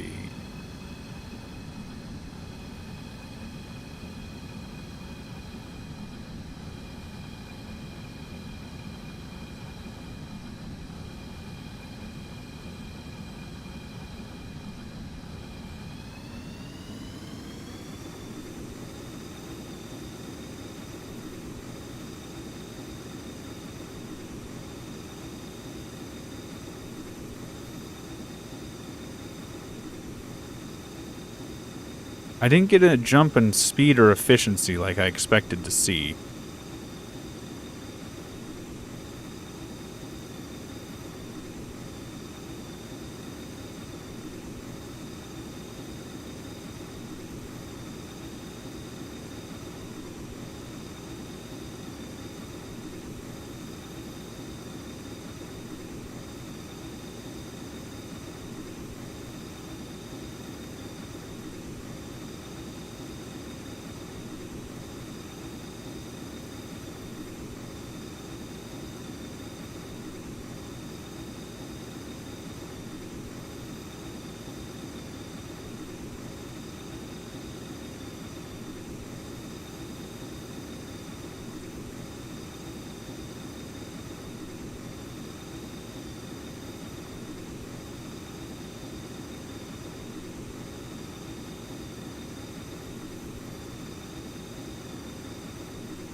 I did gain a little bit of efficiency and theoretically a significant amount of redundancy.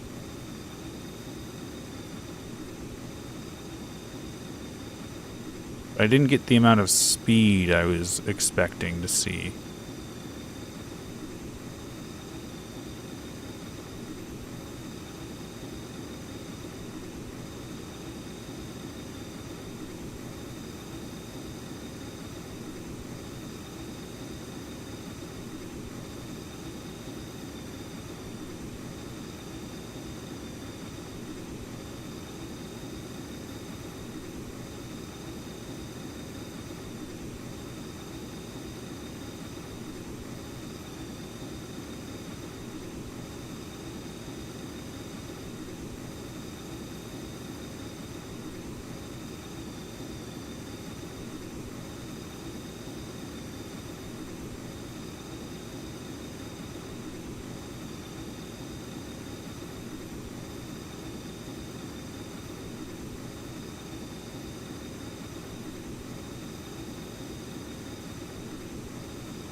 I don't want to increase the complexity just to have an efficiency mode.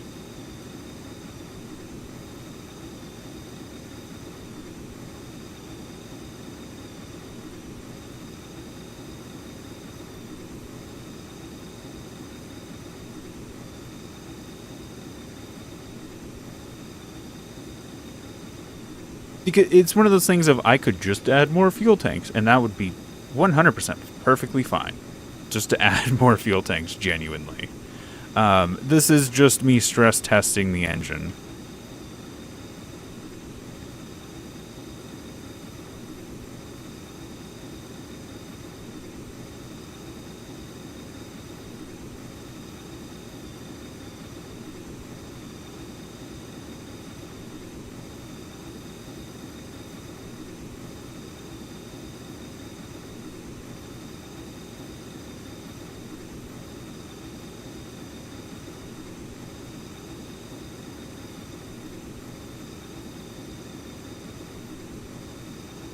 If not more.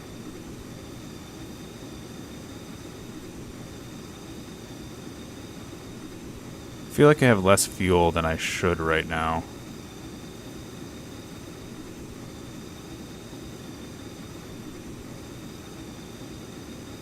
Also, my frame rate is consistently dropping again.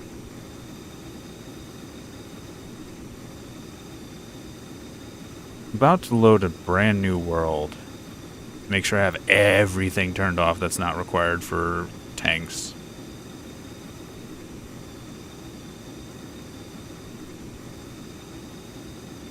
You know what? I'm not even going to continue this test because I know as soon as I pass a certain threshold, it's just going to become unusable. Alright, here's what we're going to do. I'm going to keep doing this. I'm going to save this.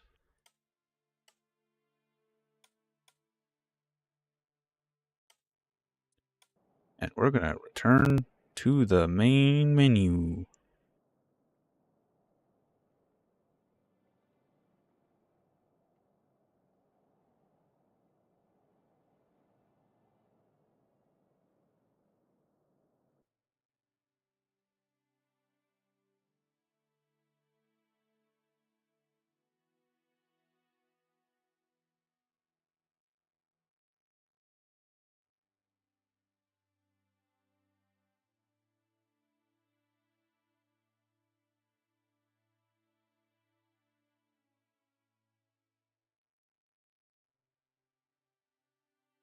Now, we're going to sit here and stare at this screen for like 10 minutes because it's going to take forever to load into the main menu.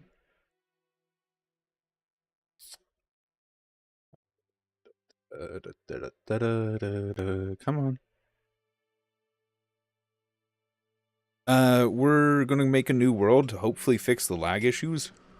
Because there was just a spot in the world that refused to have any frame rate.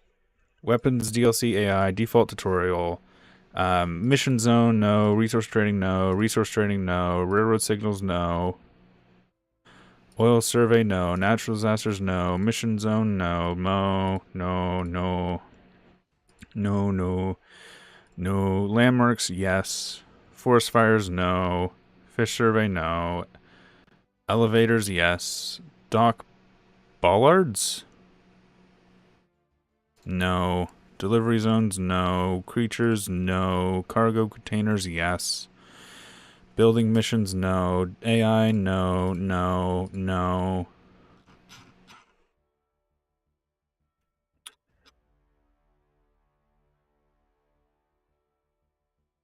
Sure, we didn't do anything we shouldn't have done. Cool. Create world.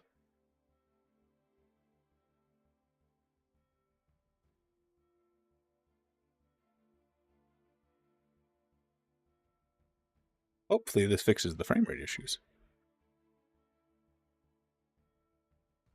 Because there was quite literally a threshold that as soon as we started approaching it, I could watch my frame rate go from like 60 to 50 to 40, 39, 38, 37, 36. It literally was counting down in the corner of my screen.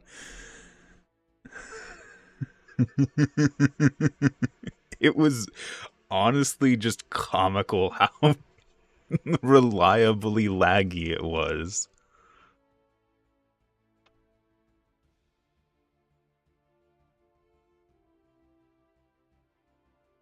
Okay.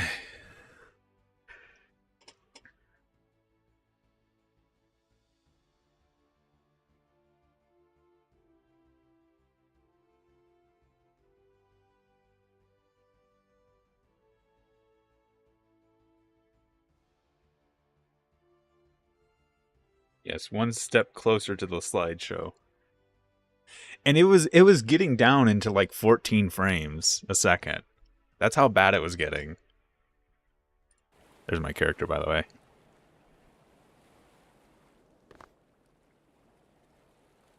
Cool. Vehicle damage on NPC. Nope. No. Resources. Engine overheating. Weapons. Allow vehicle cleanup. Allow. Third person. Yes. Cool.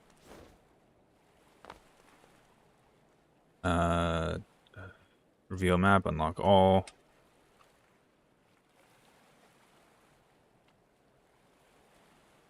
Yep.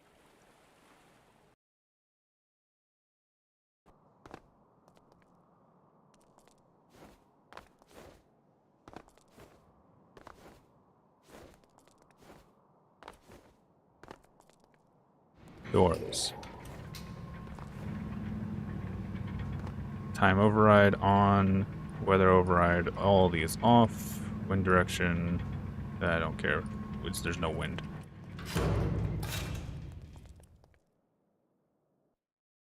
Load. Test. Drive. Drive, I said. There we go.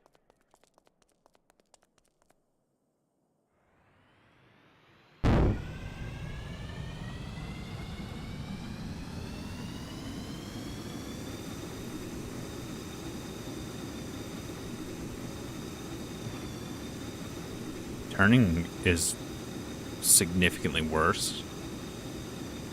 Just with all the engine tweaking I've been doing.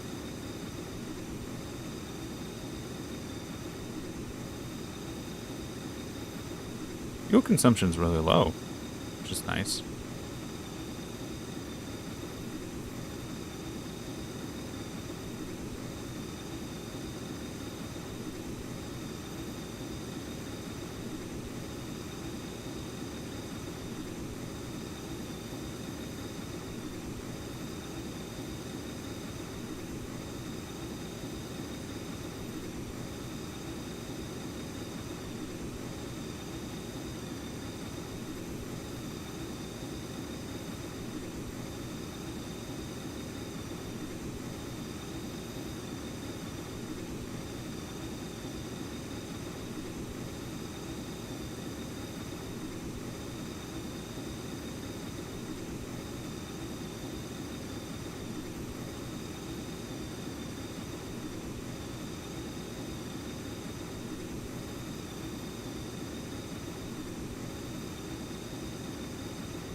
I'm curious if having an intake on this engine would actually increase its fuel efficiency.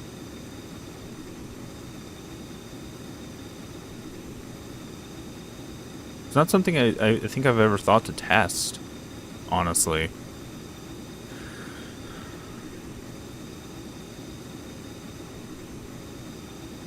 I am also curious if you did this engine in a loop,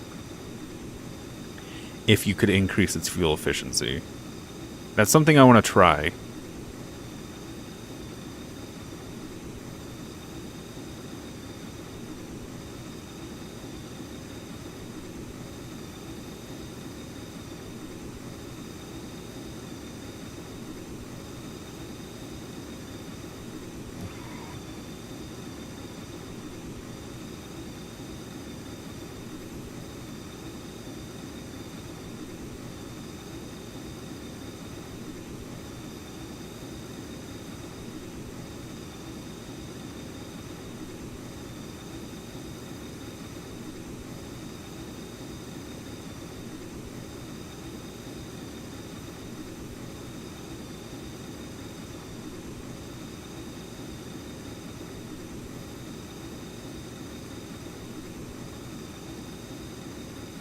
Fuel consumption did increase slightly, it seems, when we hit the 1 bar limit. Not by much, but it did.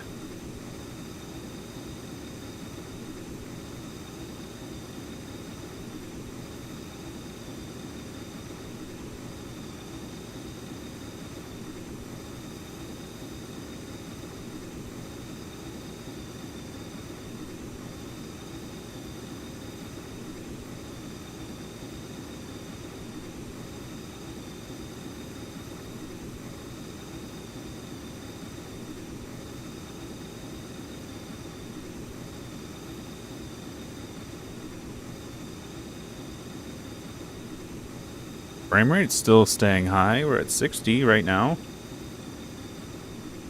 69 specifically. 66, 64, 65, 72, 70.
Hey, we're maintaining a frame rate.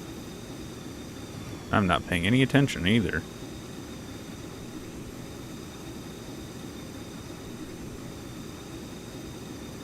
This is a really bad test, by the way. Just how bad I'm driving right now.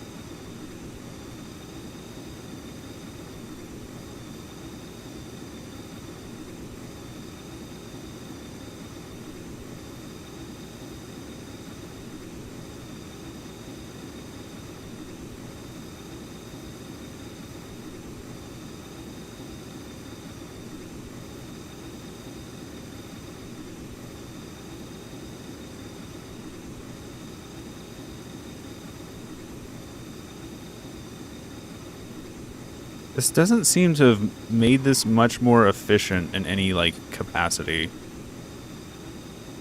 The only thing that it seems to be doing is just adding a level of redundancy.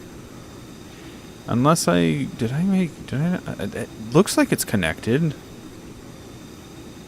And we have slightly better efficiency, so it seems to be working.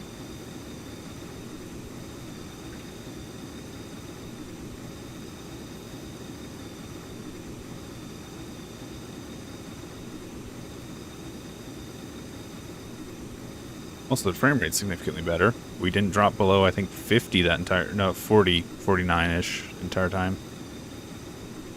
Hi, Rojan.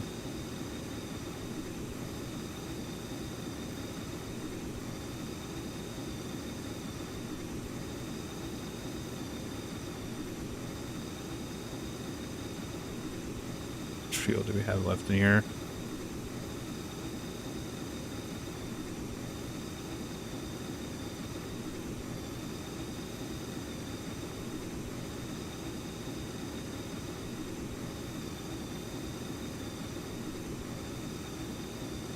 This is right about where we died last time, because I remember we could see the tracks. I don't think we crossed them, though.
Oh, we're actually going to make it? Ah, we... we just ran out. I can see the finish line.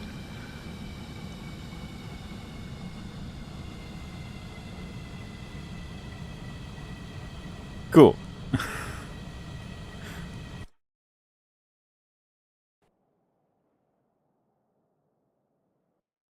Okay. I want to test a few more things. So this is the best one so far. We're going to save this. Make sure we save it. I want to actually set the drive clutch to 1.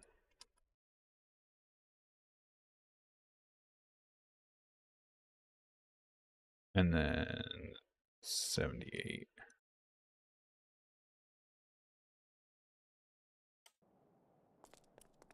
I want to see if we can, 1, not stall the engine.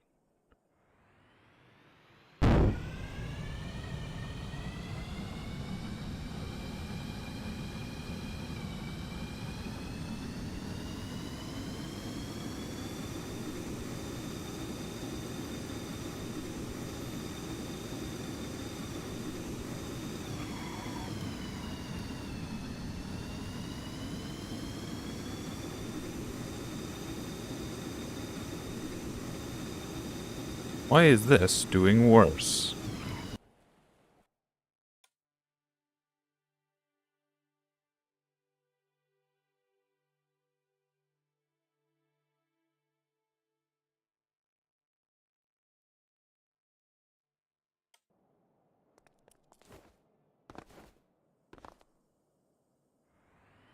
My goal is to go about 23 to 25, and then get the best liters per second out of that.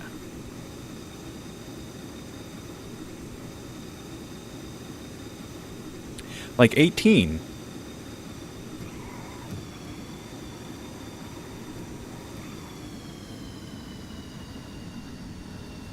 Ooh, where are we going?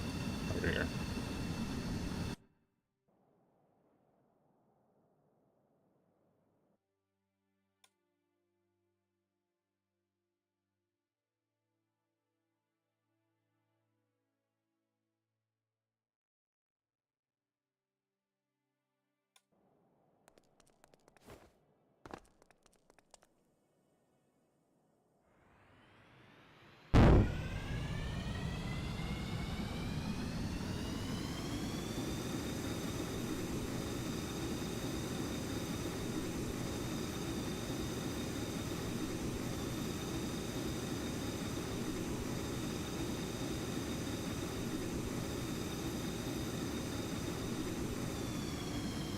This means I'm going to have to go a little bit faster on the engine.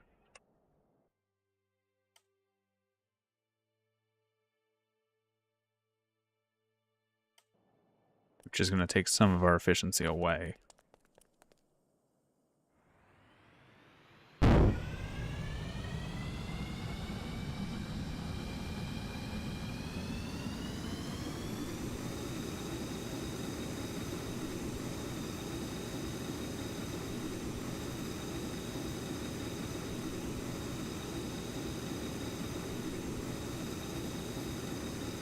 Yeah, we went from 23 to 16. That's a, what, 7/700ths increase of efficiency?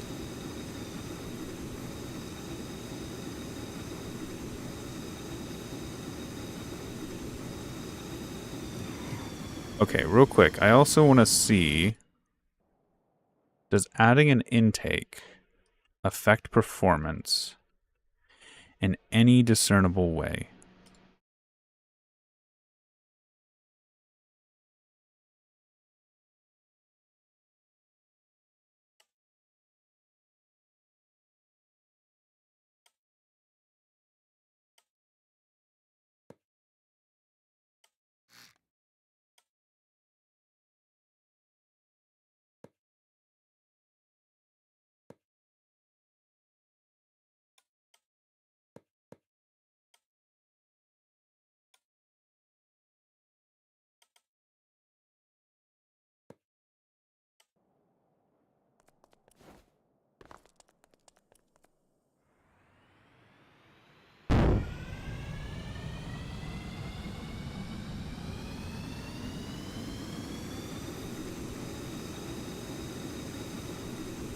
No.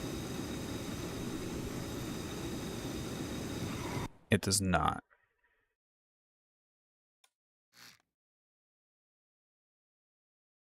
Okay, that's fine. Other things I want to test. Does a compressor do anything? So here's what I'm going to have to do. I'm running out of room to test this the way I want to. However, I'm going to just grab this engine, hoist it up,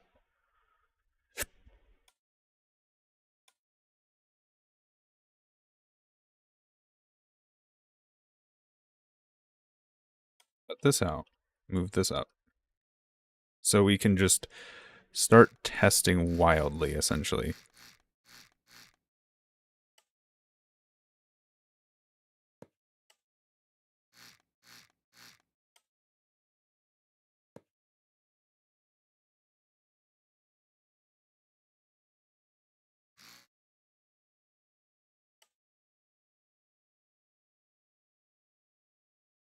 Because, let's just do paste. I'm not worried about the hand crank right now. I'm not worried about height either. Because I don't plan on doing the full run like this. I just want to do this so I can start doing dumb things to the engine and see if it increases or decreases the fuel efficiency of it.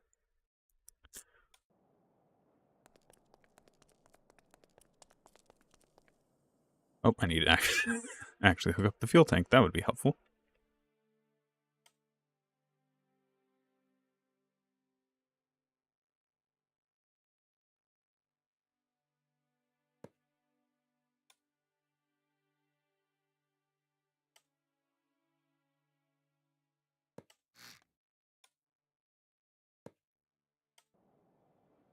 There we go.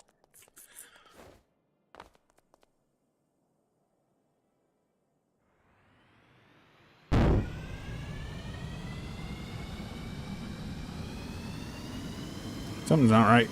I know it's not right. The gear ratio is wrong. 3 seconds. There we go.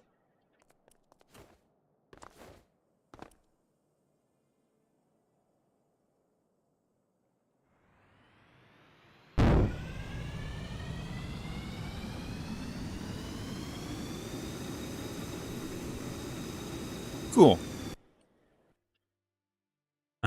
Now what I want to do is compressor.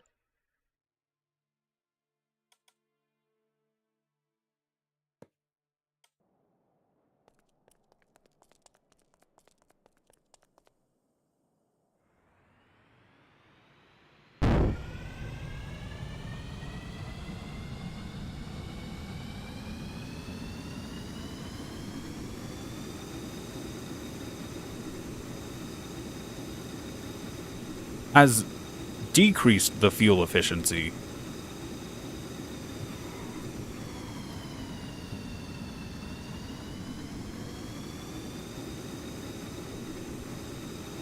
By like double. Compressor's not a good idea.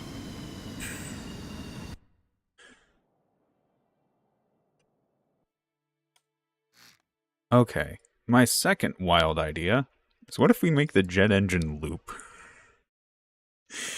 This, in theory, will save any of the extra fuel, any of the extra pressure that is already in the jet engine and recycle it in some capacity.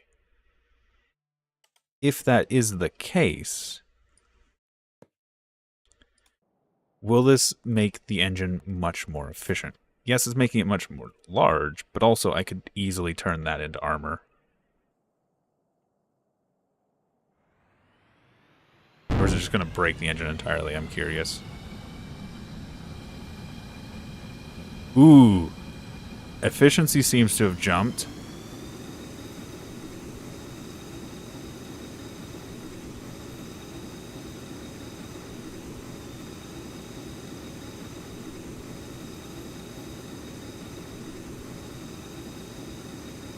Yeah, we've lost a liter a second already.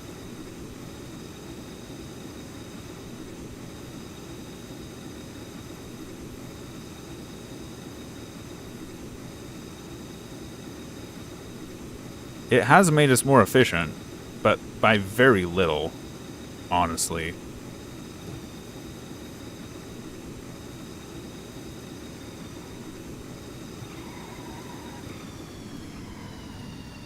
Well, the problem was I was going the same output speed with the compressor. If I was getting much more power, then I should have gone faster.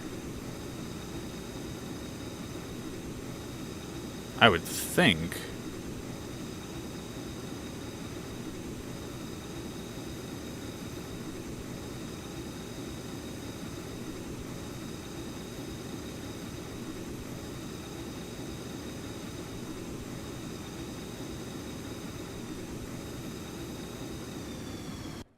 Yeah, let's, you know what, let's add a torque. Let's add a torque thing. Torque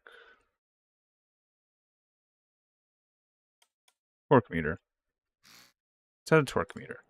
See how much torque we're getting out of this.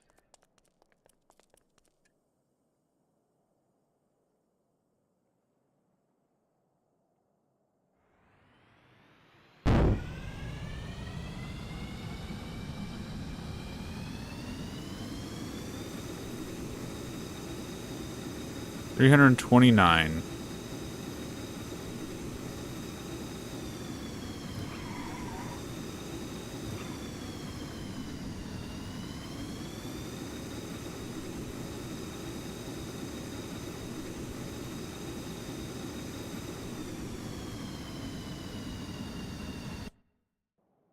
Let's see if I just delete all of this.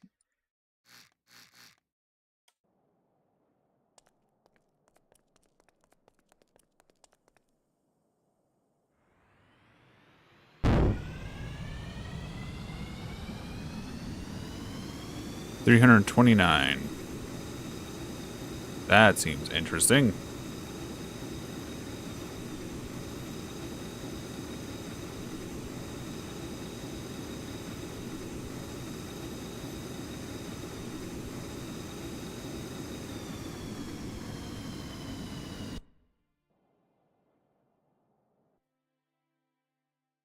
Let's try the compressor again.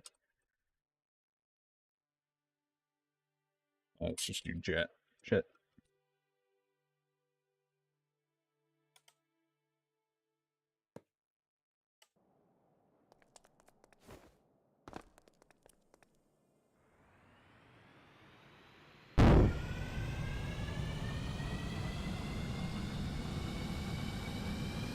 This torque meter's not doing a very good job. Still says 329.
And engage wheel brakes real quick.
But also that I understand what you're saying.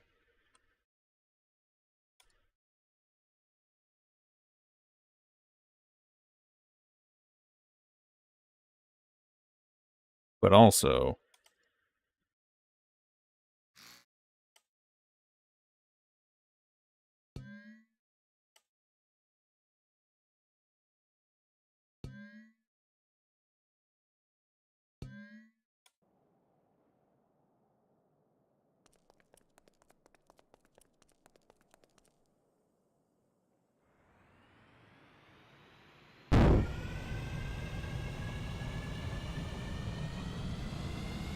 okay, just at idle.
I'm giving it some electric engine.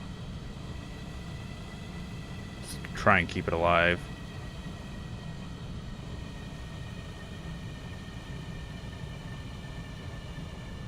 What, that's like 0.73 and it's really starting to die?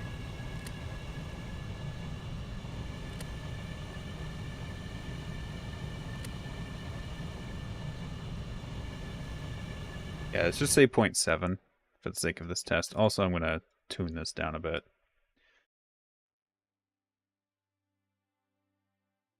And then I'm going to delete the compressor.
Yeah, this can go to 0.8. With the compressor, it can only go to 0.7. This is...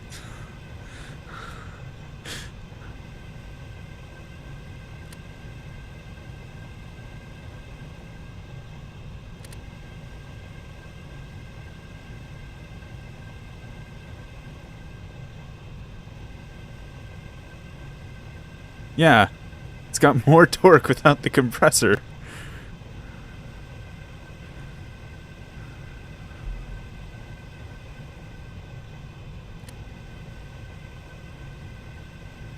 Yeah, this goes to 0.83.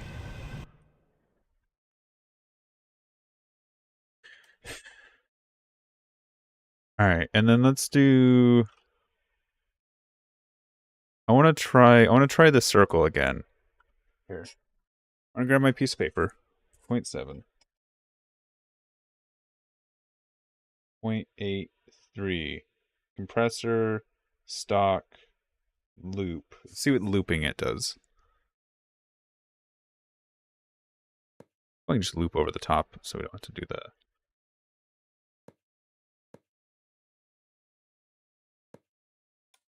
complexity that is. This, there we go.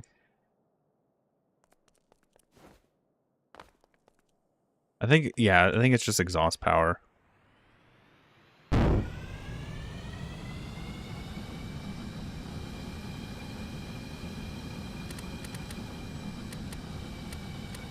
Let's go straight to where we know it usually likes to cut off.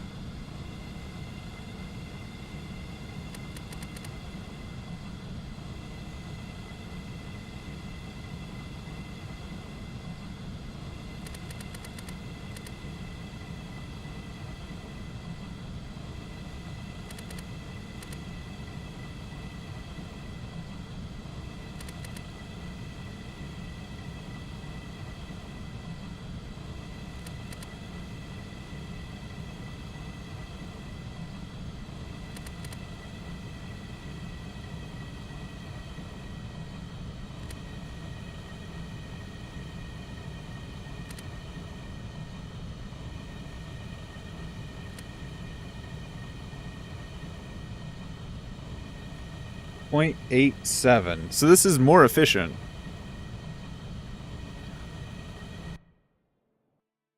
However, that being said, how much more efficient is to be determined in comparison to just adding another small turbine.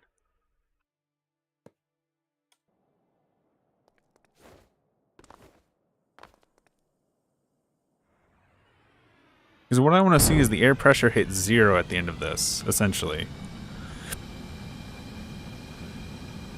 Or near 0. Which means we have pulled out all of the power, essentially. Let's just go straight to...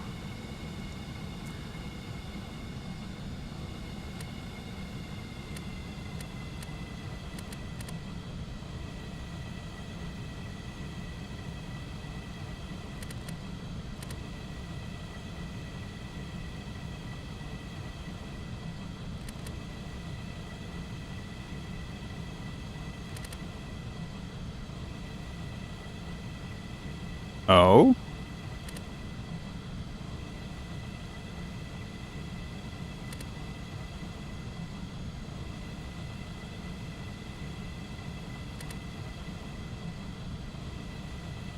There it is. 0.91?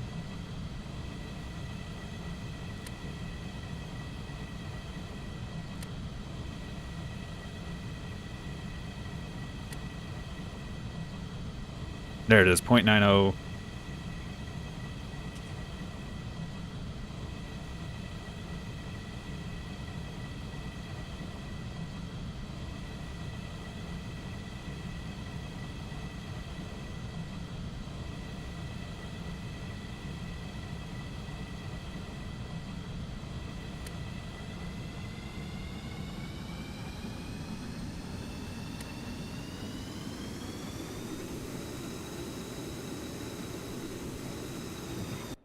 Here, I'm going to get rid of this wheel.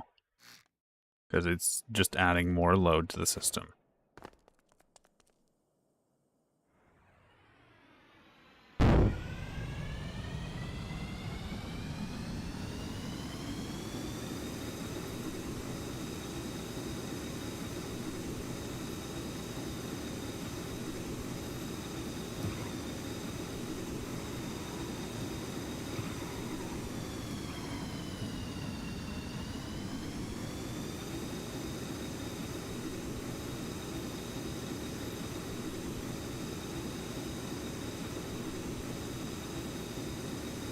Okay, this is actually worse.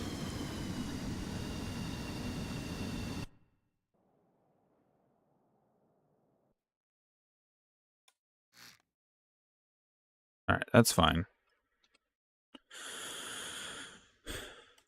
Now what I want to do is I want to do this.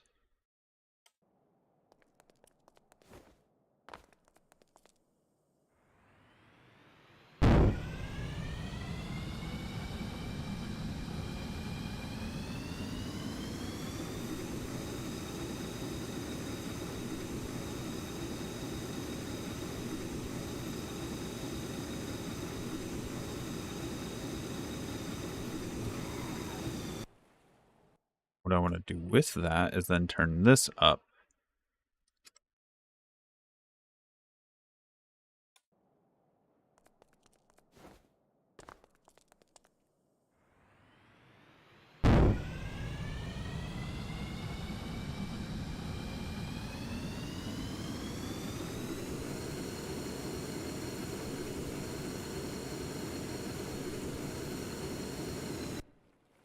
Hmm.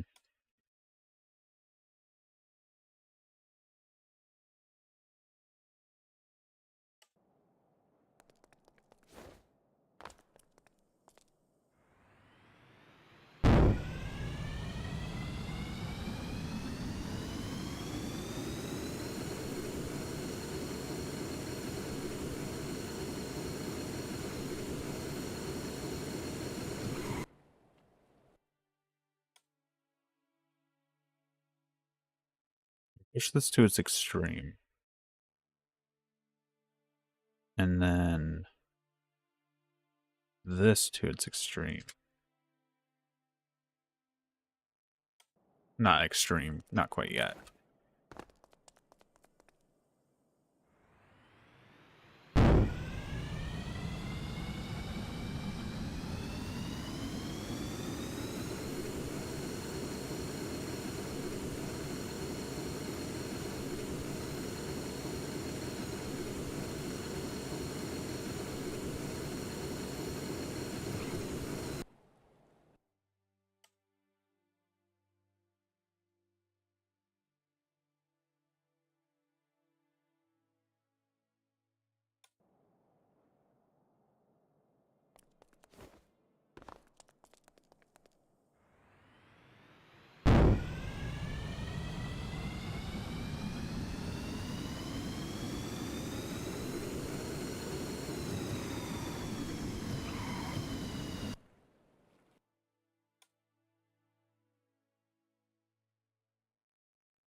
Hmm.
I'm curious now.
Starting to push the limits of this engine.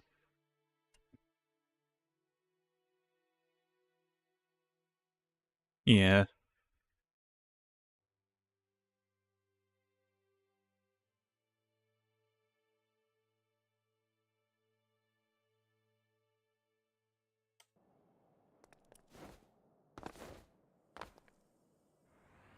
Just trying to mess around and see how efficient I can get it for driving.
Dipping instead of squatting?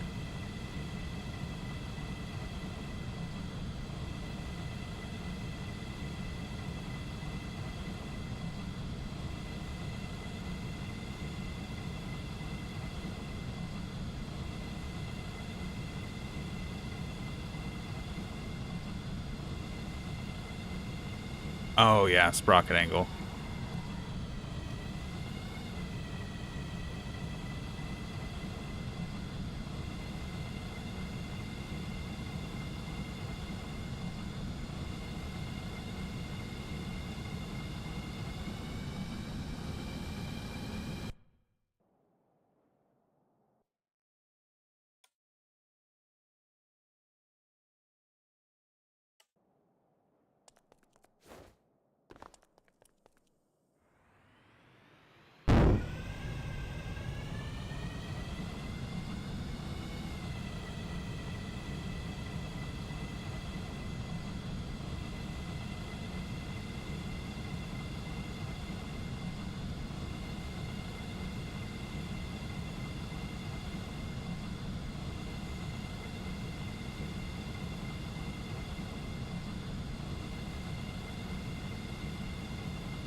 Yeah, that actually just does make sense. Having the belt feeder on if the round before the gun is not there.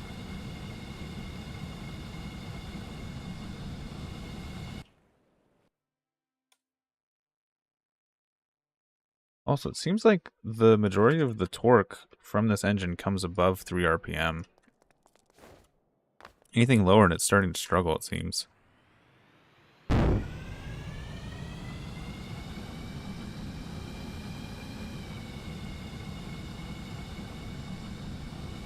Yeah, it gets up to speed much quicker.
Yes, I know some of this tweaking is not going to work because eventually once I add the entire tank on top of it, there's going to be a bunch more weight that this is going to be moving. But I'm just testing things out, trying to see how efficient I can make this. And then hopefully apply what I'm learning here to the other tank.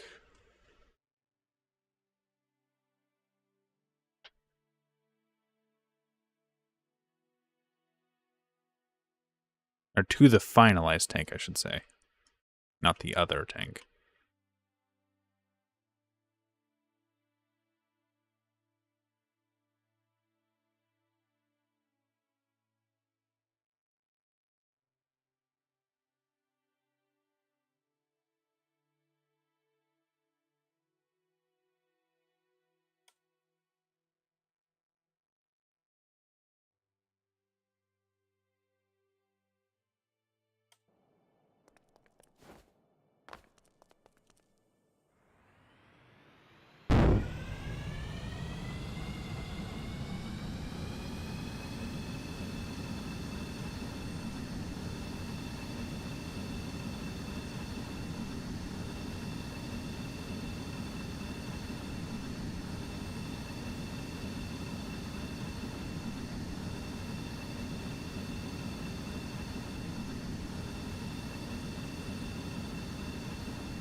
I think 16's the one to beat right now.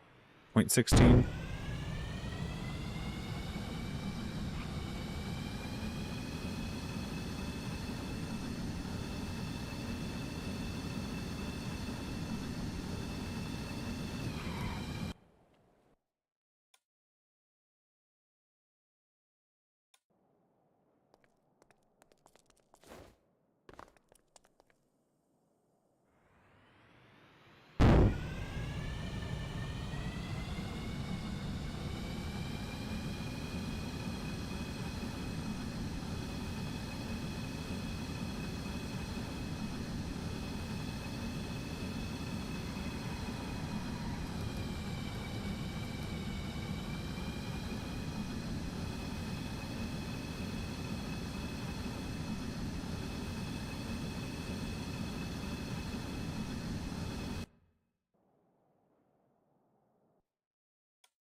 Yeah, there's the 16 that I got before.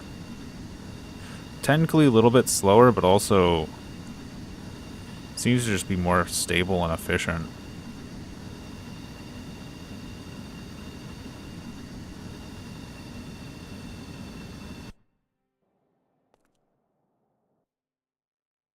So here's what I want to try with this then.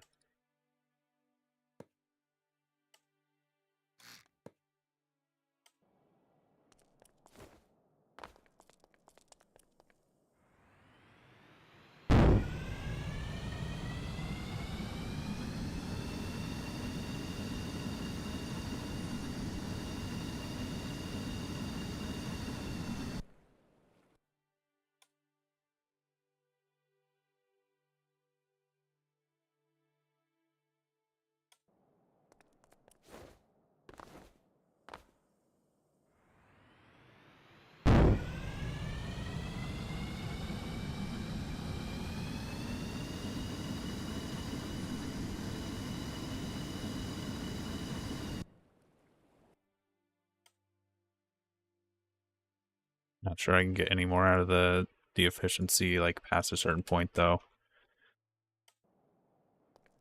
Like, this is still really good when it comes down to it.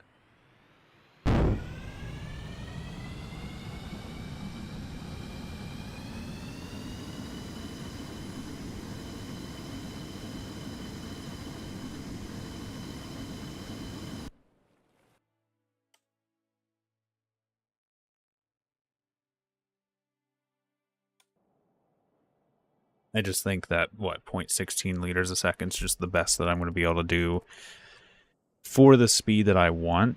And of course, if I want to go faster, it's going to be more fuel.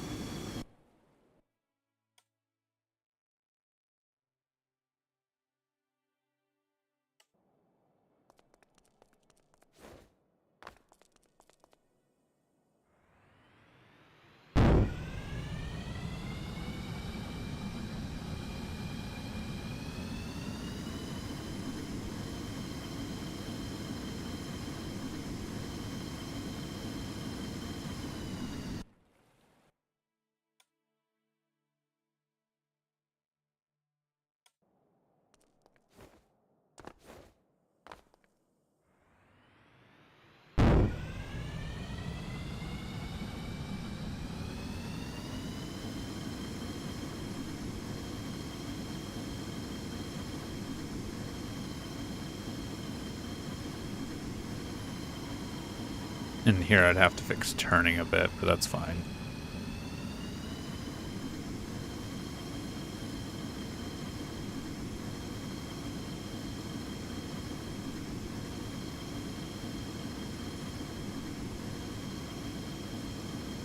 I think this is, for all intents and purposes, the power pack I plan on putting in here.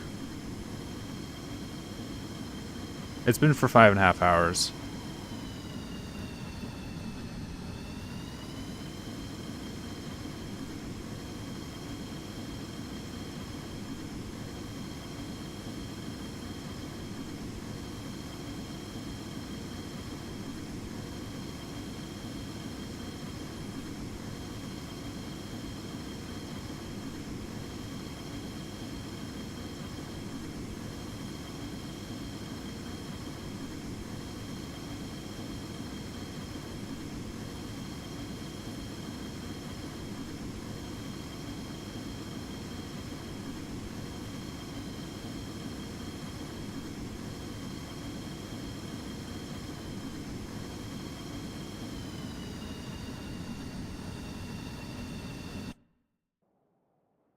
And it's just that this engine has so much redundancy to it. That's what's making me really need this engine, really want this engine. Is just, it doesn't have any avenue to catch fire or explode. And because I have 2 turbines, if one of them gets damaged, I should still have complete capacity here. So, for example, let's just spawn this in. Get this running.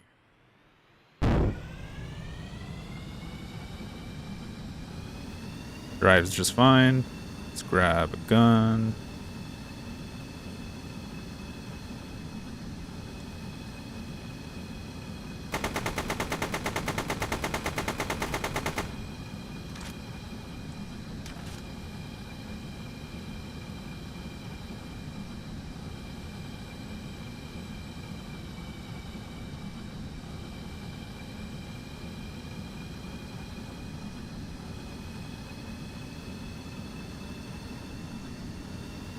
You're still capable of driving. Mind you, at a less efficient, a whole lot less efficient. But in this situation, I don't think that's a problem.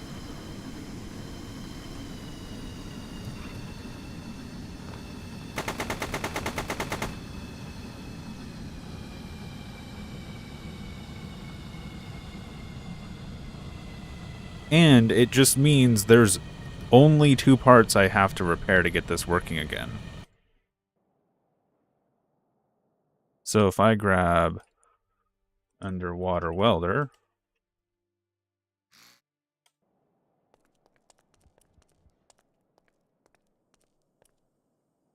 let me do something real quick. I need a slot. What is this called? Equip inventory. I need an empty one. Just so if I have a gun on me, I have a place to put it. Oh. There we go. So, let me grab it again. And then break that. Engine still starts, engine still runs. I'm a little underpowered, but I can still get to my top speed.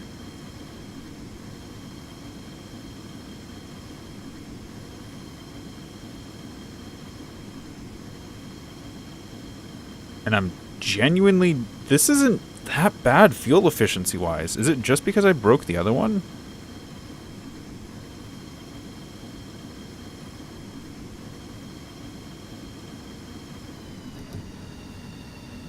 Interesting. Okay. Yeah, interesting. So if I fix this... Done.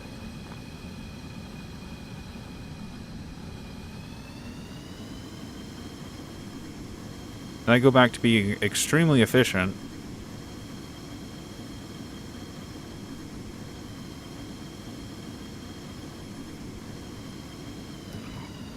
And then, if for whatever reason, this one's the one that's damaged,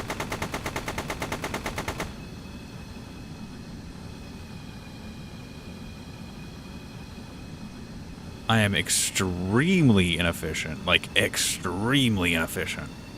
But I can still operate. Which is interesting, which is nice. I can operate at full capacity with half of my engine gone. And just to prove a point,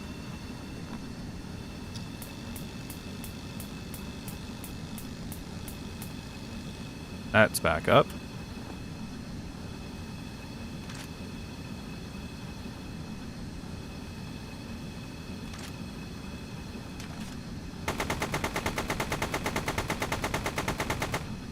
That can be damaged.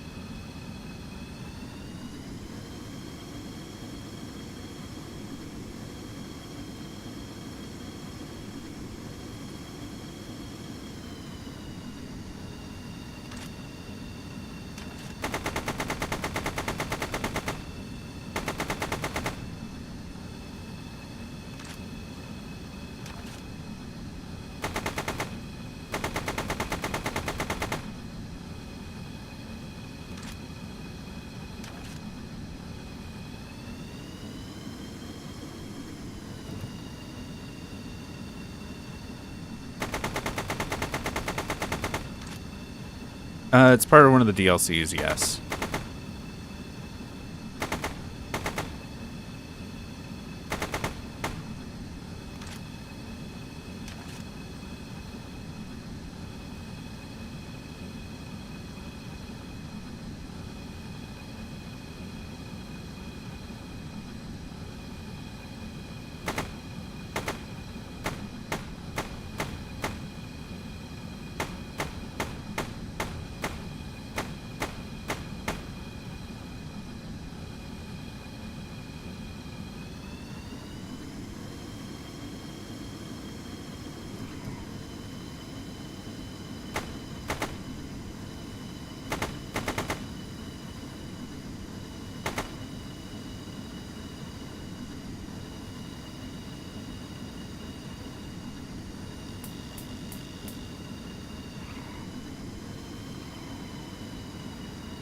So if my speed sensor is damaged, turning will become an interesting experience.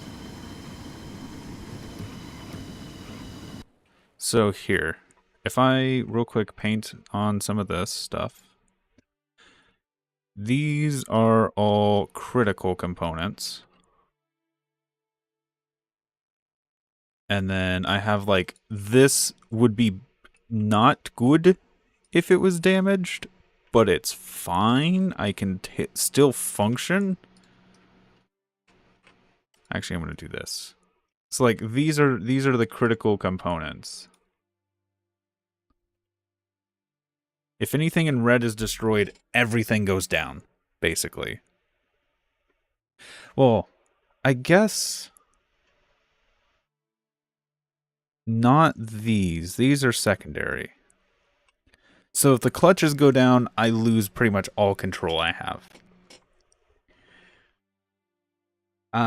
If the gears go down, that's fine. I just lose access to reverse and neutral steer. I can still drive, I can still turn.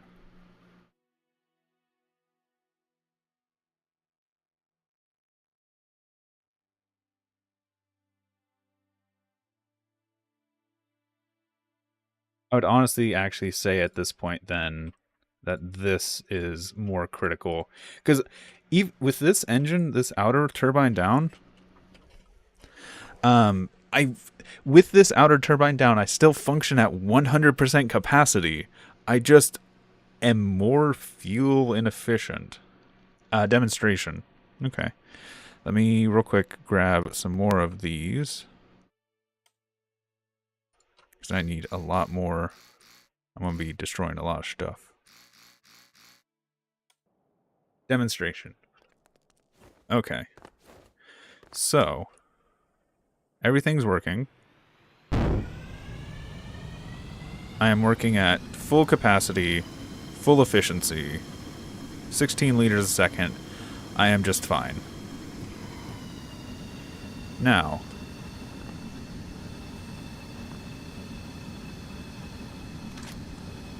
this gets damaged.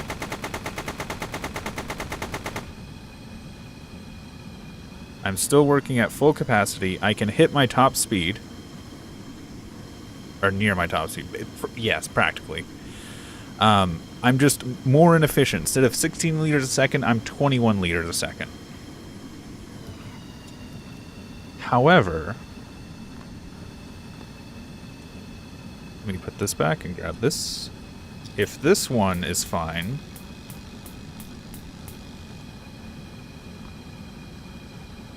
and this one is damaged,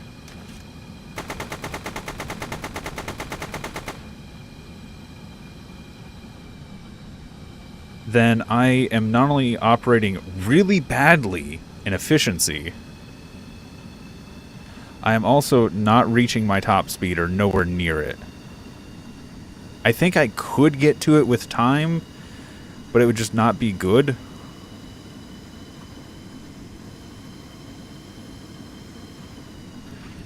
And then here as well,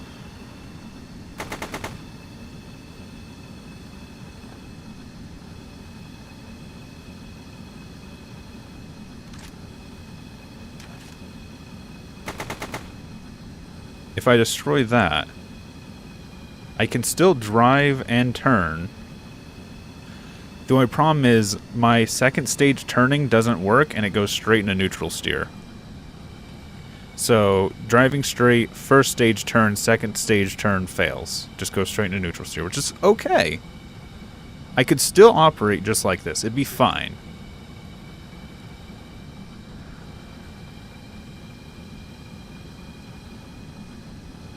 Yeah. Well, it's less of just the round, like the 5.56 rounds. It's more of just if it's damaged or not. And then, if these are damaged, say I just have one damaged. Oh, can I not? Does it not allow power through? Like at all if it's damaged?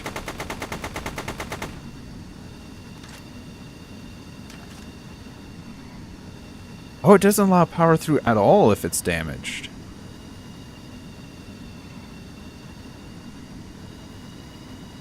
Interesting. I thought it would just not be able to switch gears.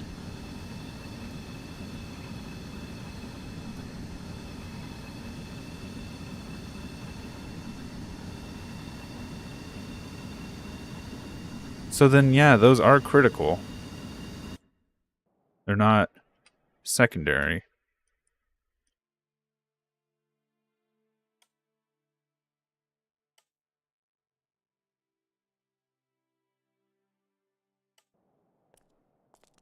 And then, of course, if my seat goes dead, then I have no way to control the vehicle. And then if this goes dead, there goes my everything controller. Basically, my entire drivetrain is controlled by that. This is just a generator system. This is just the starter, and this is just the starter, and I'm going to have a hand crank here anyway. That's the battery, but it doesn't seem to actually lose charge if it's destroyed.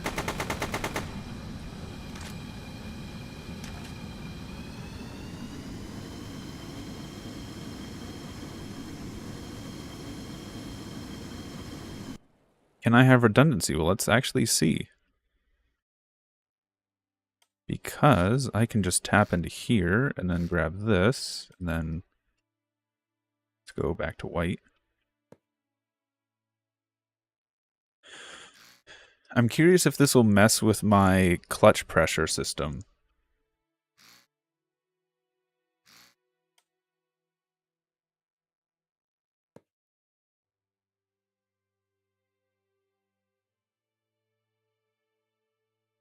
That's not what I needed. I needed to do this. Wait. So then logic, need to make sure everything's electrically attached. I might not even need the generator when I have these two turbines.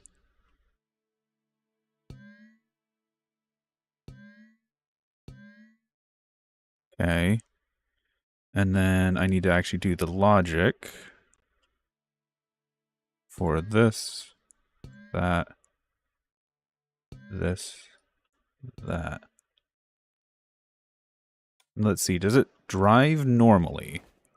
Or is this going to affect my performance?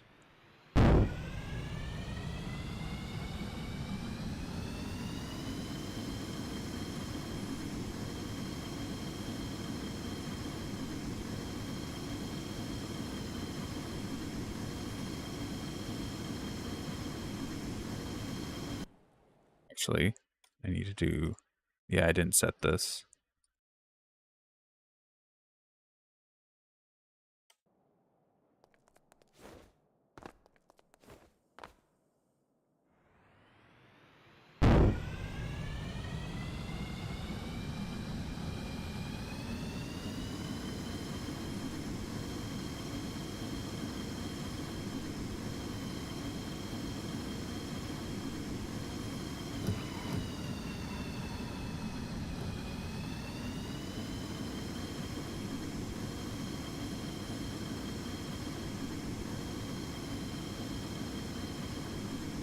It's driving just fine. And then, if, for example, one of these is destroyed, one side,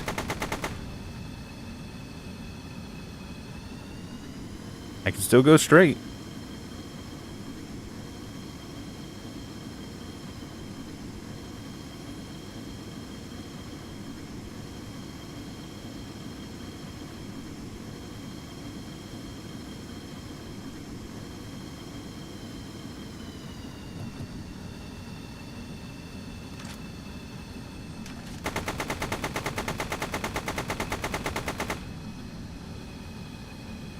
Having like 3 different clutches purely for redundancy.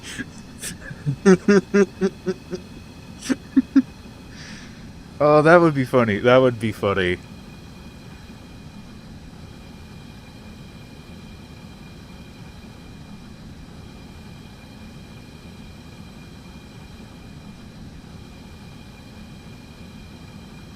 But yeah, okay. I can do redundant clutches and gearboxes, which will take more power, but that doesn't seem to be a problem.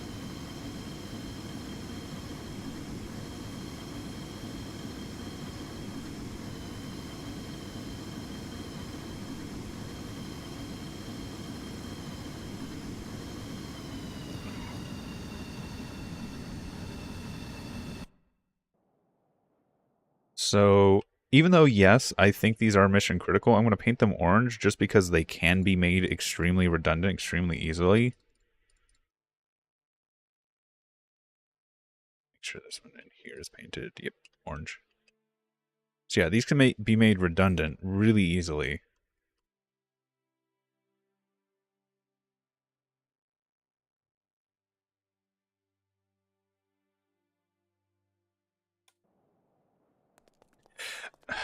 Trying to make a tank extremely survivable is fun.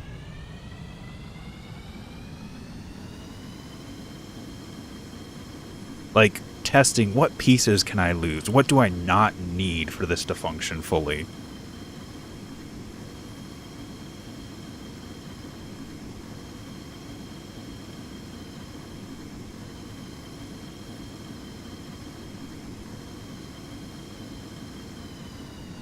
I want to do something real quick.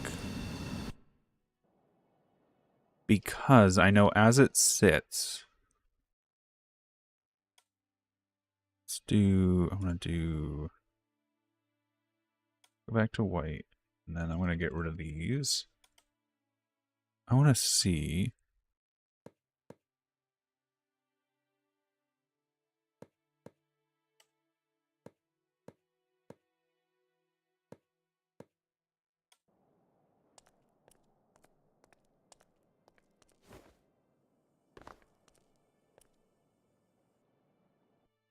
Here's what I want to try.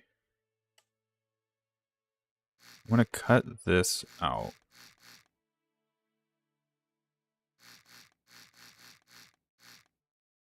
Correction. I'm going to put this pipe back.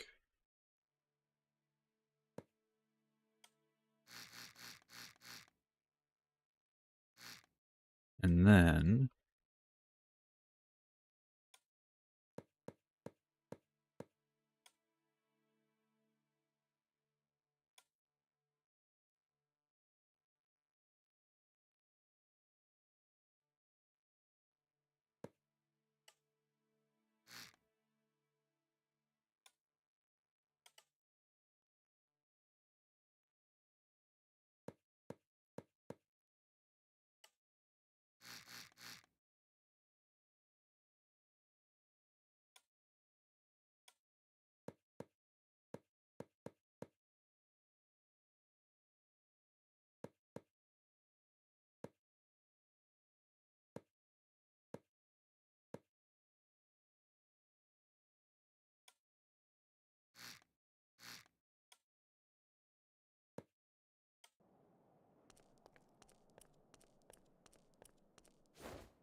Okay.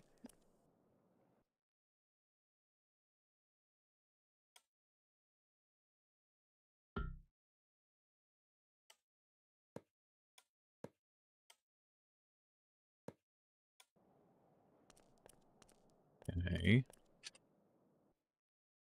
Then we gotta go clear selection. Cut, move, paste, merge.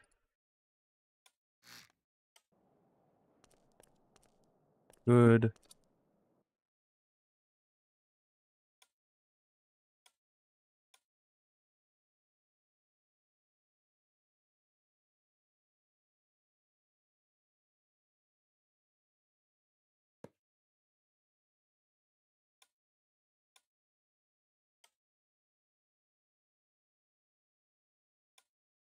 Merge.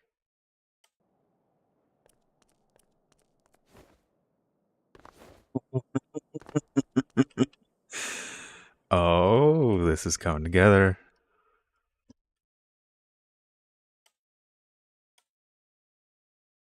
I know it might not be obvious what I'm doing right now. Cut, move, paste, merge.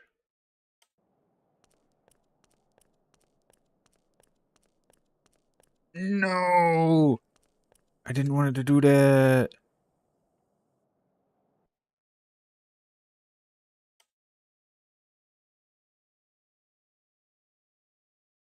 Paste, spawn. Okay, that's how I intended it to be.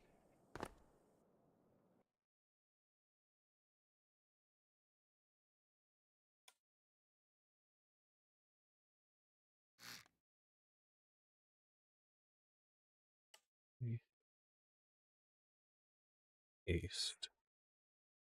Merge.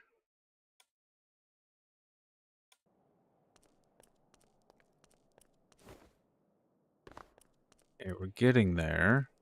Okay, honestly, yeah, that's not bad. That's not bad. So if you don't understand what's going on, is the game counts these as separate blocks, and when it comes to cannons and armor penetration, these are separate layers that the cannon has to pen through. So what I've just done is I have essentially made this turbine a 3-block thick chunk of armor to protect the other turbine.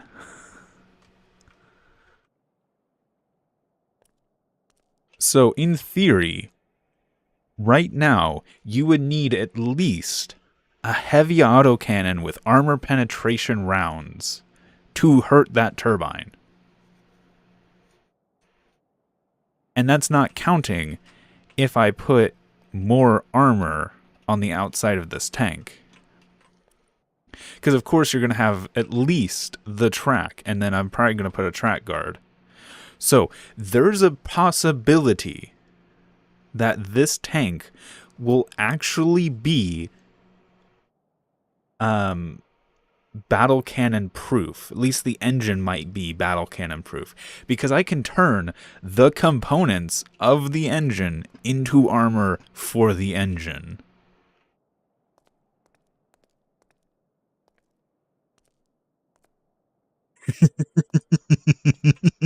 Because this piece is the only thing I have to make sure stays alive.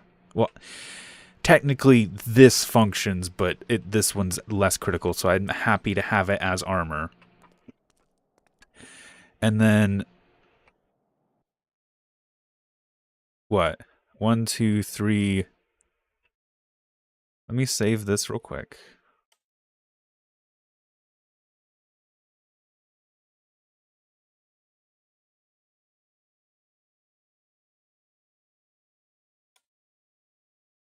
If I load this test. Yes, a sacrificial turbine.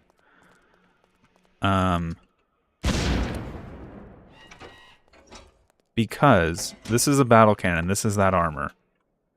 Oh yeah, I can hit home. There we go. Ooh. 1, 2, 3, 4, 5, 6, and then that's the turbine. So that'd be 1, 2, 3. All I'd need is 3 more blocks of armor, and it would be protected, like 100% protected from a battle cannon. And real quick, I'm gonna turn on infinite electricity, just so I can do this with the heavy autocannon. This is a heavy autocannon with armor-piercing rounds.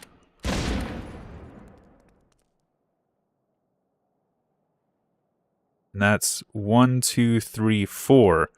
All I would need other than that sacrificial turbine is 1 more block, so I could literally just have a track skirt, and it would be protected from the side from heavy autocannon.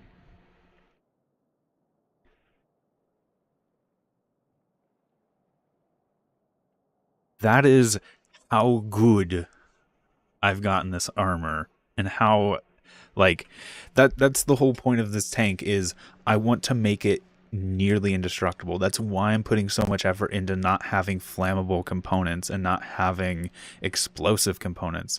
I am still tempted to experiment with a light autocannon mounted externally, so that if it does detonate, it won't damage anything near it. But that being said, we are a substantial step forward for this gun, for this tank, for this design. I'm going to go grab... Let's load this back in. because I want to select this and I want to save this. I want to save this as the jet clutch drive. And this should be what goes directly into my new tank. It might lose some fuel efficiency, which is fine. Oh. This is not the one I wanted to load. Load this one. This is the one I wanted to save.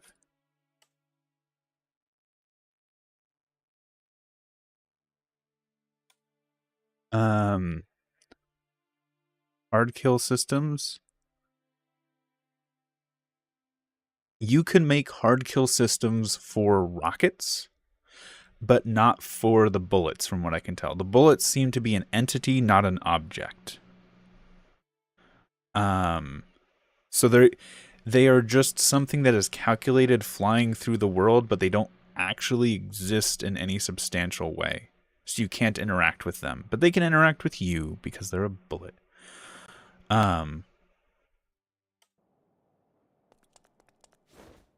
So with like a missile or something, you could, in theory, track it with radar and shoot something at it to try and detonate it mid-flight. I've experimented with it a little bit. I've seen some people actually get some working concepts to do missile kill systems. But for the most part, there's also soft kill countermeasures.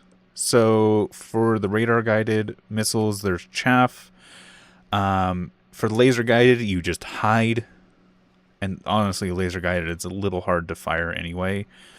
That being said, with laser-guided, you could, in theory, make just a laser, like a flashing laser system to disrupt laser-guided munitions or laser-guided rockets. There's also smoke you can use that's not good against radar. There's visual smoke you can make that I use in a lot of my tanks. That isn't good against radar, but it is good against laser-guided munitions because you can't see it. Here, let me grab one of my tanks that has the smoke on it, and I'll show you what I mean by smoke.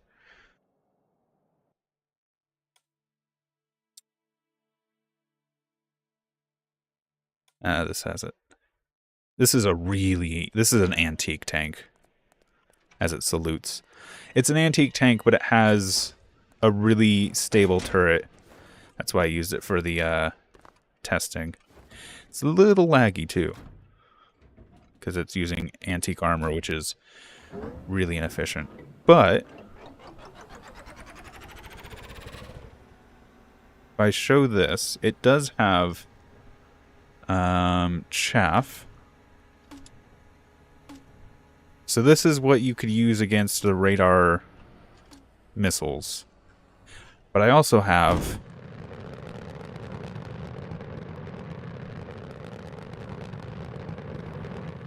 visual smoke.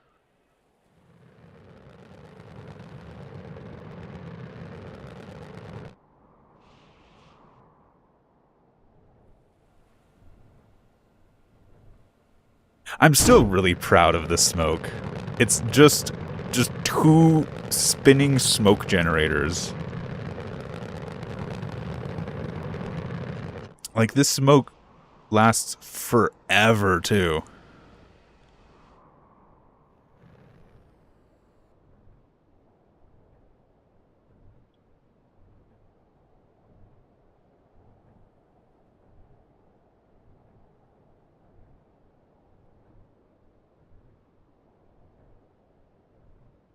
Like, genuinely, I'm surprised it's still going.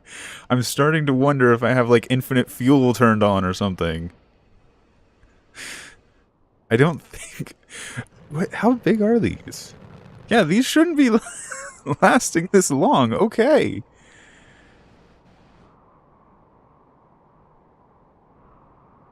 Did they increase the amount of fuel rockets carry? Did they do that for the space update or something?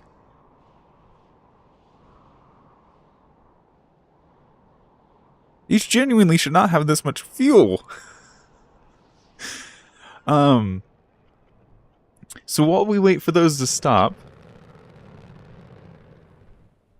Oh, there they go. There they go. They finally went out. So what those are is if you look on the side here, it's literally just a rocket. Here, let me hop out. I'm going to go look at these. I'll show you. It's just a hardpoint connector, a rocket booster, and a fin. It's just these 3 blocks. And they're set up in this way specifically so that the tank, you imagine the tank is here connected to a hardpoint. So this rocket is pointed out so as it fires, it throws the smoke away from the tank. And it starts the rotation of it as well. Now, this fin is specifically placed to do 2 things. One, it makes sure the rocket booster cannot land face down on the ground and get stuck against the ground. And it's pointed sideways to add wind resistance to this entire system so that as it spins, it reaches a kind of like terminal velocity, a max spin rate that gives the best density of cloud cover.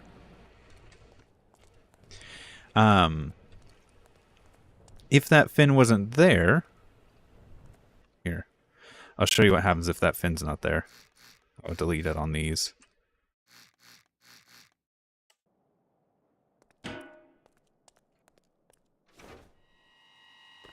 Oh, this is a laggy tank.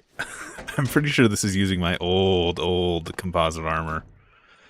The frame rate is not liking me for this.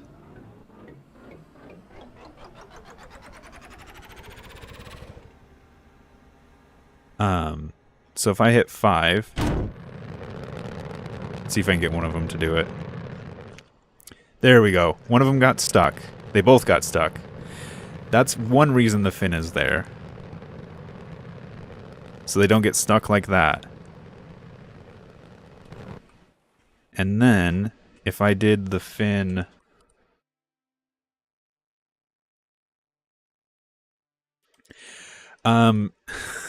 So, this is, you can see it here, it's actually 2 different entities stacked in such a way. And I think the chassis has this as well. What's causing the lag is essentially, because these are different entities, they're all calculating collision detection. And the game don't like that.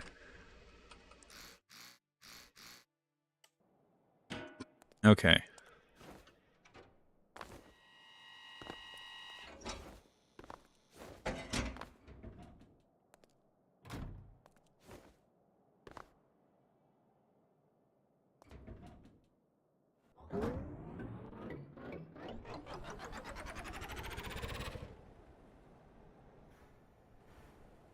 Okay. And then this is what happens if you have the fins, but they're the other direction. Eventually, they'll start spinning at a high enough speed that the cloud cover, there you go, it becomes really inconsistent, and it has this, like, star pattern to it now. You can see that one over there. There it goes. You can see it's only producing smoke in one direction because it's spinning so fast that the game just doesn't calculate it properly. There we go. Yeah. They're just spinning too fast. So that's the whole balancing it out. Here's another tank that has them. This one has proper composite armor. Ooh, gorgeous composite armor, and it's got composite sides inside here too. Oh, inside the, yeah, it's got these composites. Just gorgeous composite cheeks in front. Anyway.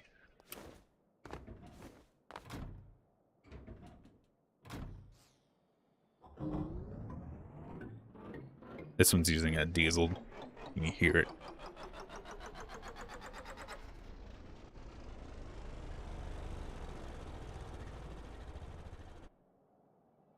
And then smoke. This one it only shoots one at a time to get more uses out of less smoke.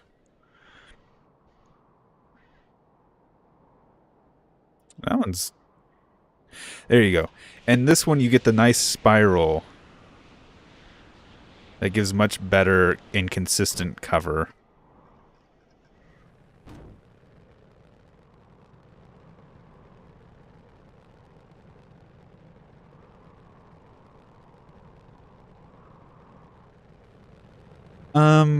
We kind of finished up what we were working on with engines, and we were talking about countermeasures. And one of the countermeasures I use is visual smoke.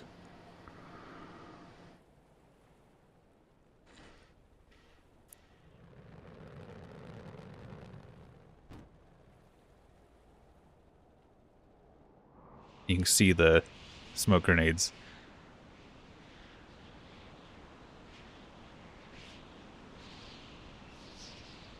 I'm actually curious. These are acting a little weird. I want to see, are these set to... Yeah.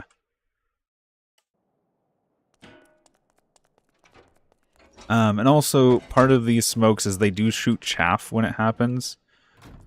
So, another thing, on this vehicle, there is a radar warning system.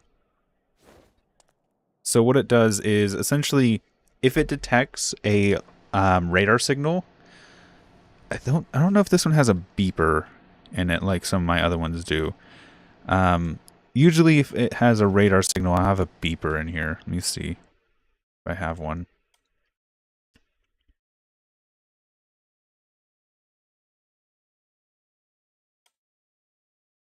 There's my radar. Nah. Is it? No. Okay. This one doesn't have the beeper. Some of my older tanks have, if it get a radar ping, it'll beep at me. And then if I get a radar lock, it'll actually alarm. But this one has an automated chaff system. So if this tank detects a radar lock on it, it will send out chaff in a timed manner to ensure, so long as the radar lock is viable, chaff will be around this tank, clouding it.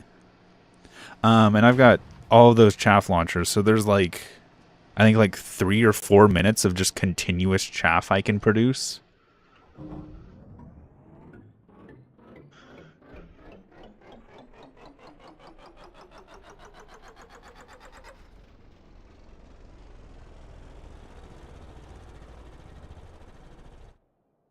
But yeah, smoke.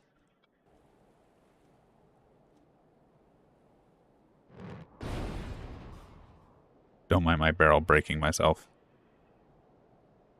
Yeah, they can get flown out pretty far if I'm moving, too.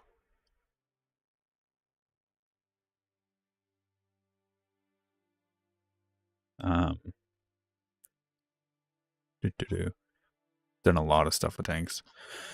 Oh, there's some of my old engines and stuff. I'm looking for one thing, just because I want to show it before I end stream, because it seems like there's some newer people here. And that is one of my old tanks that is absolutely tiny. This one.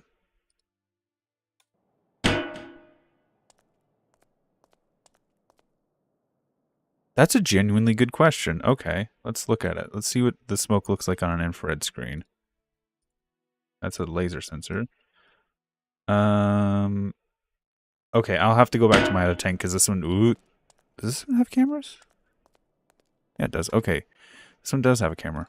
Let's see. Camera.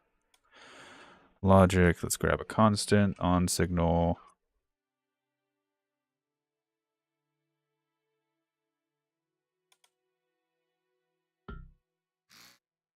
This one used the old composite armor as well. That's constant number. Constant on signal. Infrared mode. This is one of my missile... That is so loud. So many things attached to this tank at once. It's just so loud. Yeah, this is one of my missile carrier tanks. I love this one. This one's really fun. Even though it's like really out of date, the fact that it's so tiny and carries so much stuff. Front engine does have an emergency hand crank, which I don't think works unless you have 3 pressed.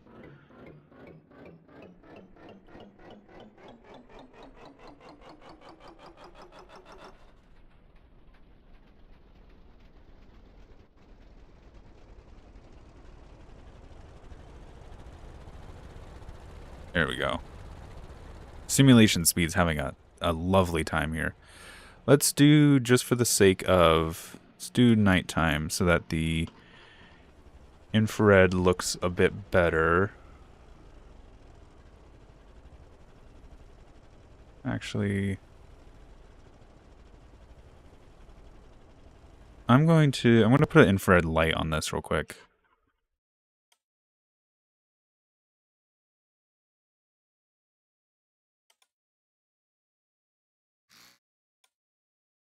Infrared. Constant on.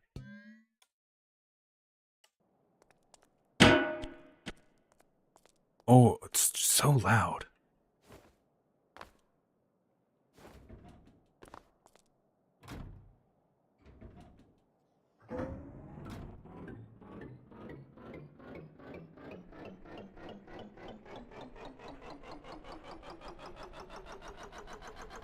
That light is not enough. Let's go grab the big light. Searchlight.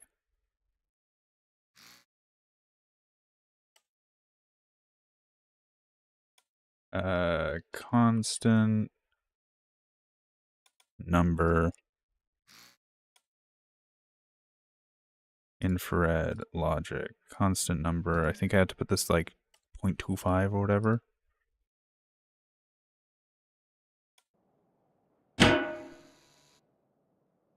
Nope.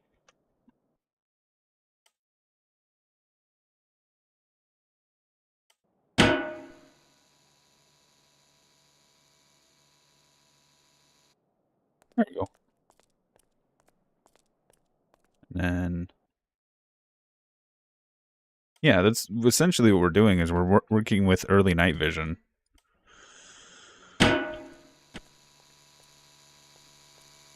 Because the infrared in this doesn't actually, it's not thermals. It is actual, like, early night vision.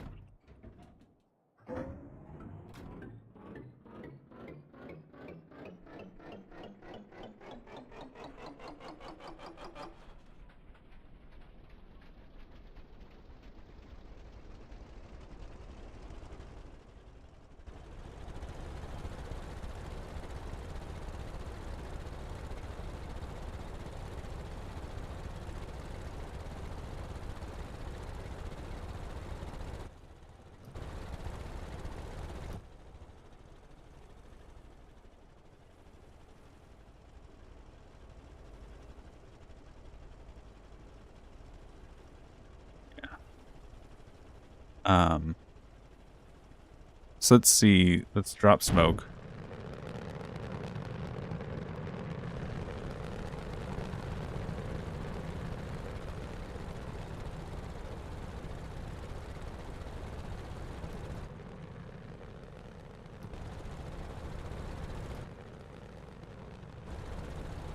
Oh, what direction I'm actually pointed.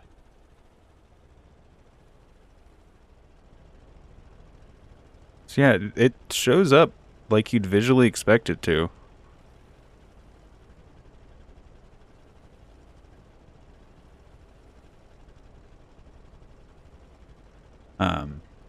That being said, I'm going to turn the lights back on. Because of this little fun feature.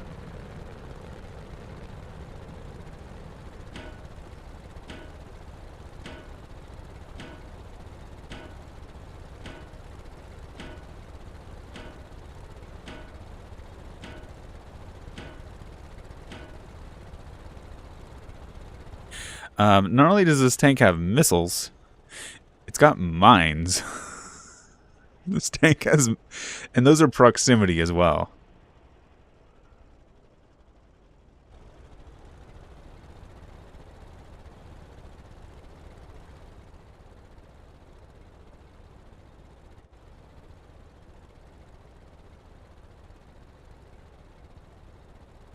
So, if I were to try and, I don't know, shoot this gap here...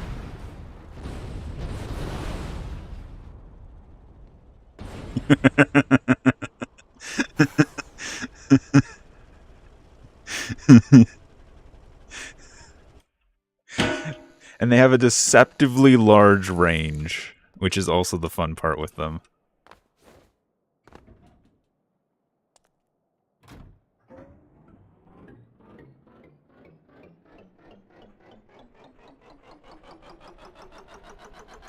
One of the smokes did not attach properly. That's interesting. Is that what's lagging me so hard?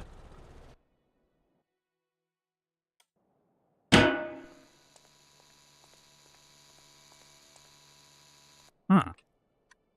Yeah, it carries the smoke at the back, and then it has a bunch of mines on the side, has eight missiles on the turret, and it has a heavy autocannon as its. I would almost call it secondary armament solely for the fact of I considered the missiles on this to be the main armament.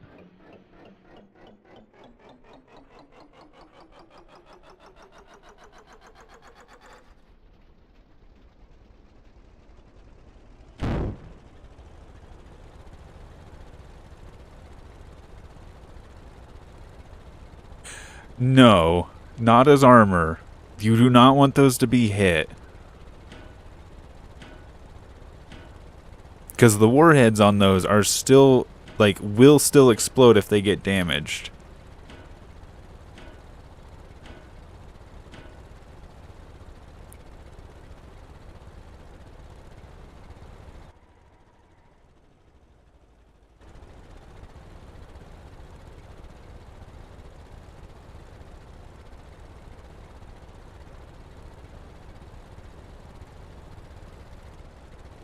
Actually, at some point I do want to experiment a little bit with ERA style stuff.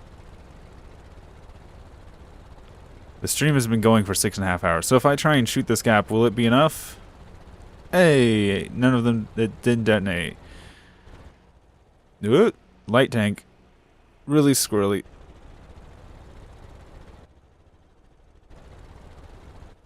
See if I can go through this gap, if these will detonate. Honestly, that's terrifying, but that's the point. It's like, these are mostly meant as a deterrent for someone, like, chasing you in this tank.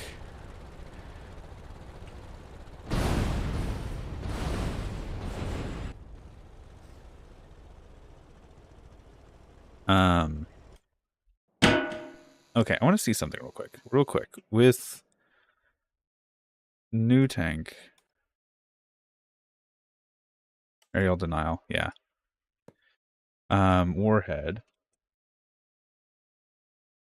Let's do warhead small. Not that one. But this one, because this is what you're probably going to be putting on a missile. Flare.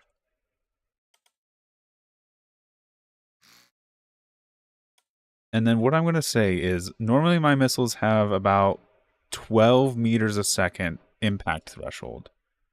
So if I put 2 buttons, this one will arm that, and this one will fire this. So if I arm this, that's armed. Wait, no?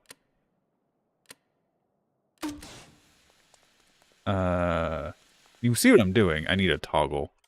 I didn't realize you could disarm a thing once you armed it.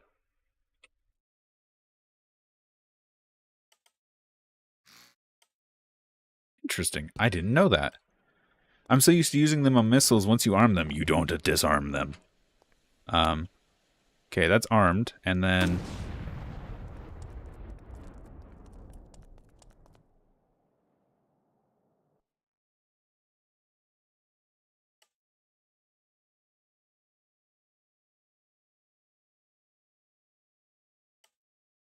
That's my laser scramble. That's not what I was looking for.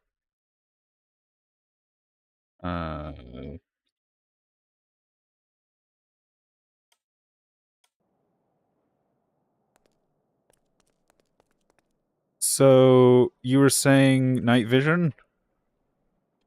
Let me do yoink. It's really slow, and it's also upside down at the moment.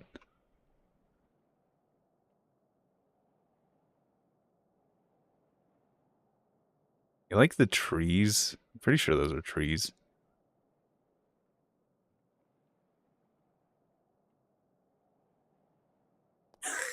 It's really slow. So what it's also, a few things that it's doing, um, is the white parts are where it's seeing significant deviations in depth. Um, it's just so it's slightly faster. Um, so what's going on is it is actually doing this as a gradient based on depth, and it should change the gradient once it sees the sky. There you go. It darkened everything because now the sky is being detected and it's given the least value. Also, these white sections are where it's seeing significant. That's why there's two lasers. It's seeing significant difference between those two lasers, and it's considering it a sharp edge. And what that means is if it sees a sharp edge with these two lasers, it will highlight it in that white. So if I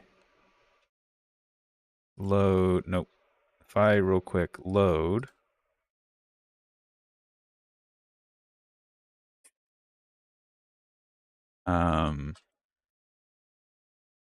let's just grab our test platform that we were using before.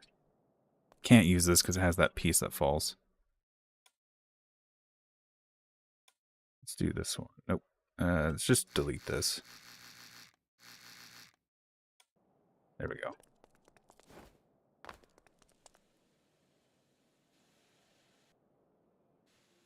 Cameras don't have any data, from what I understand. Oh, this doesn't have a way to start itself. I don't think you can get pixel data from Lua.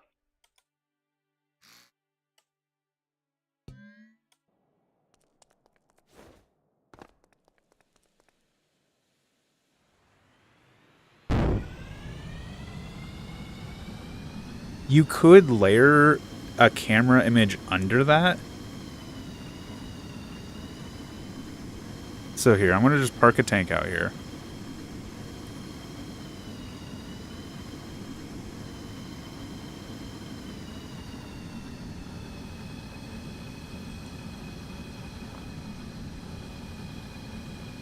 Yoink.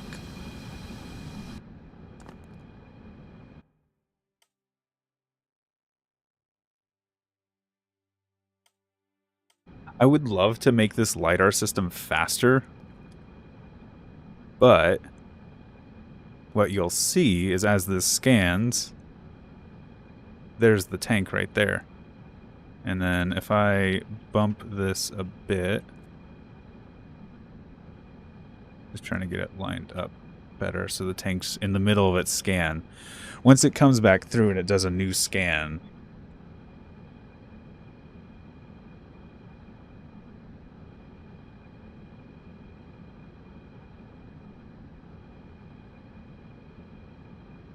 you could also make this faster by having more lasers. I've seen some people do that.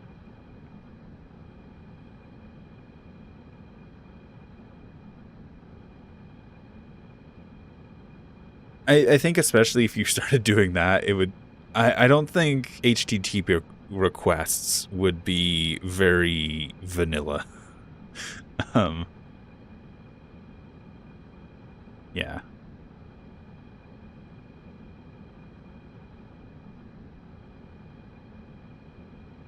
Okay, once this gets to the bottom, it'll refresh. It is upside down, mind you, as well, because that's the tank up there. I just didn't bother to fix it. And it has this weird, like, artifacting around the edge, and I don't know what's causing that. But it's fine. Oh, I think it's... Yep, it's restarting.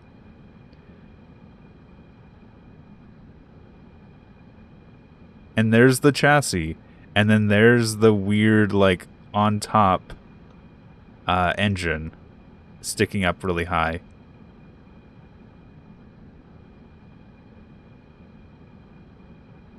Yes, I get that. It's just once you start working with HTTPS, you have to use like an external website, I'm assuming.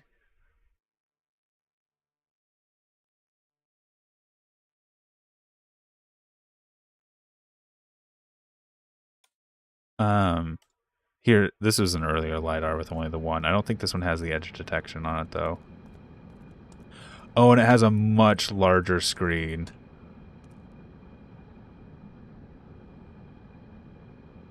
Yeah, you can see the artifacts that are happening.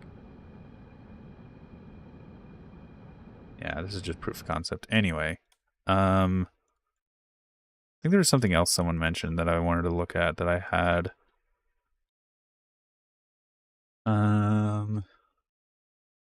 Oh, ERA. We were messing around with ERA. That's what we're doing. Or at least the concept of ERA.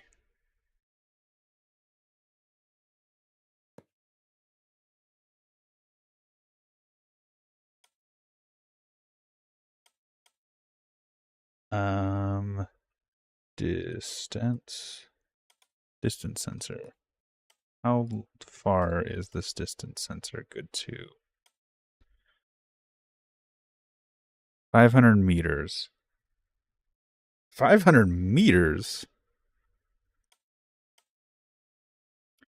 Because what I'm thinking is if you have something like this set up,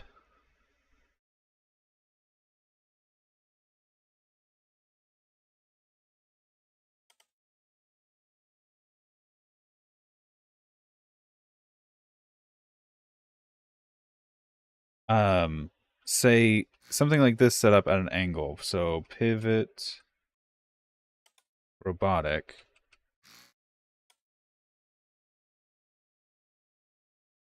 Constant number.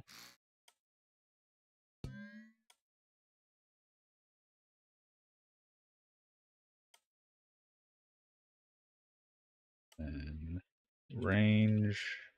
No. Laser. It's distance sensor. And then flare.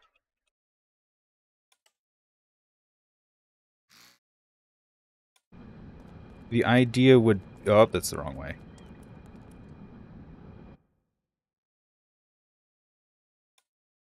Negative 0.25.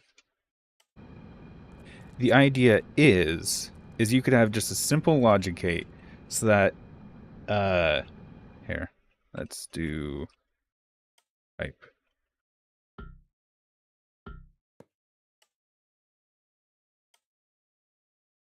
Because you can imagine this laser is just pointing out here.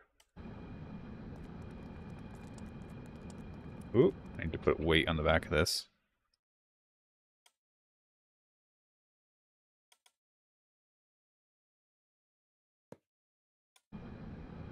So, if you can imagine this laser is pointing out here. If something comes flying across this laser,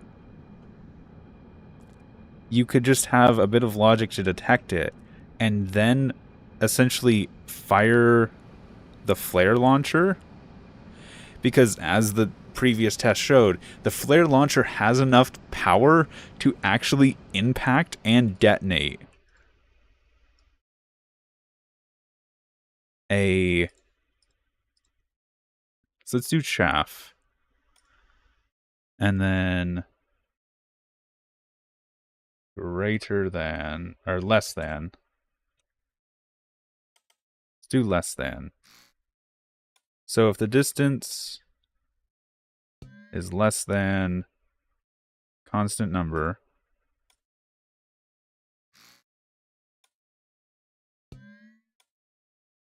so let's, real quick, I want to see something. 1 meter is 4 blocks. So it does meters. So let's do 4. So 4 meters is 16 blocks.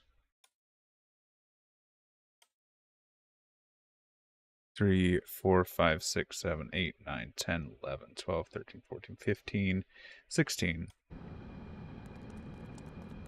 Yes, but this is actually working similar to an ERA system as well, because the idea is when thing impacts plate. Well, I guess ERA is more of impact based, but anyway, I didn't look. hook something up. This will fire. So the idea is if you have a missile, chaff does not work for that. Cool.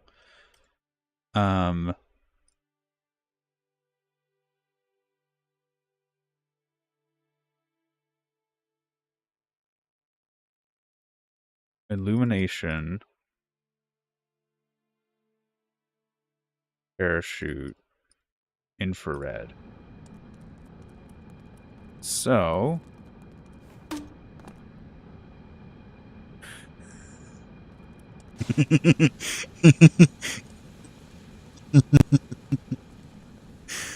that's what I'm thinking. The problem is how quick is the game tick? And how likely is the missile to like directly travel down the single block lane?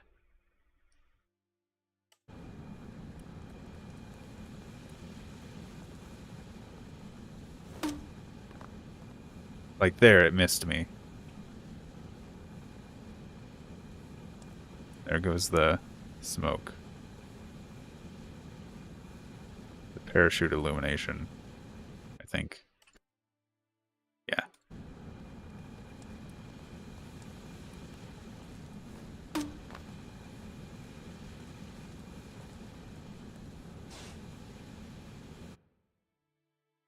Which is almost where I would want to do like multiple.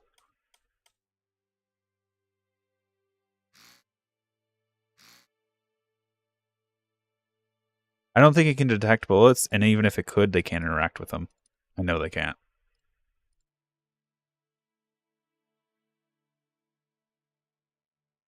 So you could, in theory, have something like this on your tank, so that if anything crosses that laser, these three will fire and have a chance of hitting it.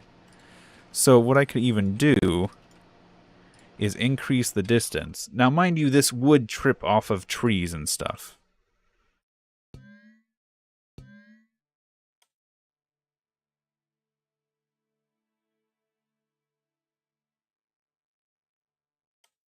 And then what's this? This is 6.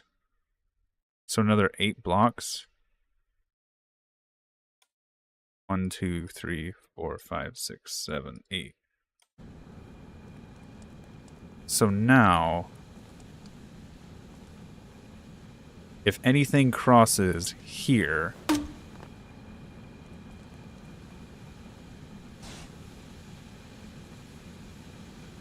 that's just like a kill zone essentially.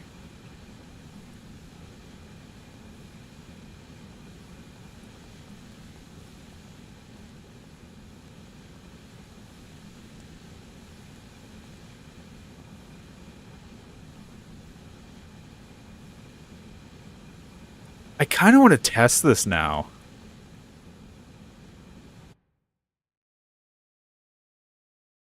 Let's just do...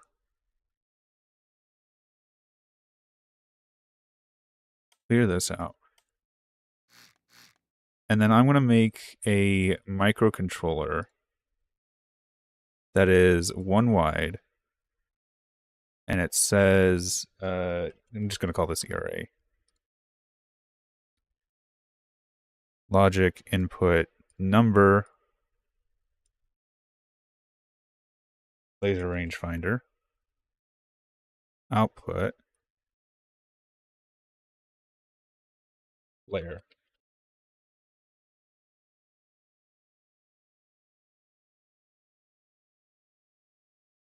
And so, if laser rangefinder is less than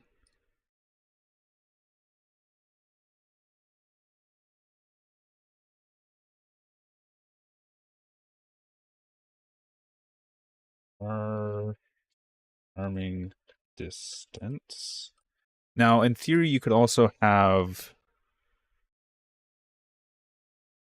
Um, you could also have like a toggle that says, oh, I don't want this to function. Yes, you could.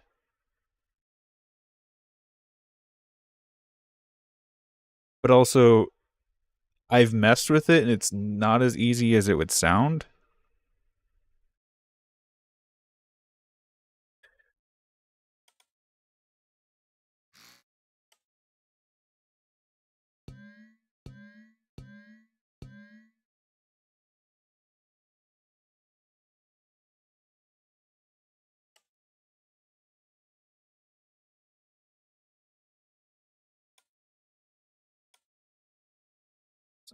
Do paste.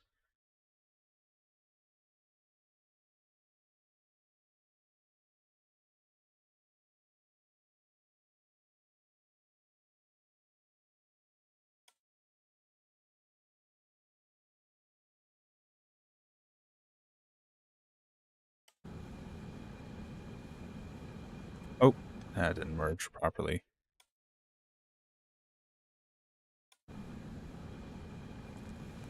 So now, if anything comes through here,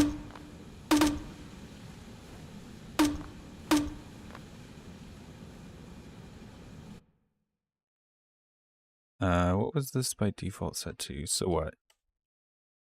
This is going to have a range of 8, which is longer than it was before, so another 8 blocks out here. 2, 3, 4, 5, 6, 7, 8. Perfectly.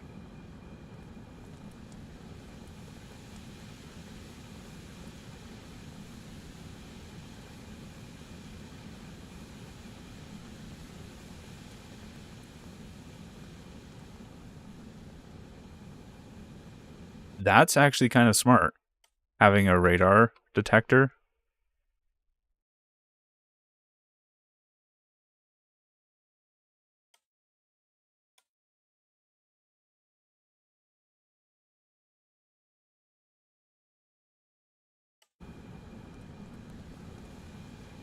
Well, that's not what I wanted.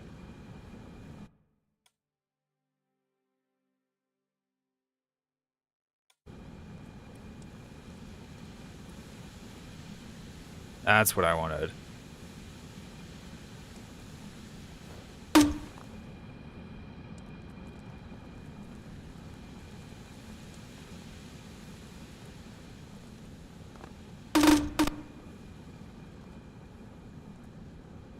I'm genuinely curious to see if this can stop a missile coming at it. Okay, here's what I want to do. I want to save this as ERA concept.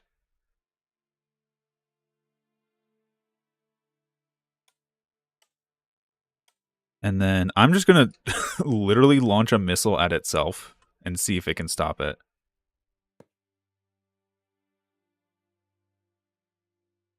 I'm not going to make it a complex missile or anything. Just...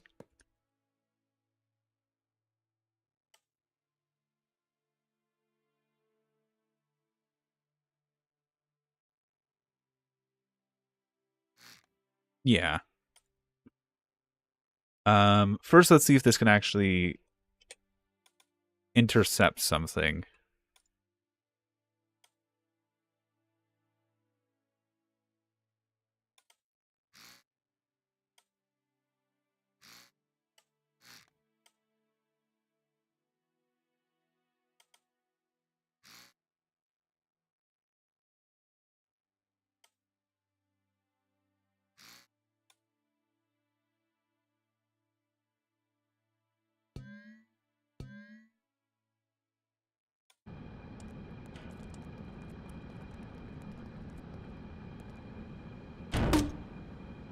Oh?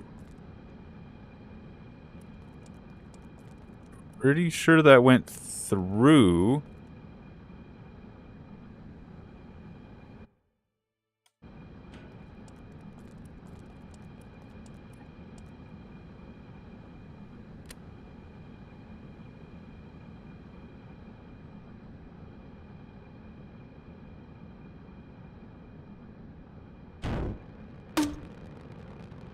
Oh, it did go straight through it.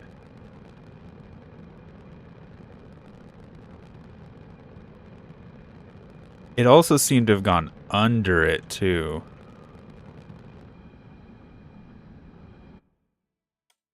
So let's do...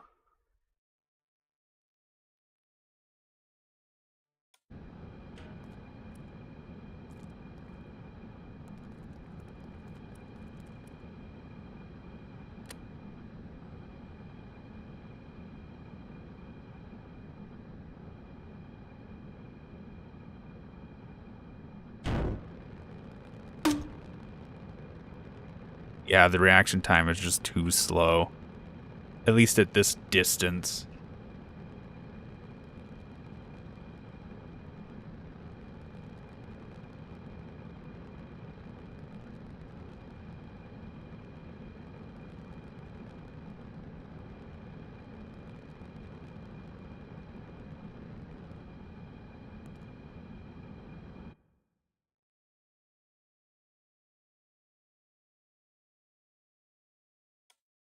Let's see, say, for example, missiles going slower.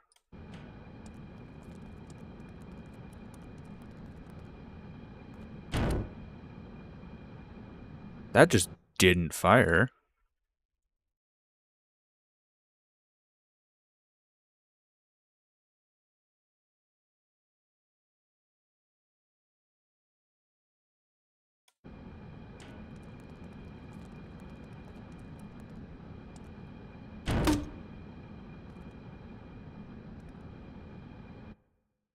Yeah, I think the missiles are just going too fast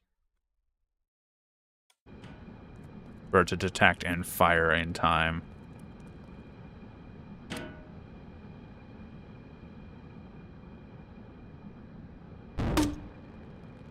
Oh?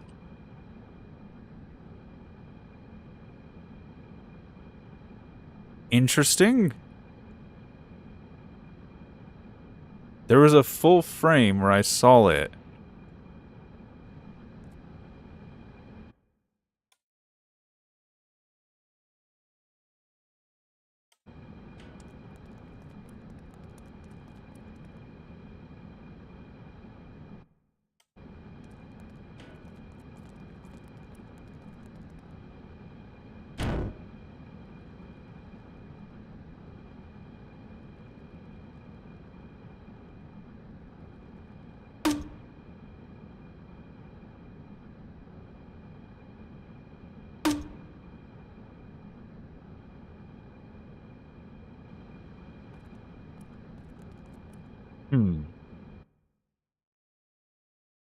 I am curious.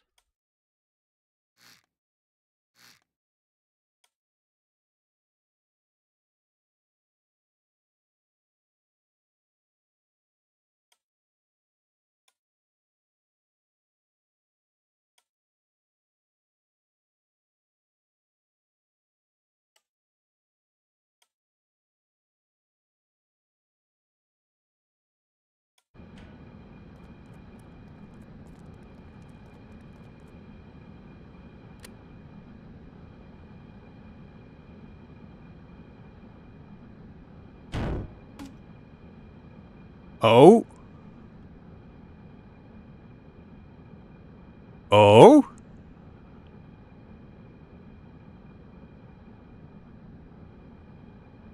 Oh. Uh. Uh.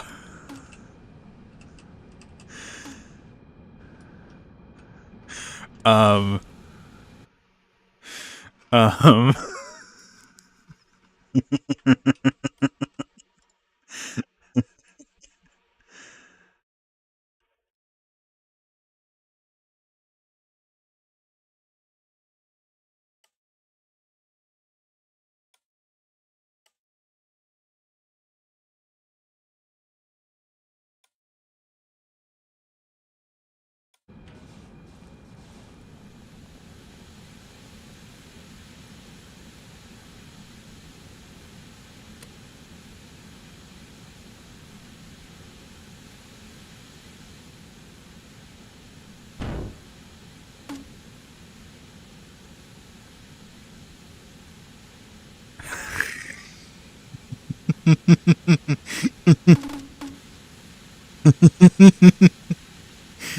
Um, okay.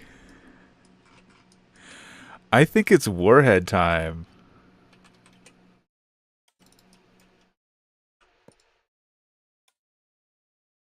Let's do 15 for right now.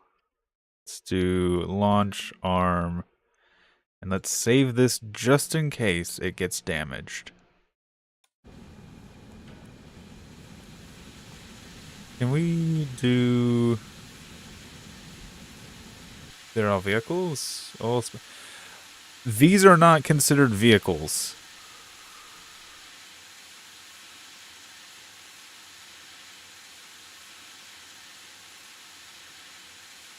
There's nothing you can do to get rid of these.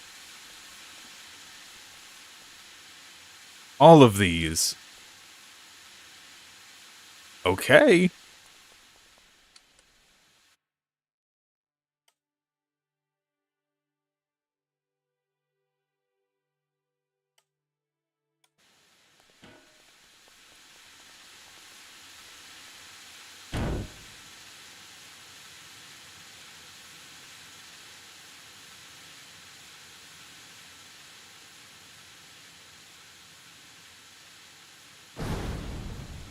Oh? They could just hit the end of the pole.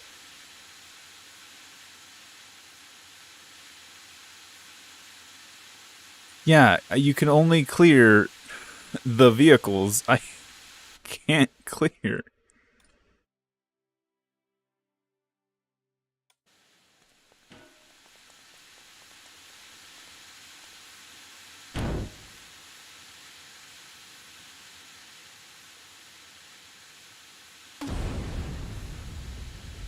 Oh?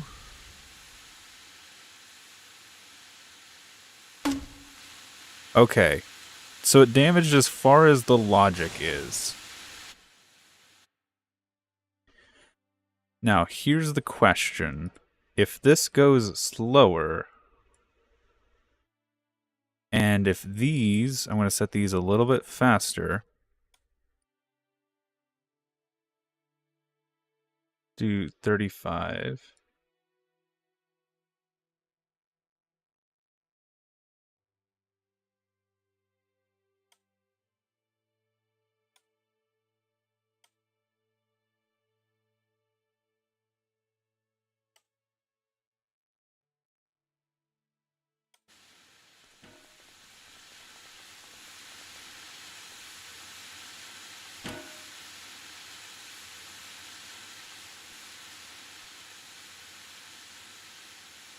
I wish you could just, like, really quickly tap P. Okay, they fired. Did they do anything? No, that was actually worse. So, if I angle this down a little more... Is it just because this is going so slow now?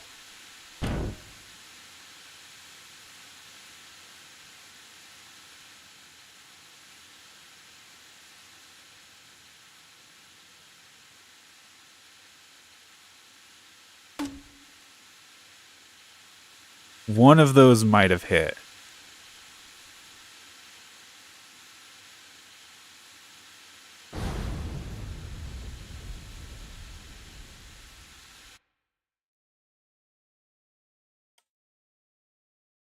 I'm gonna turn this up to see if it's just because it's shooting at such an arc.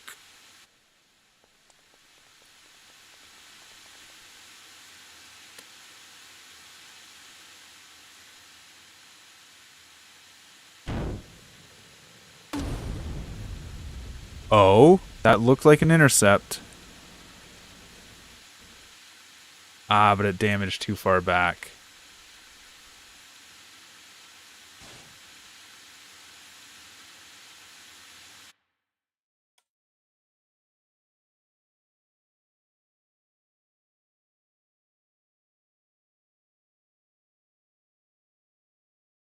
So this is the row that it's actually hitting as well.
Oh, that was an intercept. That was an intercept. Because it detonated here. Detonated here in the center. That was an intercept.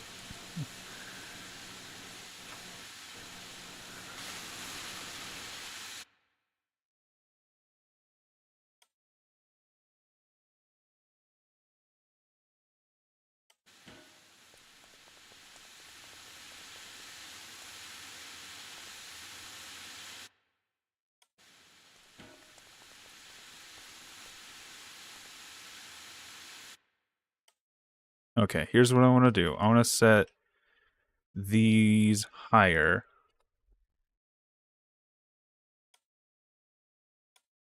And then add another 8 out here.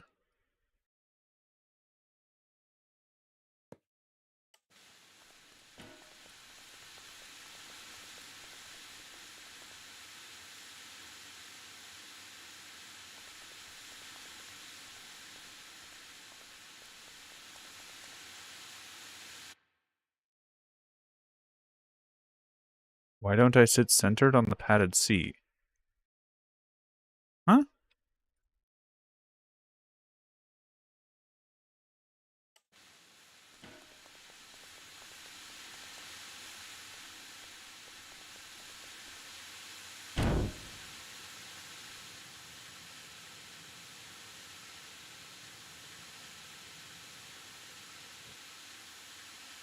That did, that did nothing. Oh, it's because I didn't copy it. That's why.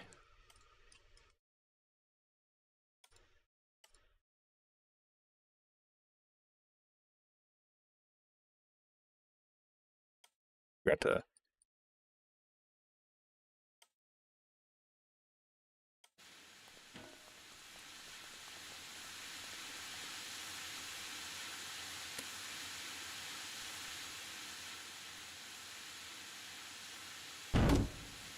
Oh, detected.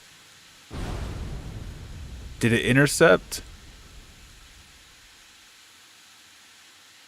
A pretty poor interception, but I think it did intercept.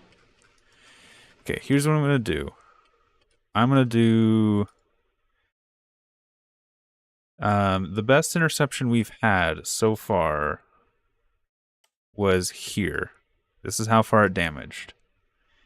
If we can get anything less, that will be an astounding success. If we keep going further, not as great, but see how far the damage goes.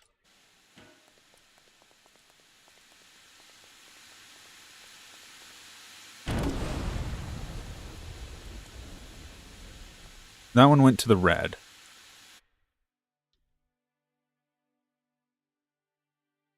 What I want to do...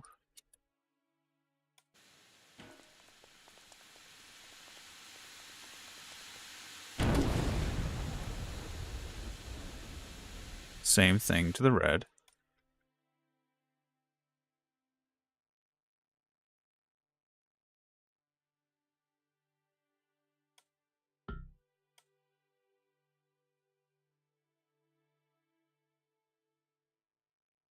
Do 03. Will this even arm?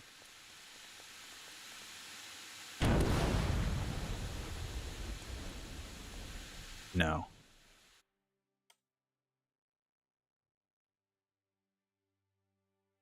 Oh, 4, 5.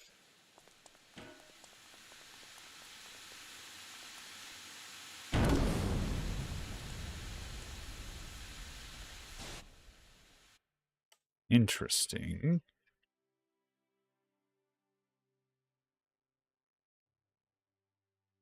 Let's do just like 15.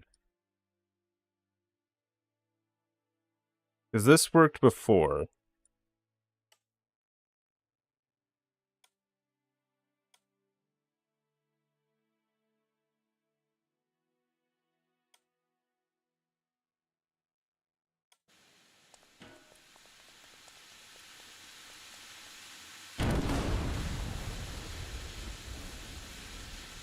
Oh? That's whatever that did saved 3 blocks of damage.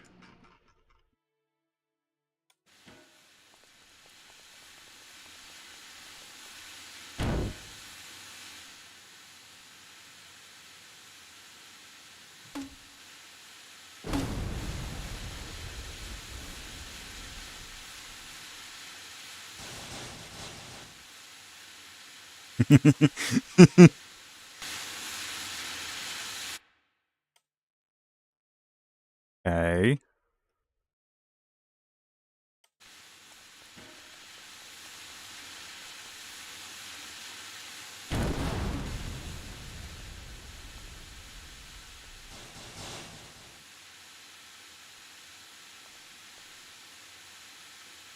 We are doing something.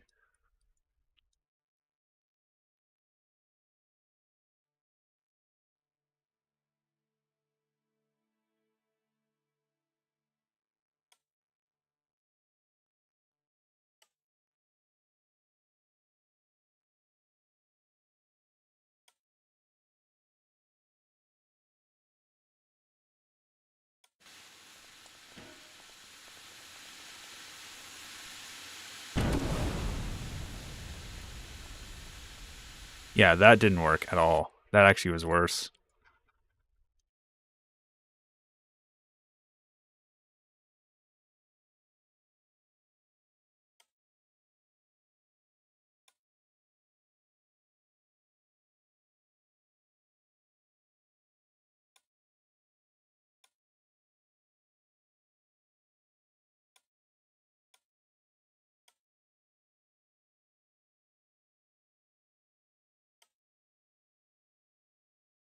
I'm also concerned, considering this is a fixed distance with a fixed speed, if this is just one of those things that I'm hitting a Goldilocks zone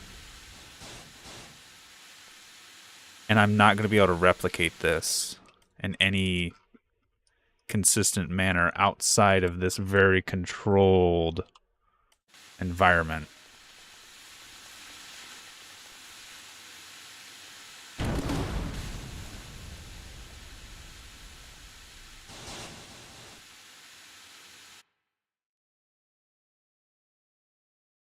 Okay. Let's do 12.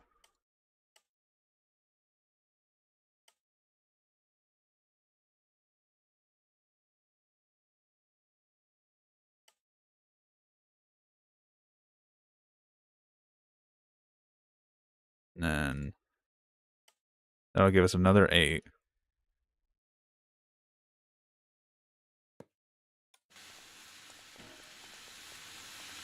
So in theory, it's getting so hard to see. In theory, as soon as this thing launches,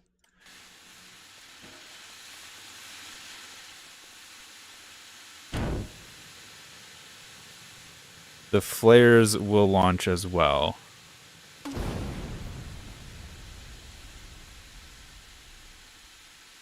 Oh!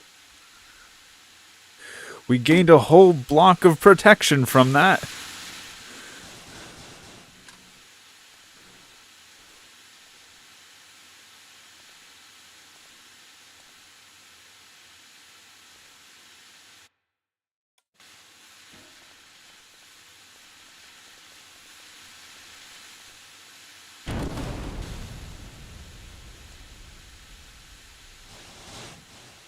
Um,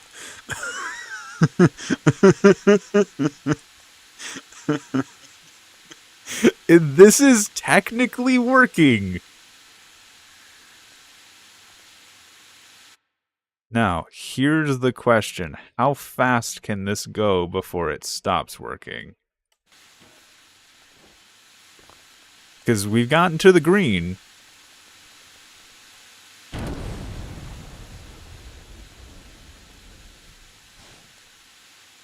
Oh, they did fire, but they didn't protect.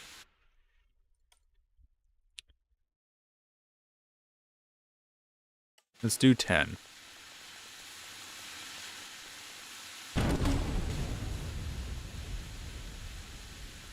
10 that protected almost completely.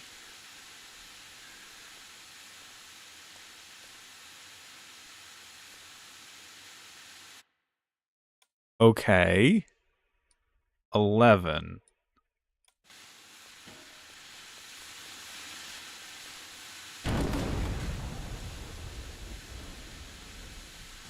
Okay, 11. 12.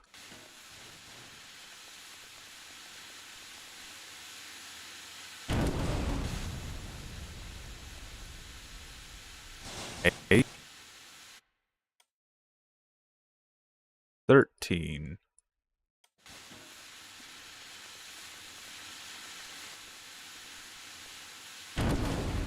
Well, let's see.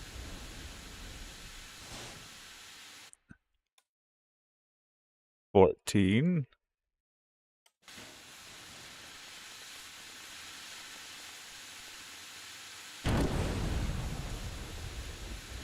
Ah, there it goes. Just failed. This only works low.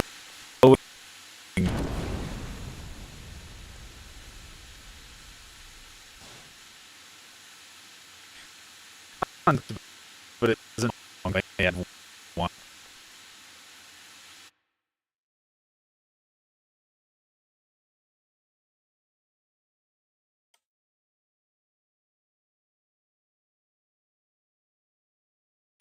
Just the fact that it was cool.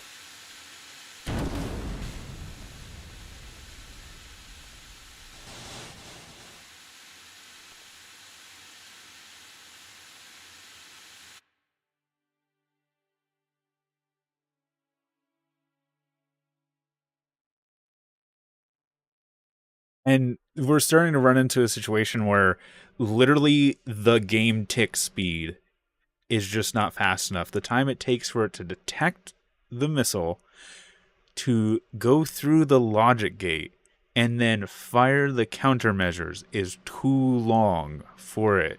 And the missile just goes straight through it.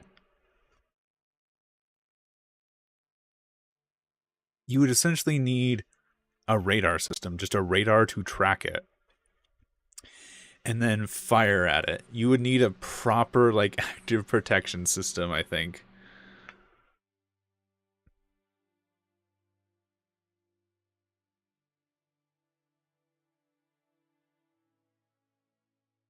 I'm curious about something, though, real quick.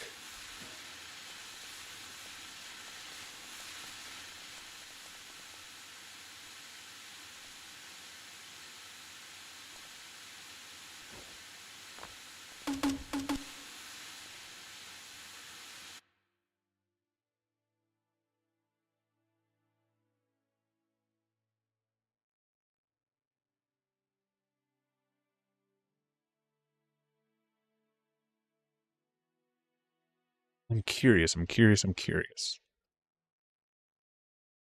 Yeah, at this point, it would just be point defense.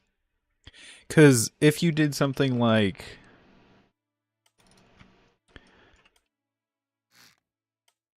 just had a radar in here, all you would need is the radar to point at anything near it, and then just have the ones around it fire, or have, like, a small cluster fire. Like, you could even just have the radar off to one side, essentially.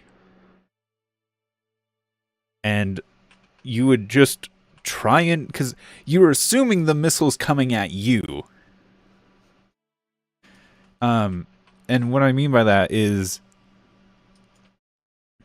so think of this. Think of the missile is firing towards you.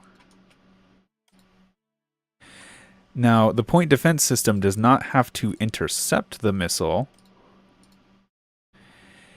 The point defense system is where the missile is aiming, so it just has to fire in that same direction, roughly, to get an interception somewhere along this line. So all it has to do is find the missile, look at the missile, and then fire the chaff at a reasonable time. Because in theory, if this chaff is traveling long enough, it might just cross paths. And I would want to do like a 2x2, because I think that would be the most likely to just contact the missile. And one of two things is going to happen. It's going to literally detonate the warhead, or it could, mind you, could knock the missile off course.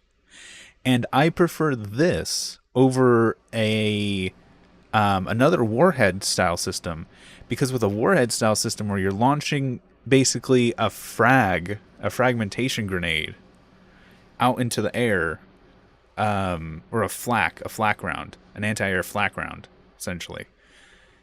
This doesn't have any components on it that could catch fire or detonate. I might try and make this a reasonable package and actually have a trophy system on my new tank. That would be really fun, to have an actual anti-missile trophy system.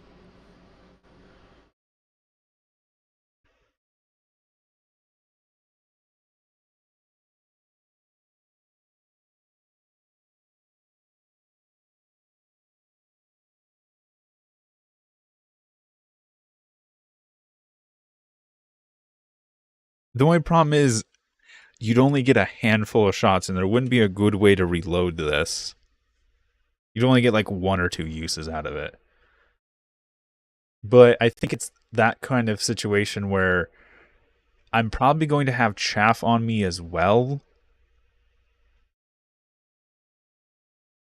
So the idea of chaff and this trying to intercept the first few missiles is really nice. And then after that, I'm just going to have chaff.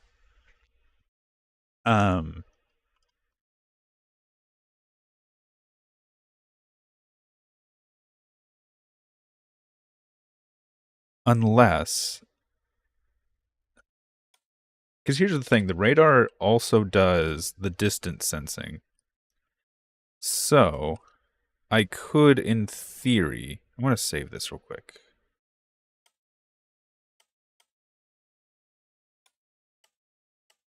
Have something that just looks like this. Don't mind the pretty colors. Have that as just a cluster. And then, of course, it would have just some logic attached to it.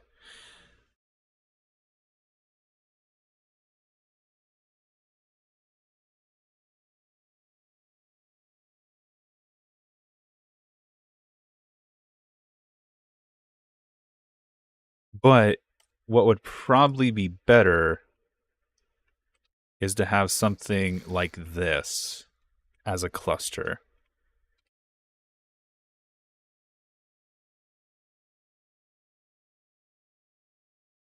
I'd probably mount it on like the top of the turret, or like I wouldn't embed it into the turret cheeks, because the turret cheeks already intend to have a lot of armor in them. But just having it like on top of the turret as like a module wouldn't be bad.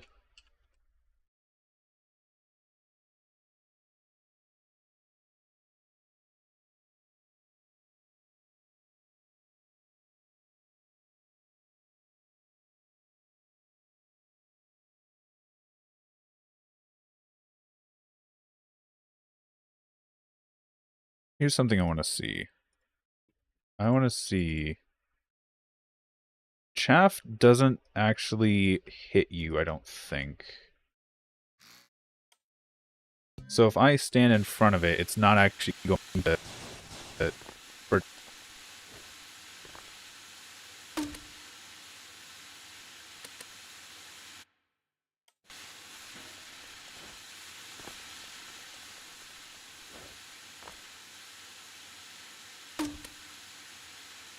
doesn't actually shoot a projectile.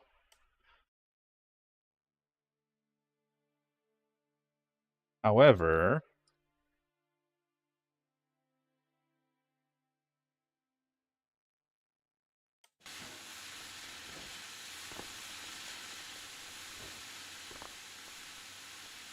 says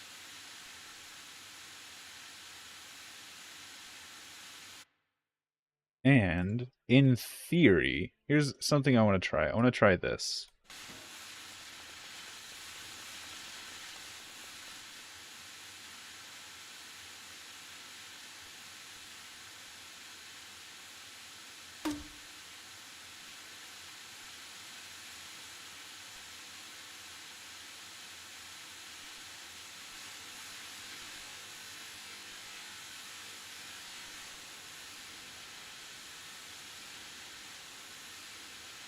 It's pretty flat firing out to past a certain point.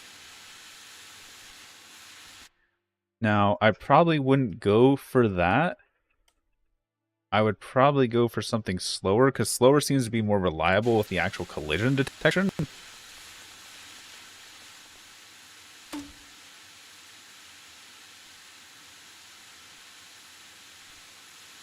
Is the... oh, it's just coming out of the...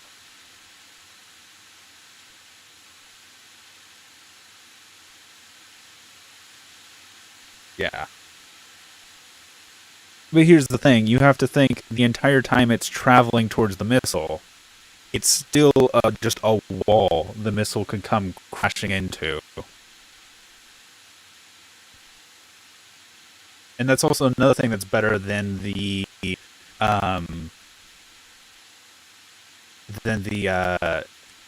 fragmentation style, or the flak style, is because the flak has to detonate as the missile goes by it, or goes near it. Whereas this just looks at the missile, goes, oh, that missile, and then launches a wall of projectiles at it to try and just block it in some way, either causing it to prematurely detonate. Oh, and I'm spawned in. My mic keeps cutting out when you're spawned in. Yeah. Either cause it to prematurely detonate or get struck and deviate course. Here's something I want to try. I'm going to exit this world. Turn to main. Save. ERA testing.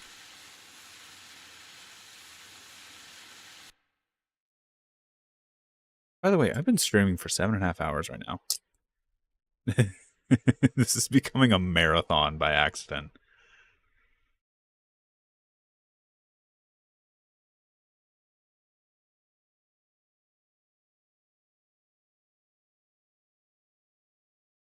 And hopefully, if I spawn back into the world, all that stuff will be on. Hopefully. The never-ending stream.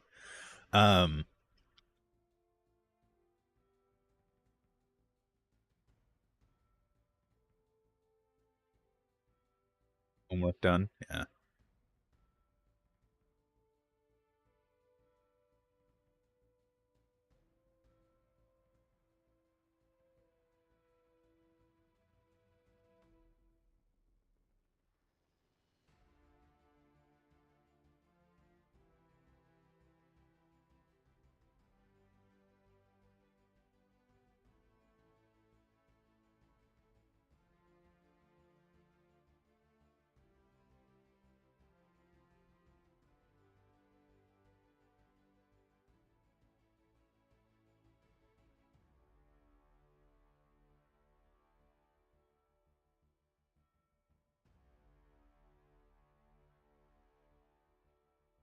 All right. It's still loading. Come on. I basically just want to make a proof of concept rig.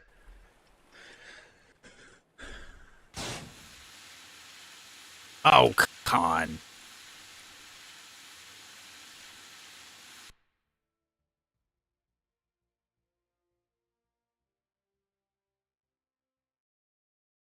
That's honestly disappointing.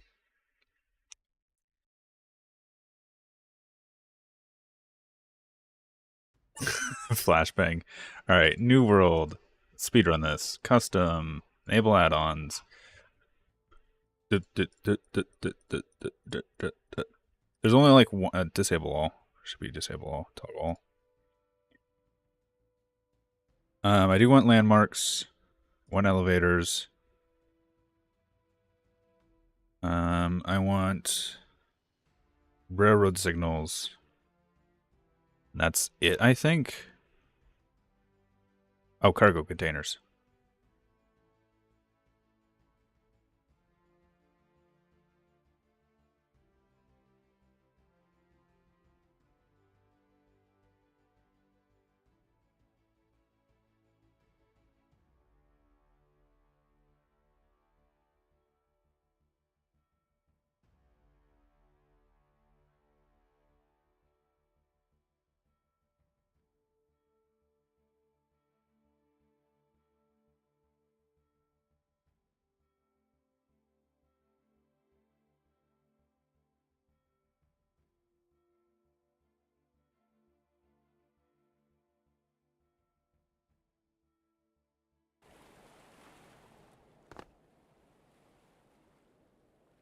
Custom NPC player. We're going to do infinite electricity for the time being. Reveal all, unlock all. Yoink. I'm going to go to this one for right now.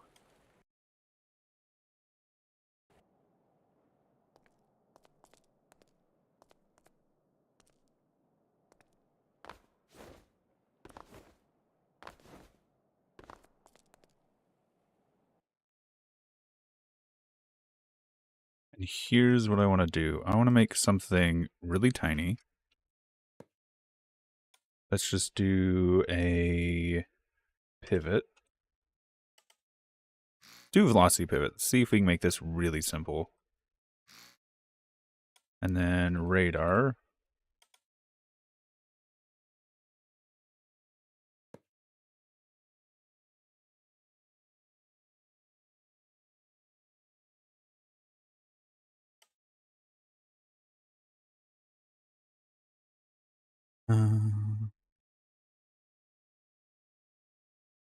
Then composite reader.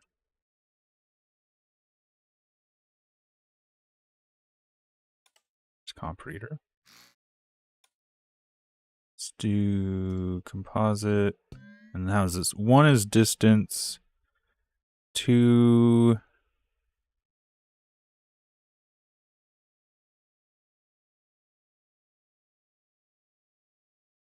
Okay. Azimuth elevation. So I need 2 and 3.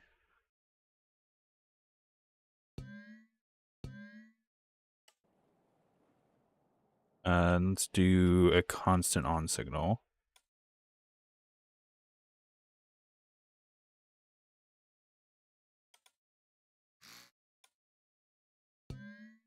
In theory, this should look at me.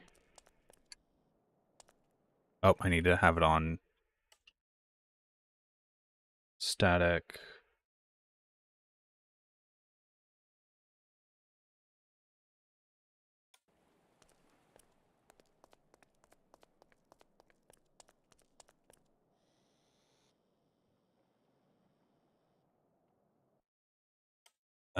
Composite 3 is inverted.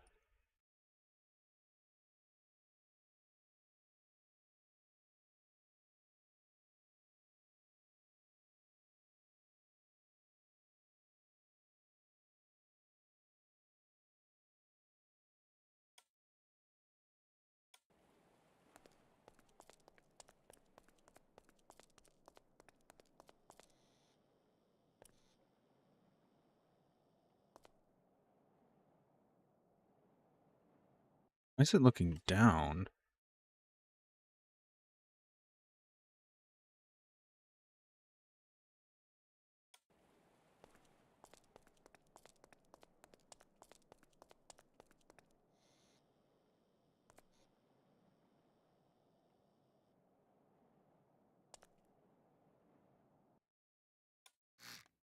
Is it seeing itself or something?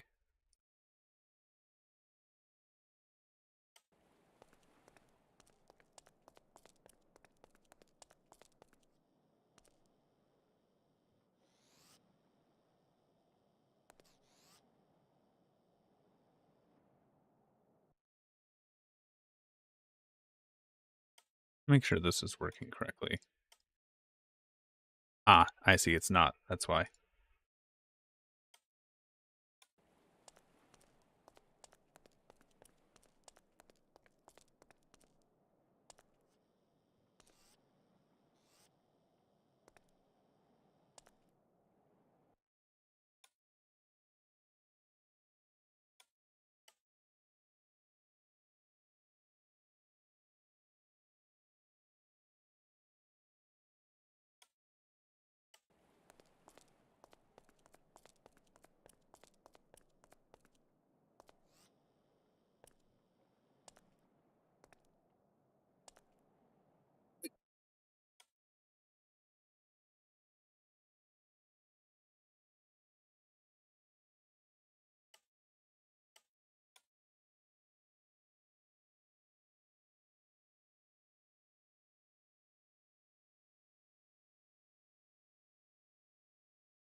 Why are you looking down?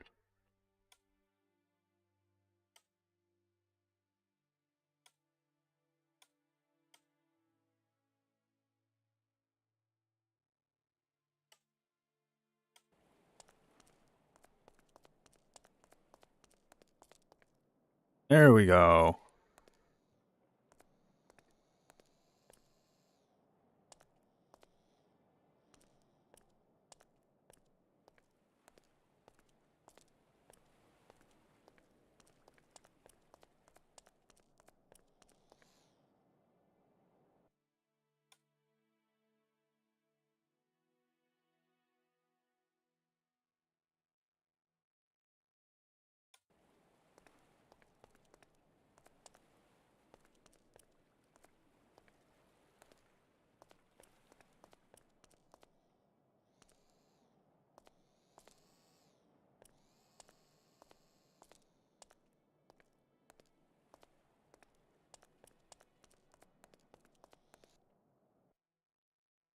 I think it's just doing that because it's falling.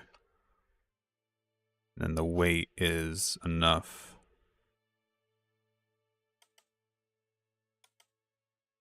Let's just do that. Ah, lever arm, fun. Here.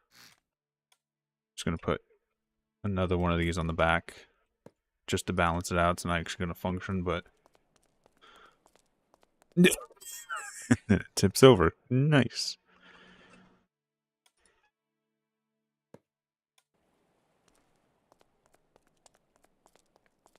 Okay.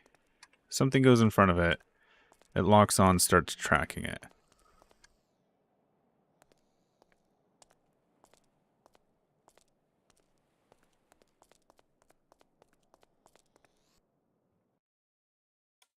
Let's do, if this is less than arm distance, let's do 8. This is less than 8. Then output fire.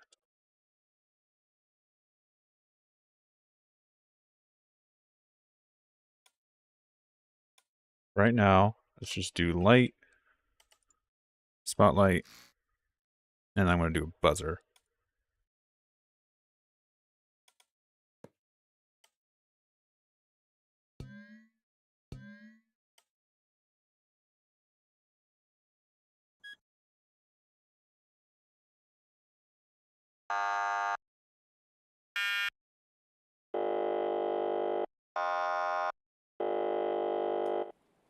Like that.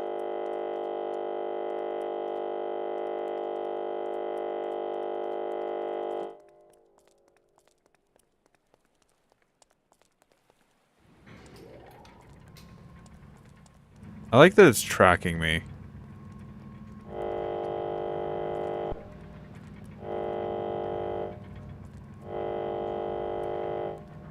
That's actually kind of terrifying.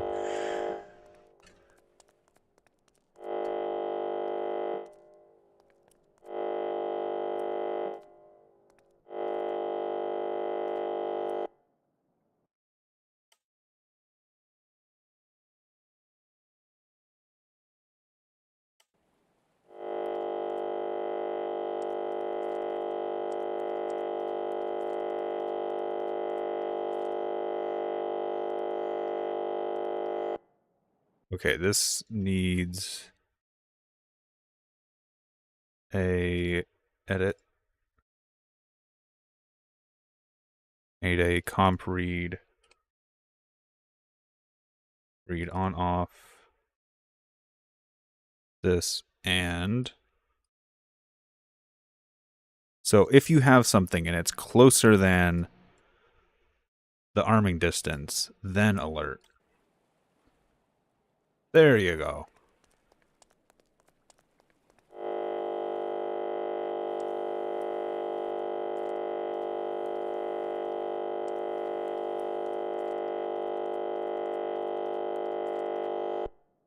All right, and then I'm going to put a capacitor on this so it takes like half a second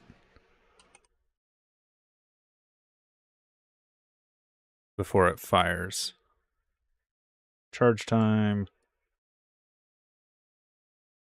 0.4.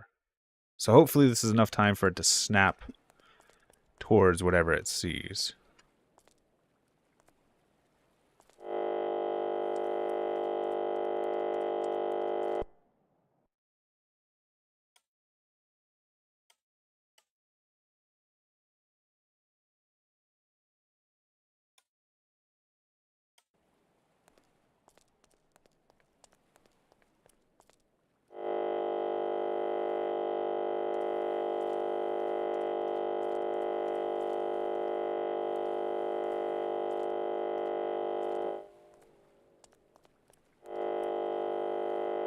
So out here it should still track me.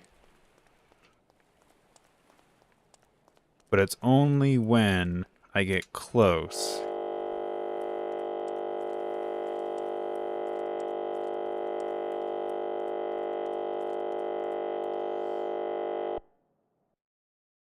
Alright, let's see now. If I do... get rid of the light. I kind of like the buzzer. Flare. Let's just do... smoke parachute. Firing at like 50. Let's see if this can hit me. Alright, I need to sneak outside of its range. Because in theory, it's tracking me. I can see it. So as soon as I come running towards it,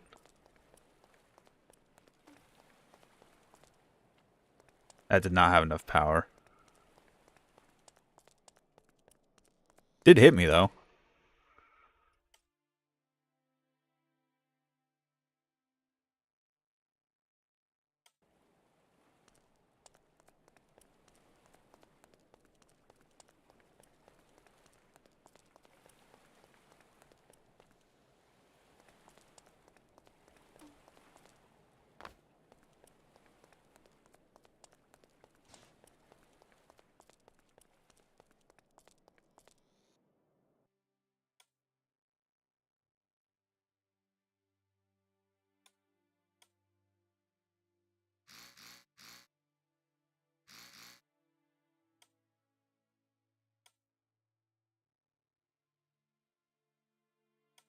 V, Control V, Control V, Control V.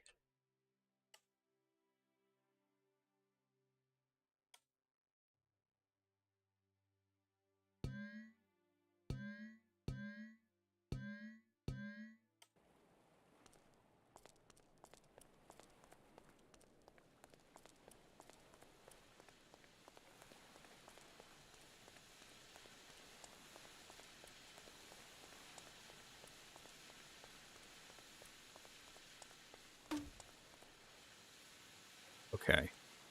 I want to do something to this.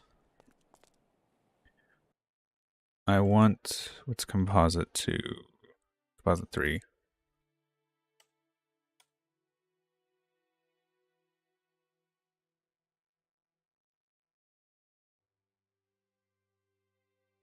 Add. So this plus a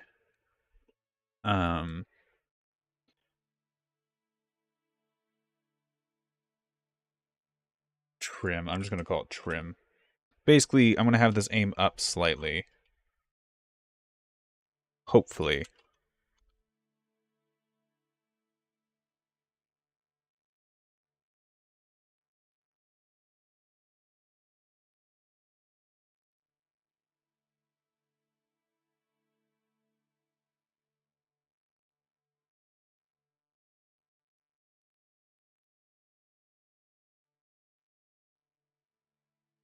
So if there is this, then this goes on.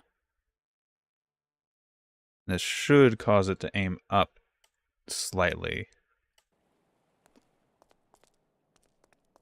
So as soon as it sees, I'm going to turn off those.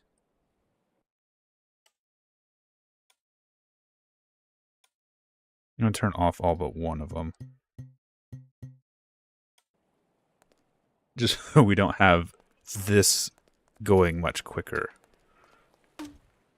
Okay, that was the wrong direction. That's what I needed to test.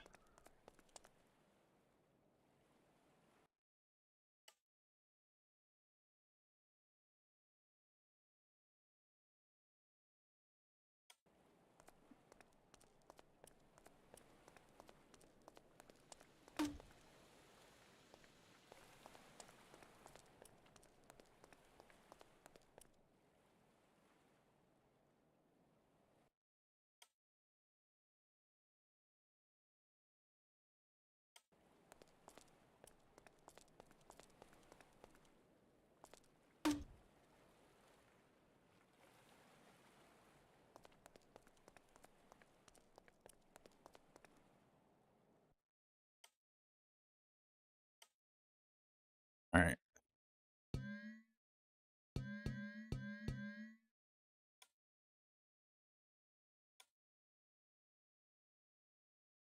On set.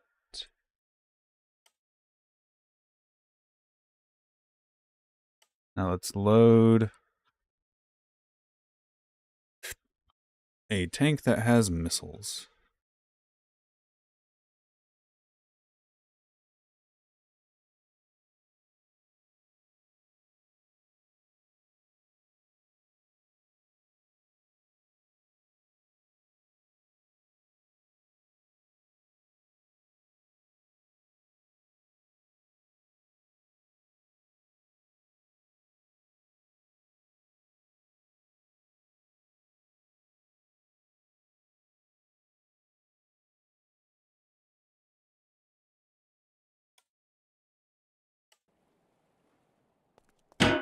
Don't mind how many missiles this thing is carrying.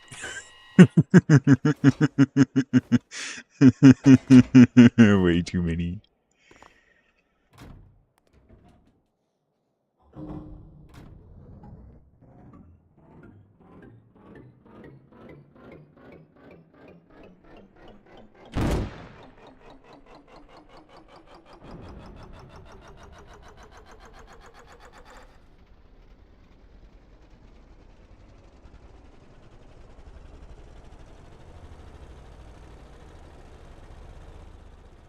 Ah, the frame rate. It loves me.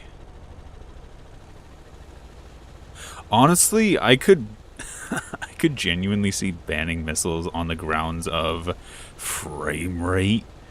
Because of all these missiles on this tank, my frame rate and the sim speed is just not enjoying life right now.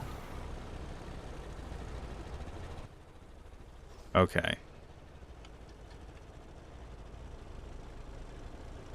Now then.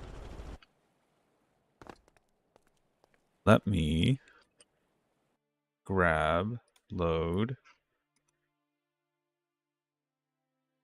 APS system.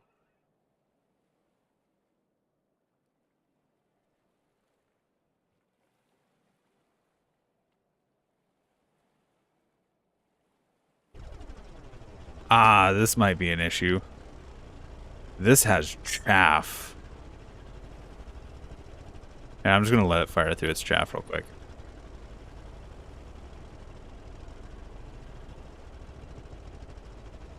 Oh, you have the smart chaff system. Darn it. It's going to take a minute.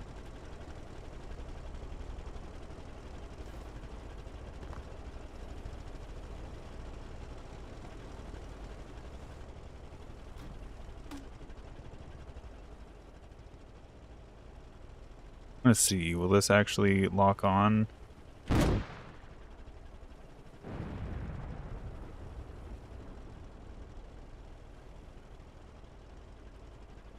Did I just vaporize the ERA? Yep. Alright, that's fine. I'm gonna real quick disable this.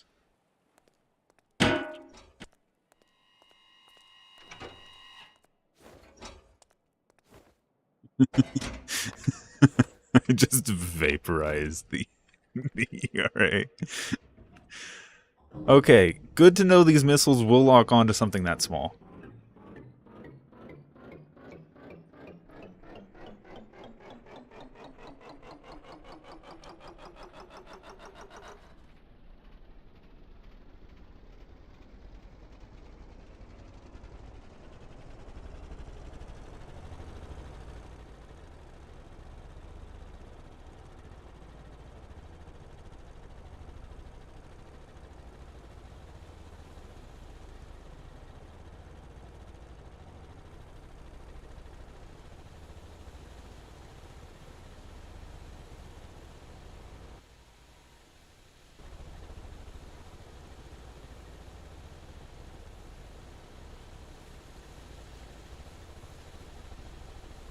Okay.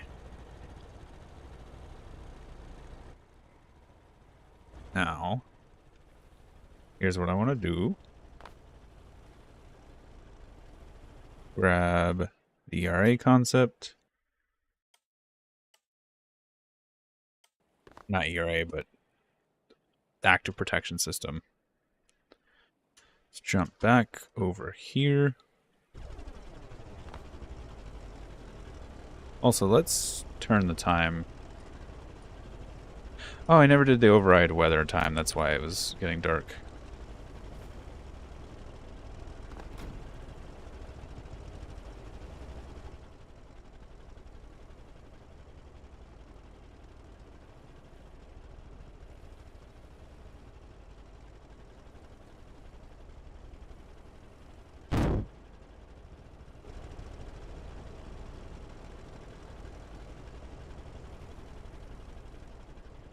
Okay.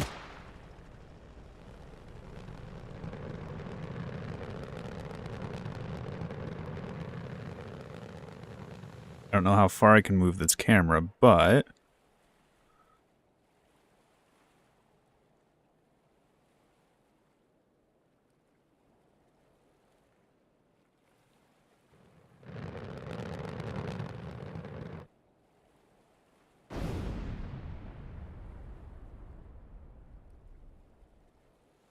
Did the active protection even go off?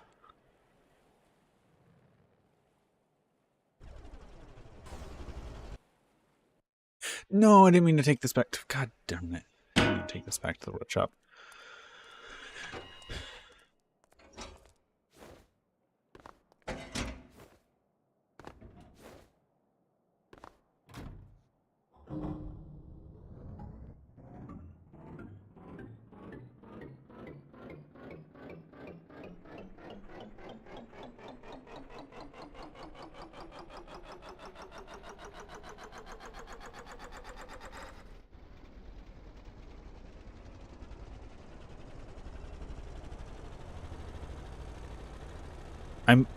In theory, I may have to put a logic system in that says, that tells the radar, only look at the thing closest to you.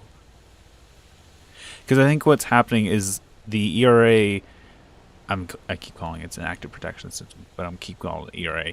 The ERA is seeing the tank, and the tank isn't getting closer, so it doesn't care.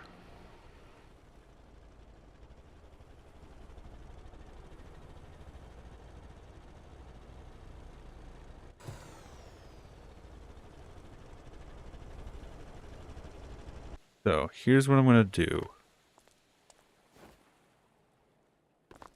I'm going to reduce the range of the radar.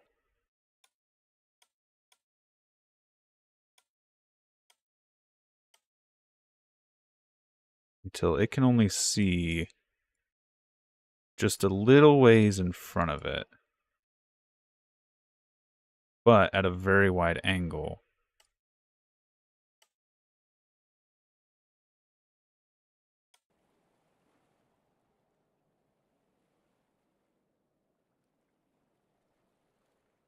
So that hopefully this is outside of its range, and according to this, it's not getting a radar signal. So the radar is not hitting me here. So if I hit and fire,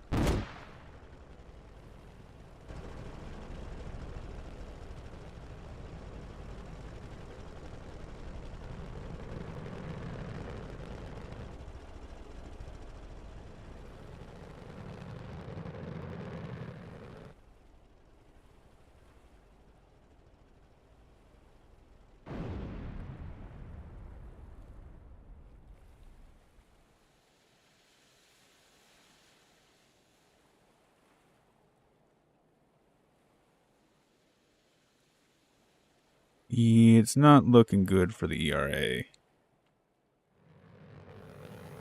The ERA is still alive, if anything. Oh! um...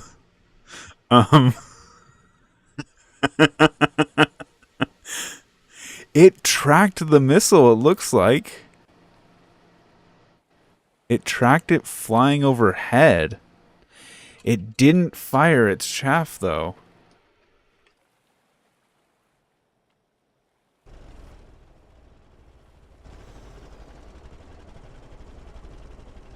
Which is interesting. As soon as I approach this thing, it's going to fire it at me. Watch it. I gotta go from the backside.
It's not even looking at it.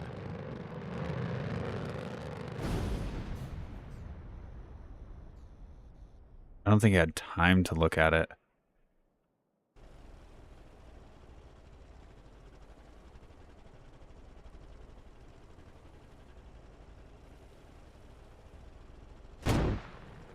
Are the missiles too small to detect on radar? I'm curious.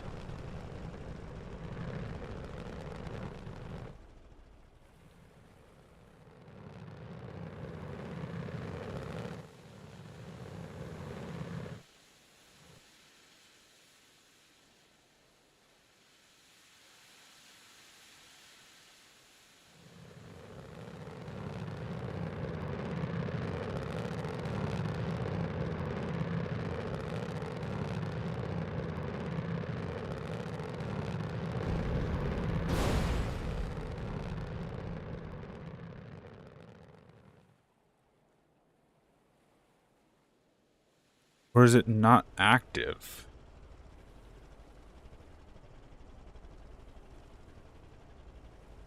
Oh, it launched them at me, which is interesting.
Are my missiles just too fast for it to detect in time?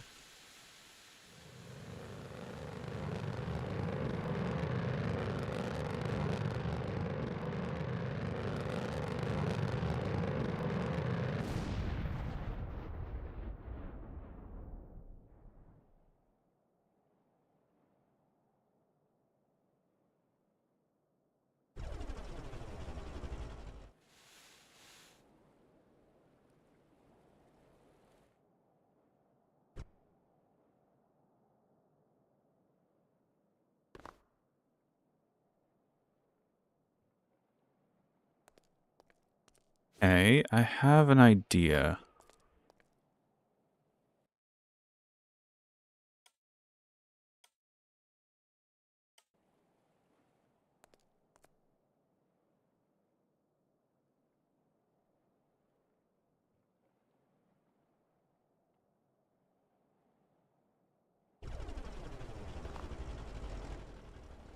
I'm going to give it a better fighting chance by coming at it directly from the front.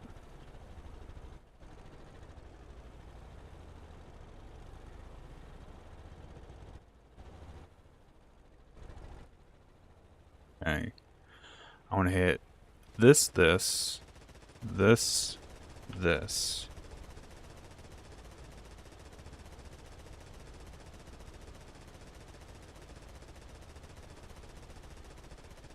I'm going to move my player over here so this is loaded fully. Looks like it's trying to move and track because it's at an angle already.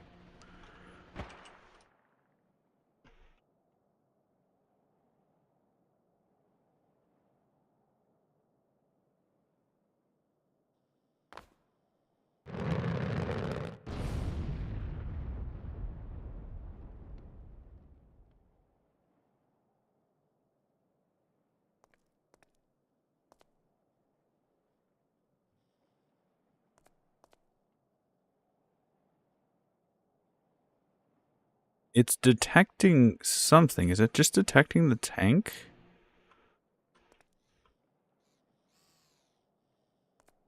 Yeah, it's detecting the tank.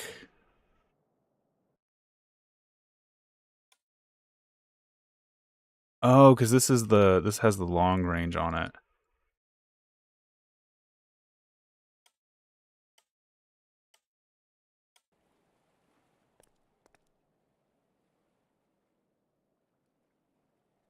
Okay. Let's try this again.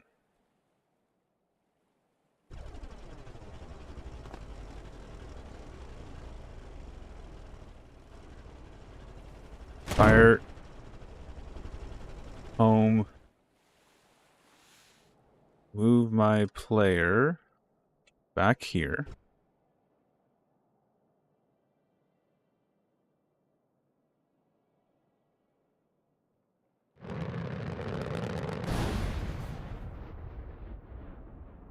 Did it track it?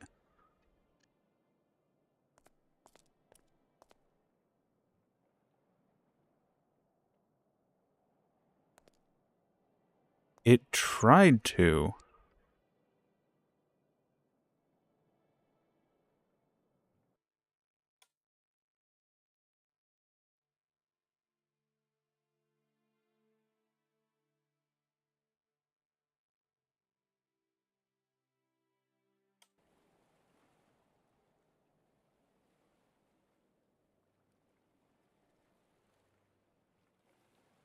It seems to be tracking. It just didn't arm properly. Also, before I do this, let me save this as the new one because this has slightly different systems on it. I just realized, or variables.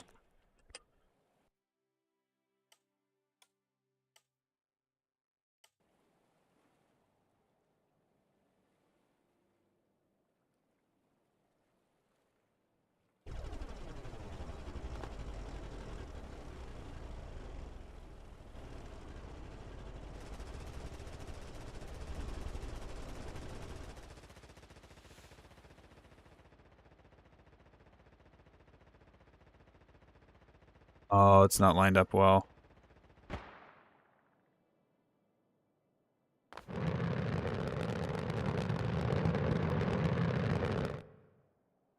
Did it try to track my player?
Oh, it tracked it.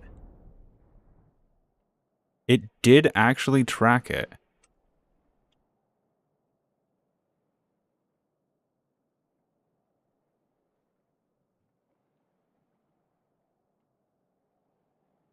We hit 8 hours. It's 8 hours, 8 minutes. All right. Okay. I'm just going to save this here.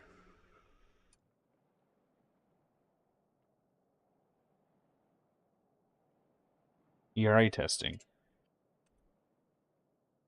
Probably going to say, this is already in use. Yes, I know. Save over it. Oh, all right. We've been streaming for 8 hours. We got the engine working. We have the engine planned and how we're going to do armor on it. In addition, we discovered you can intercept a missile with flares.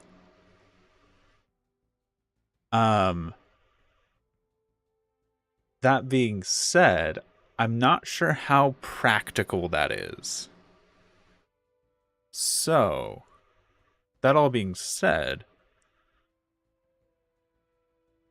I still want to goof around with the ERA concept or the active protection system concept just to see if I can get it to intercept a missile once.